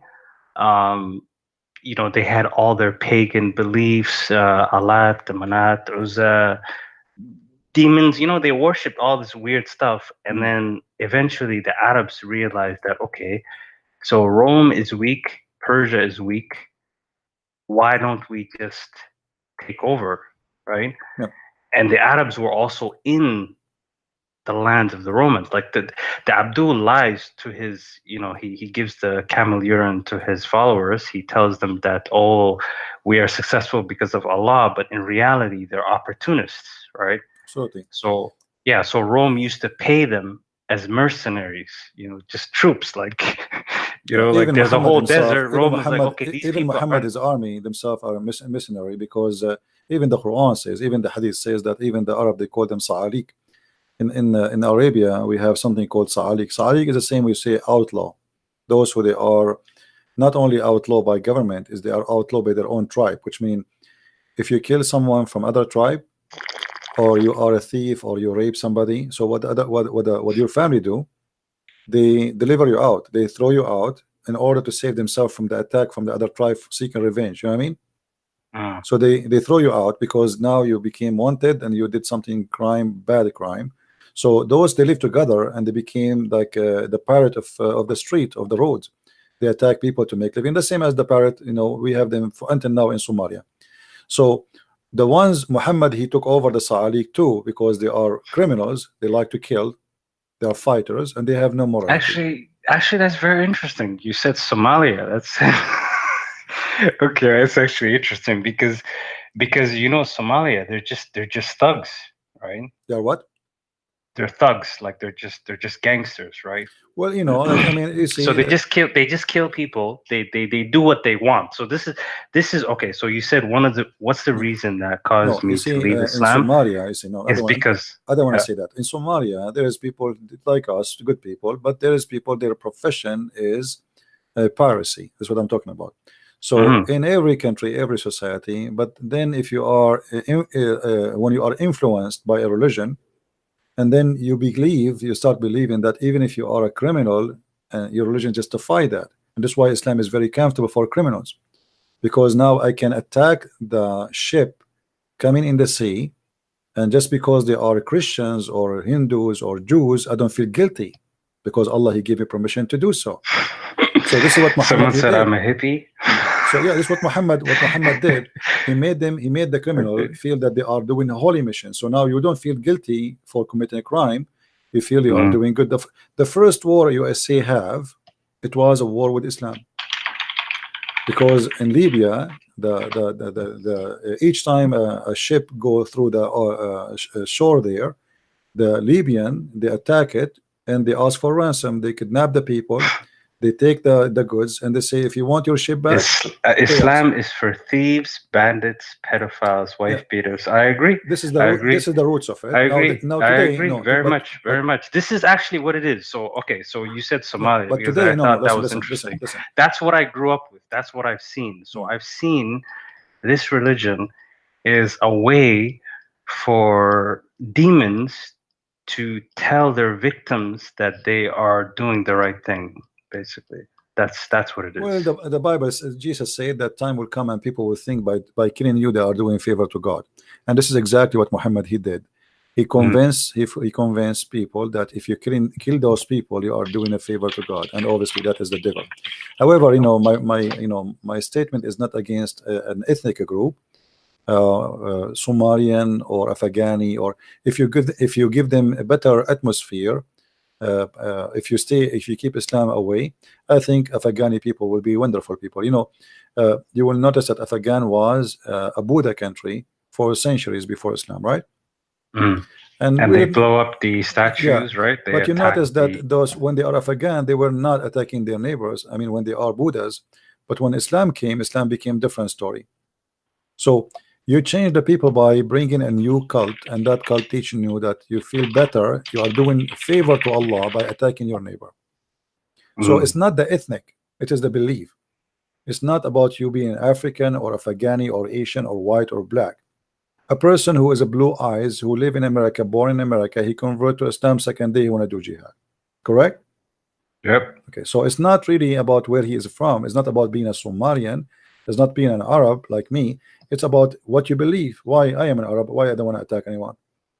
Why I don't want to commit jihad? Why I don't want to kill people who don't believe in my faith? Simply because I am not following the teaching of Allah. So it is the cult you follow. It changes your behavior and your action. As simple as that. It's not an ethnic. It's not really about the Arab. It's about what you believe. You are what you believe. I agree. It's the same as somebody, he think he is a girl, but he's a guy. But why he think he's a girl? Because he believes he's a girl. That's it. You can't convince him to talk like a guy, because that's it. He believes he's a girl.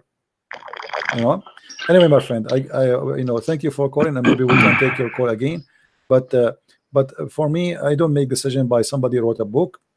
I make my decision by no, I'm saying that book just helped me to put the things in perspective. And I think Tom Holland himself, he's a skeptic.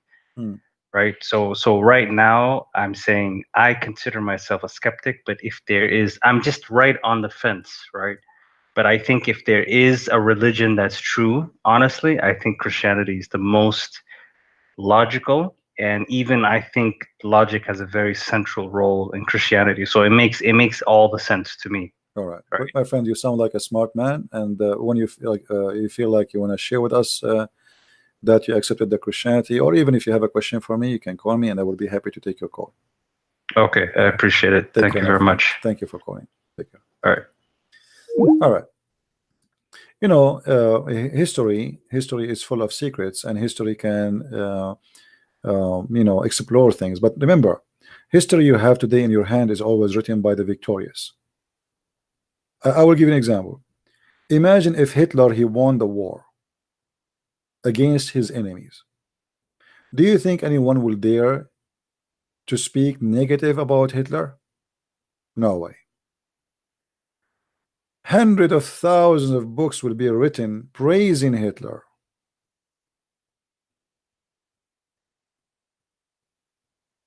You know what I mean? Nobody will dare to speak against him. People will be fighting, writing books about how wonderful he is. Because who dare? Always history written by the one who make victory. The loser, he have no history. You lose the war, you don't have history. All the history of Arabia is written by the Arab, who they are victorious in their war against the others. So this is not a history.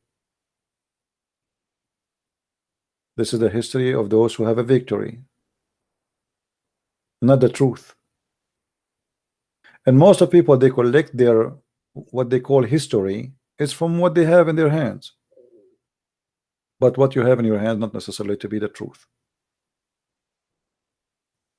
You see, if you watch today, all of us, we have like ability to watch TVs from around the world, even in YouTube. If you watch a news in Saudi Arabia, the same incident reported in CNN or Fox News is different from the way reported in Saudi Arabia. It's different from the way reported in Iraq. Different from the way reported in Iran. Why? Because everybody have his own agenda. In Iran, Hezbollah is a hero. In America, Hezbollah is terrorist.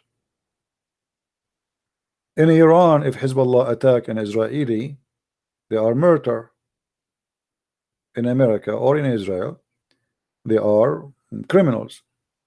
But the same incident. Now, who is going to write if they are murder or if they are criminals is the one who make history changed, or who can force his own history, and that will the one who will write victory. So sometime we might be fooled by history books, which is written by the hand of the historian who wrote history in the time of the victorious. If I live right now, if I am in America now, and I live in a country, let's say America, God forbid, is as a Muslim country, can I share with you my knowledge about the history of Islam as I know? So my history will be always hiding. It will die with me. And this is what happened for centuries in the Middle East. Nobody can write history, the true history. And even though like now we have history written like by At-Tabari or etc., or some Arab Muslim writers who they try to present Islam to be a good religion, but even though in the big book of the victorious, Islam look ugly and awful.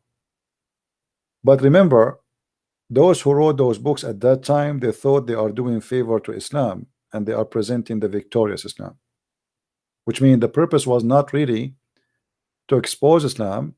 It was, the purpose is to show how amazing the victory of Islam.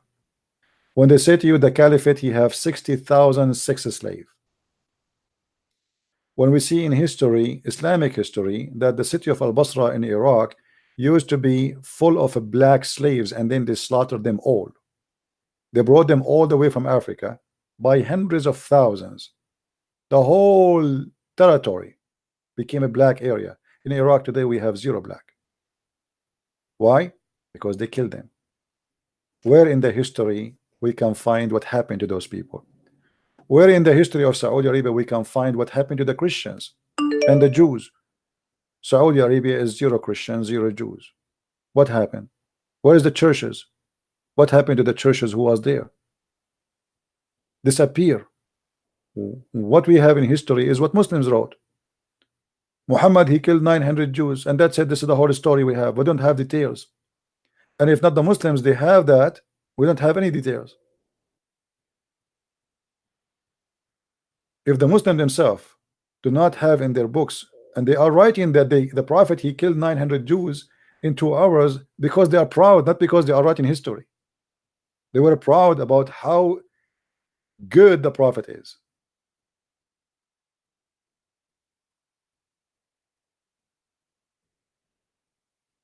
So history always is not really what you have in your book. The war in Syria, Obama, he sponsored the terrorists in Syria, but in Fox News and CNN they want to tell you that we are sponsoring the freedom fighters, but in fact they were sponsoring filthy terrorists. Here we go. This is the news you have. This is the history you have. Tomorrow they will say to you that President Obama, he sponsored the freedom fighters in Syria and he sent $600 million.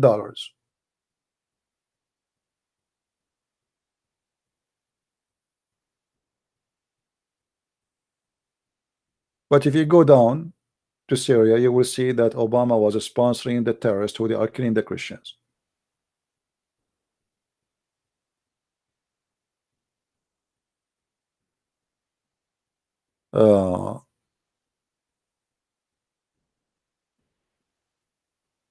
Did CP find it? Cause it is in the beginning. I don't know what they're talking about. Anyway, and if you say anything they don't fit with their agenda, then they accuse you with anything. You are a hater, you know. If you sponsor homosexuality, gays, lesbian, you are a good person.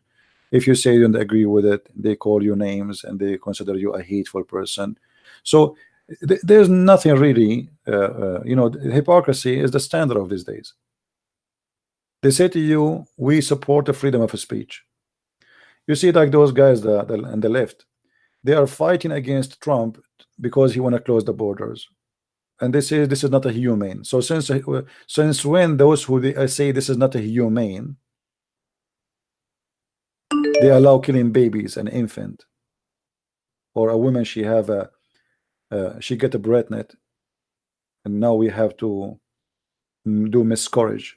So you fight for animal right, but you want to kill babies. They say to you, open the borders, we do not need a wall, but nobody want to have those immigrants in their houses.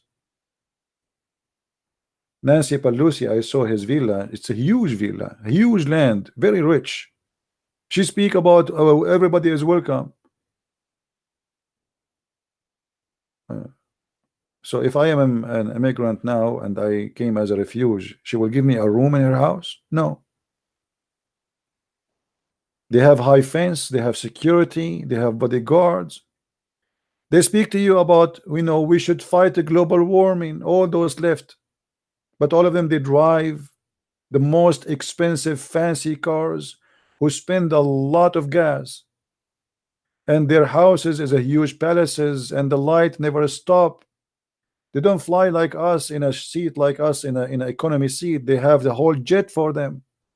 Al Gore, he used to make a speech about the global warming, but he have his own jet. He is teaching us not to forget to turn the light in the bathroom off when we go to the other room. But he have no problem to spend in one trip what is equal to pay for the bill of electricity for the whole city for a month. Everything is upside down, and they lie to you. I don't have to agree with the Trump. I don't agree with him actually in many things. Like now he says to European, he want them to take ISIS fighters back. I mean, how stupid that is. But in the same time, we have to agree and we have to understand. But all, including those who call themselves Republican, they lie about the Democrat, and the Democrat, they lie about Republican. When Obama was in the office, Fox News was questioning Obama if he is a man enough to take a stand against Russia. Obama left. Fox News now is defending why Trump is not taking a stand against Russia. I mean, so hypocrisy is the lifestyle for business, for economy, for if you want to be successful, you should not speak your mind. This is what they are teaching you these days. You have a better careful, otherwise we can block you, we can stop funding you, we can take you to court. The second you start saying something, it hurt, and the truth always hurt. You want to survive? Lie. That's what they are teaching your children. You go to states like California, they don't even know what is the name of the Washington, what is the name of the capital of USA. I mean, those is, some Americans are really amazing. They are American by name. They don't even know anything about America. If you say to an American in California, what is the 4th of July, he do not know. What is the 4th of July? What is that? I will not be surprised actually if they do not even know who's Trump.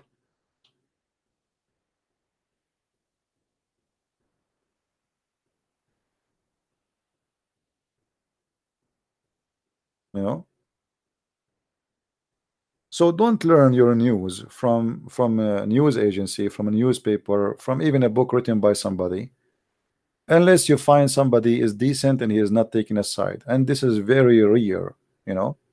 Even me, when I write my book about Islam, I'm writing it in the point of I'm as a Christian. But because I'm a Christian, I have to be decent in the way I report. But still, I have my point of view as a Christian, not my point of view as a Muslim.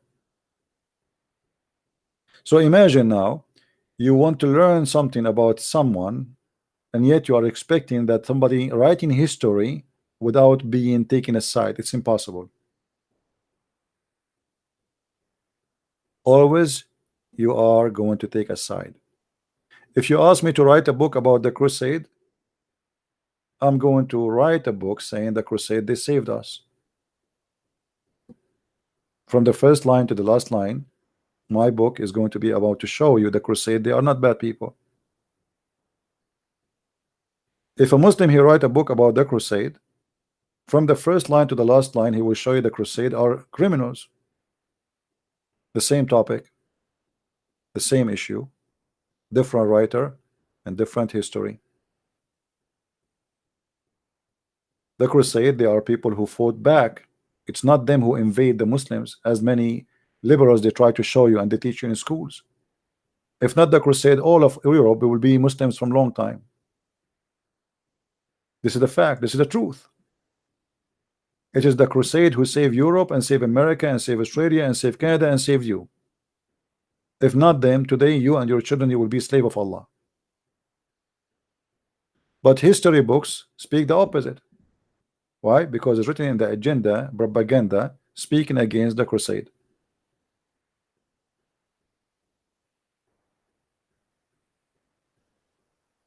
So don't fool yourself by any book is written by anyone. Investigate history by yourself.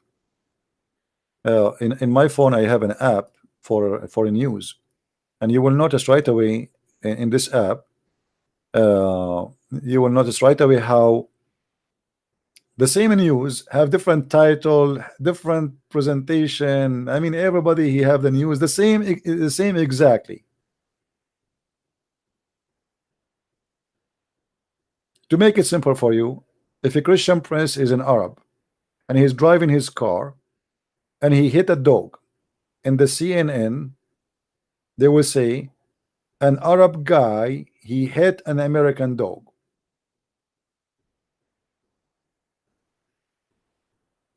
They insert the word Arab there in purpose, and they will say an Arab Christian, not to forget that. He's not an Arab, he's an Arab Christian, because they are desperate to point anything at the Christians. If a Christian prince one day he did something wrong, they will say a very high leader, a Christian, he been discovered that he was doing blah blah, let us say drugs, because they want to hurt the Christians. The purpose is not a Christian prince. If you scold them and you say there is a guy who is a Muslim, a cleric, he was doing child molestation, they will not even publish the news. I remember that every day in CNN, every day, Islam is the fastest growing religion. Islam is the fastest. And what's wrong with those people? Why do they keep saying that? I mean, why this is news? It became so important to CNN, who they are liberals who don't care for religion. So I called them and I said, I have a video from Al Jazeera TV saying that 16,000 Muslims leave Islam a day. Can you please publish it? They said, let me transfer you to the accounting department. I said, what accounting department? This is news. You publish Islam is the fastest growing religion. They said, yes, we published that, but this is your news, not our news. They don't want to talk about that 16,000 Muslims leaving Islam a day, and this is documented by Al Jazeera TV.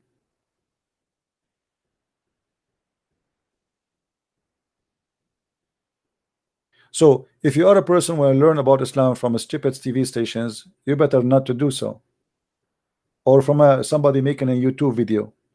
You better study and search deeper, and always try to find somebody is not part of the two groups speaking, and listen to both groups at the same time, and then you try to find out where is the truth.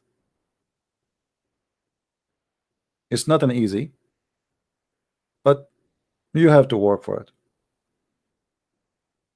All right.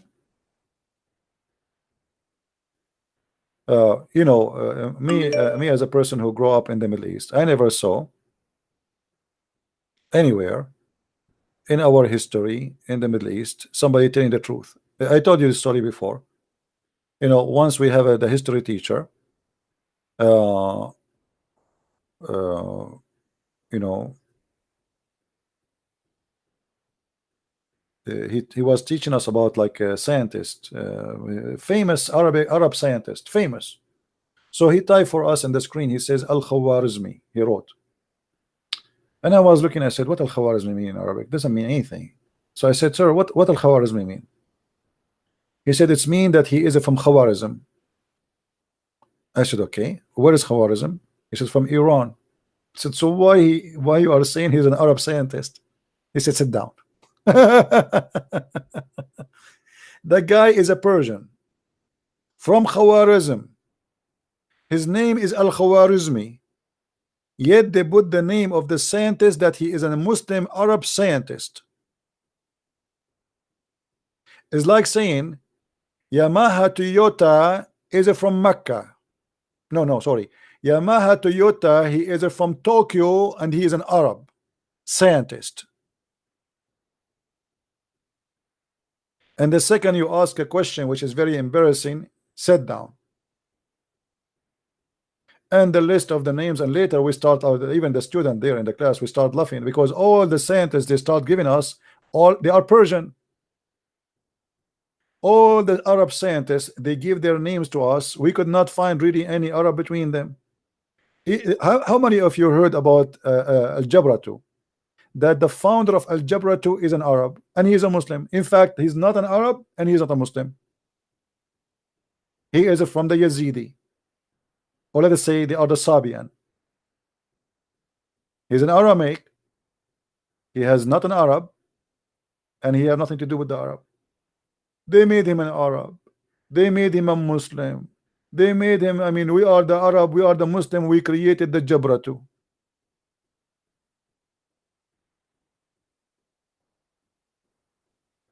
After 20 years from now, you will see the Muslim, they will make a book about Job Steve, or Steve Jobs, whatever his name.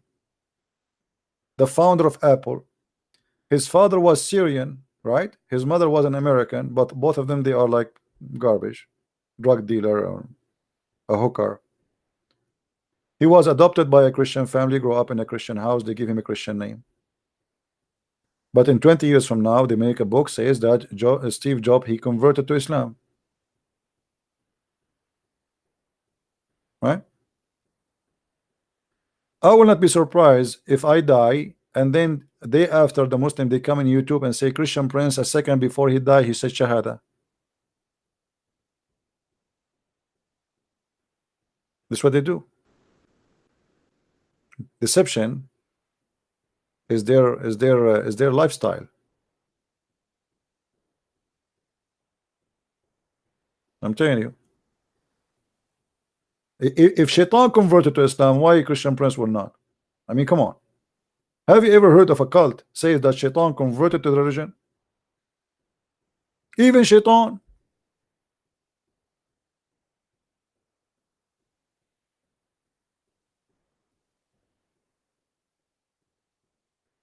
No, we will do. Let me tell you a story then.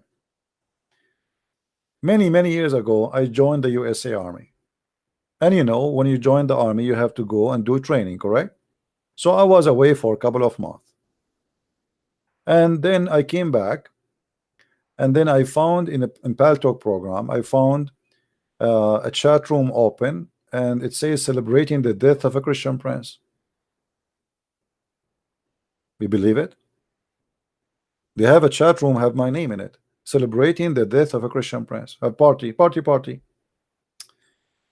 And the funny, they opened that room in the same day I came back from the army. Honest to God, they did not open it before. Somebody said to them, I don't know, like a Christian prince, obviously he got killed or etc. So they celebrating the victory that Christian prince is dead, and now finally we are comfortable. Allah can rest in peace. So I log in Paltalk and I found a name, a chat room. It says celebrating the death of a Christian prince, and this room is full. I went to Paltalk co-admin. This is like the official, company, and I said to them, "There's a room, have my name in it. It says celebrating the Christian prince death. Do you allow that?" So the guy, he is so smart. He says to me, "Are you saying to me you are alive?" I believe it. I mean, sometimes stupidity is beyond imagination. He's saying to me, "So are you saying to me you are alive?" I said, "Hello."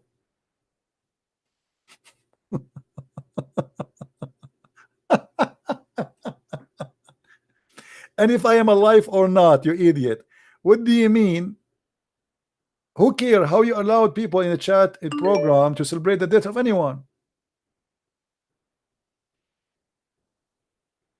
So are you saying to me you're alive? I said, "What do you think?"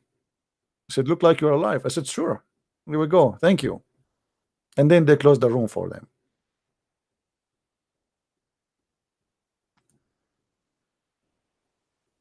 right?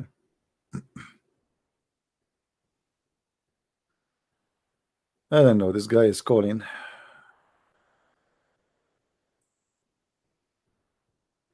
I don't think he is a real Muslim. I mean, maybe he's just a kid. Let us see.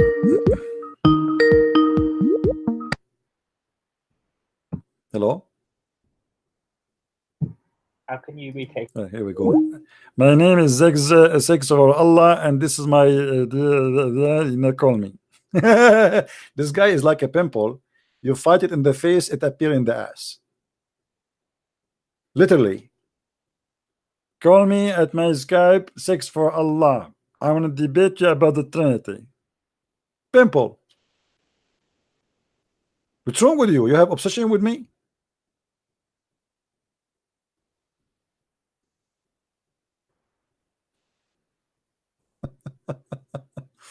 Anyway, guys, I want to say thank you for being here. Please, if you did not download my previous video, the one we have yesterday, how many people we have in that video today until now? Let us see how many view. Let us take a look. Please download it, because soon I will take it down. Now, some of you says, why you take it down? Because I want to be sure that you took it. This is one of the reasons. Let us see how many view we have here. Bismillah. Okay, we have 19,000 view in the video of yesterday. So maybe we will leave it for a couple of hours more, and then we will take it down. It's a long video, for sure, 8 hours, but still it's full of information and debate with Muslims, and it's funny, hilarious at the same time. It's good for fun, actually. I mean, if you see the comment, guys, like one of them, he says, why in the world we want to have a cable if we can watch CP? Who want to spend hours browsing the TV when you can watch CP? I mean, some comments are really funny. Yeah. Anyway, maybe what we do is funny, but it's very serious in the same time. And you know, I do my best to make you laugh, because you know, let us say a good teacher is the one who don't make his classroom boring, right? A boring teacher, he have nothing to say. So if a teacher can say to you, even the same time, the same topic, you heard it many times before, still you enjoy it the second time you listen to it, that's mean we are doing a very good job. So I'm very glad that people, they like what we do. And don't forget, please, to subscribe, tell your friends, share our videos, and download them and save them in 2 places or 3 places at least. There is many websites you can share in Google Drive, and you know, whatever you can. So later, when the Muslims, they take them down, always you can show them, and you can get back what we lost. All right. So I want to say thank you guys for being here, and I will see you again maybe tomorrow. I don't know. If you guys want me to come, maybe I will come. If not, maybe I should give you a break of me, maybe. So until I see you again, thanks for those who they are making donation. Really, like, I don't I'm not the kind who say thank you for those who make donation, but I think they are not waiting for me to say so. Some other people, they always say thank you, etc. But for me, my head in different story. My head is concentrating in some certain things, which is really important, and that's what I'm here for. So thank you for everybody, those who support us in every way, in every mean. May the Lord bless you, and until we see you soon again, Christ is Lord, Islam is false. And thank you very much. Take care.